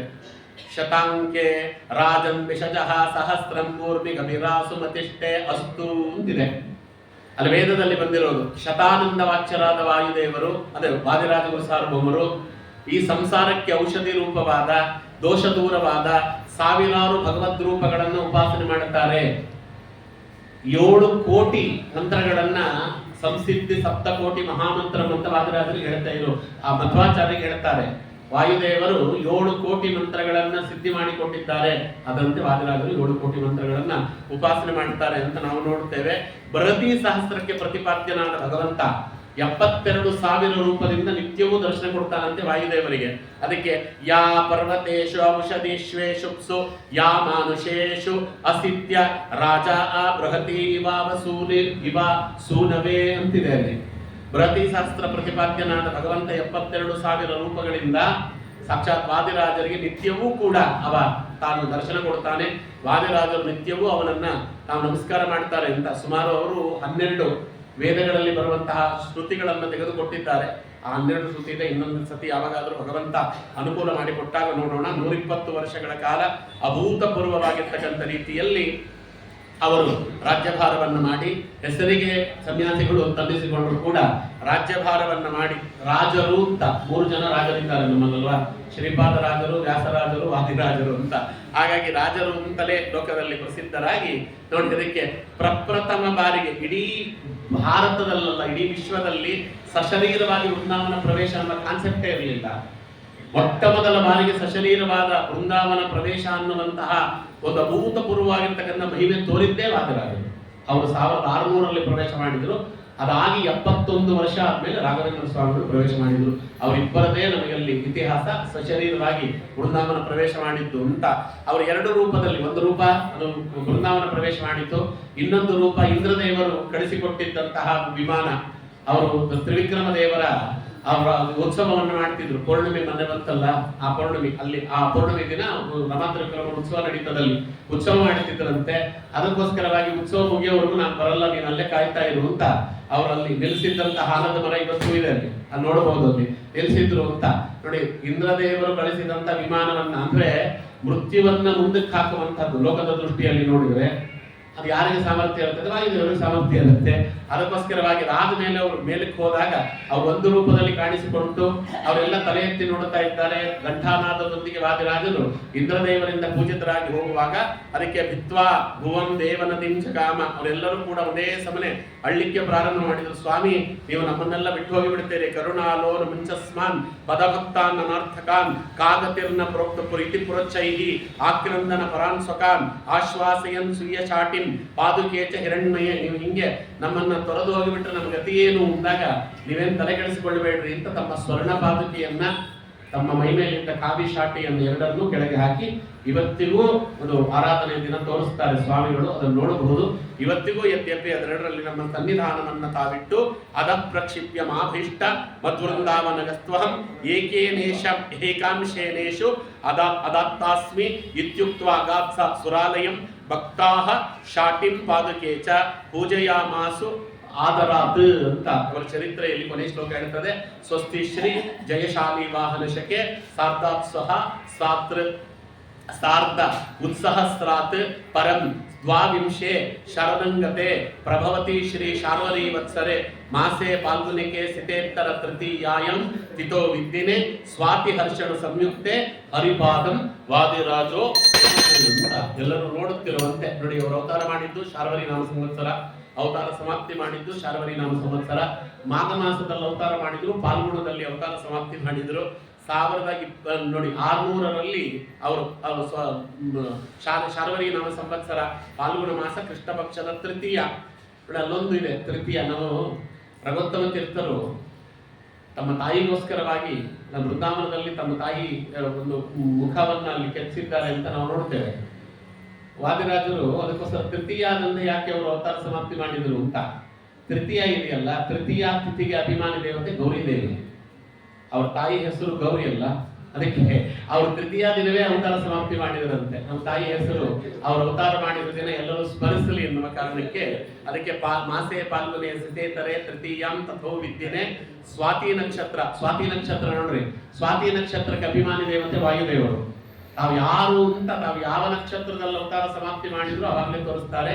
ಸ್ವಾತಿ ನಕ್ಷತ್ರ ಹರ್ಷಣ ಯೋಗದಲ್ಲಿ ಬುಧವಾರ ಅವರು ತಾವು ತಮ್ಮ ಶರೀರವನ್ನ ಎಲ್ಲರೂ ಕಾಣುತ್ತಿರುವಂತೆ ಒಂದು ರೂಪದಲ್ಲಿ ಅವರು ವೃಂದಾವನ ಪ್ರವೇಶ ಮಾಡಿ ಮತ್ತೊಂದು ರೂಪದಲ್ಲಿ ಸಾಕ್ಷಾತ್ತಾಗಿ ವಿಮಾನವನ್ನೇರಿ ಅವರು ವೈಕುಂಠಕ್ಕೆ ಪ್ರವೇಶ ಮಾಡಿದರು ಅನ್ನುವುದನ್ನು ನಾವು ನೋಡುತ್ತೇವೆ. ಅದ್ಯಾಪಿ ಪಂಚವೃಂದಾವನ ಅಂತ ನಿಮಗೆ ಇಡೀ ಪ್ರಪಂಚದಲ್ಲಿರೋದು ವಾದಿರಾಜರೊಬ್ಬರದೇ.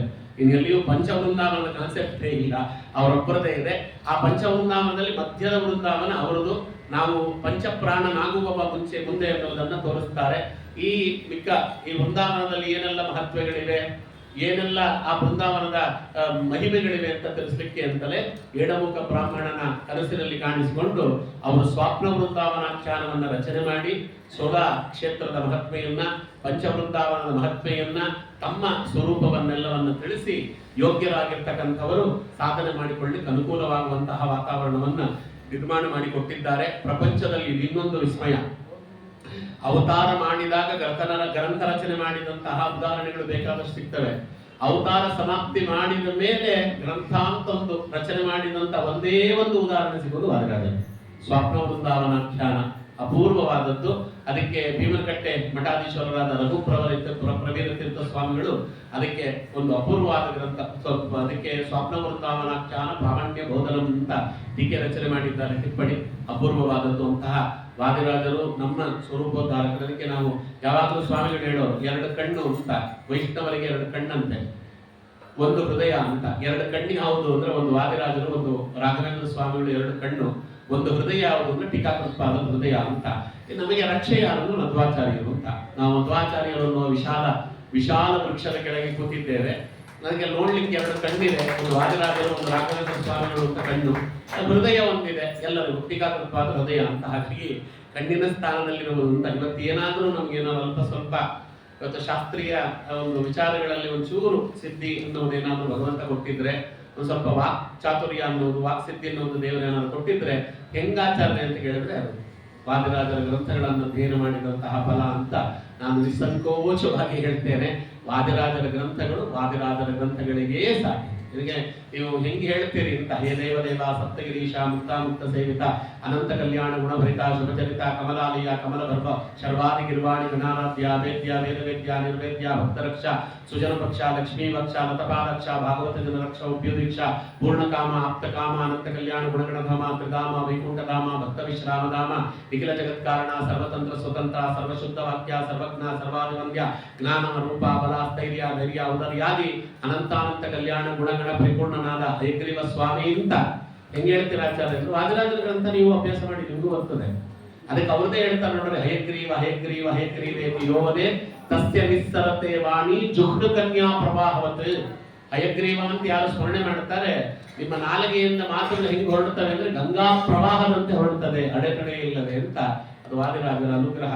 ಆದವರಿಗೆ ಹೇಗಿರ್ತಾರೆ ಎಂಬುದು ವಾದಿರಾಜರ ಅನುಗ್ರಹ ಪಡೆದವರೇ ಅನುಭವಿಸ್ತಾರೆ. ಅದರ ಅಪೂರ್ವವಾಗಿರ್ತಕ್ಕಂತಹ ವ್ಯಕ್ತಿತ್ವ, ಅದ್ಭುತವಾಗಿರ್ತಕ್ಕಂಥದ್ದು ವಾದಿರಾಜರ ಚರಿತ್ರೆ. ಹೇಳದ್ನಲ್ಲ, ಇದು ಒಂದು ತಿಂಗಳು ಹೇಳಬೇಕಾದ ಚರಿತ್ರೆ. ಒಂದು ತಿಂಗಳು ಸುಮಾರು ಮಲ್ಲೇಶ್ವರ ಮತ್ತು ಸಂಘದಲ್ಲಿ ಹೇಳಿಸಿದ್ರು, ಅದನ್ನು ನಾನು ಹಂಚ್ಕೊಡ್ತಾ ಇದ್ದೇನೆ ವಾಟ್ಸಪ್ ಗ್ರೂಪ್ನಲ್ಲಿ. ಒಂದು ತಿಂಗಳು ವಾದಿರಾಜರ ಚರಿತ್ರೆ, ಸುಮಾರು 15 ದಿನಗಳ ಕಾಲ ವ್ಯಾಸರಾಜರ ಚರಿತ್ರೆ. ಹೀಗೆಲ್ಲ ಸ್ವಲ್ಪ ವಿಸ್ತಾರವಾಗಿ ನೋಡೋಣ ಅಂತ. ತೀರಾ ಒಂದಿನ ಅರ್ಧ ದಿನ ನೋಡಿದ್ರೆ ಏನ್ ನೋಡ್ದಂಗೆ ಆಗಲ್ಲ ಅನ್ನೋದಕ್ಕೆ ಹಾಗೆಲ್ಲ ಮಧ್ವಮತದಲ್ಲಿ ಬಂದಿರುವಂತ ಎಲ್ಲ ಸ್ವಾಮಿಗಳ ಚರಿತ್ರೆ ಆದಷ್ಟು ಸ್ವಲ್ಪ ವಿಸ್ತಾರವಾಗಿ ಹೇಳಿ ಅಂತ ಕೆಲವರು ಹೇಳಿಸಿದ್ದಾರೆ. ಹಾಗಾಗಿ ಅವಾಗ ಒಂದು ನನಗೆ ಸಿಕ್ಕಂತ ಅವಕಾಶ ಅದು ವಾದಿರಾಜರ ಚರಿತ್ರೆಯನ್ನು ಹೇಳುವಂಥದ್ದು ಅಂತ ಎಷ್ಟು ಸಾಧ್ಯವೋ ಅಷ್ಟು ಸಂಗ್ರಹ ಮಾಡಿ ಇವತ್ತು ಹಂಚಿಕೊಳ್ಳುವಂತಹ ಪ್ರಯತ್ನವನ್ನು ನಿಮ್ಮೆಲ್ಲರಿಗೆ ಮಾಡಿದ್ದೇನೆ.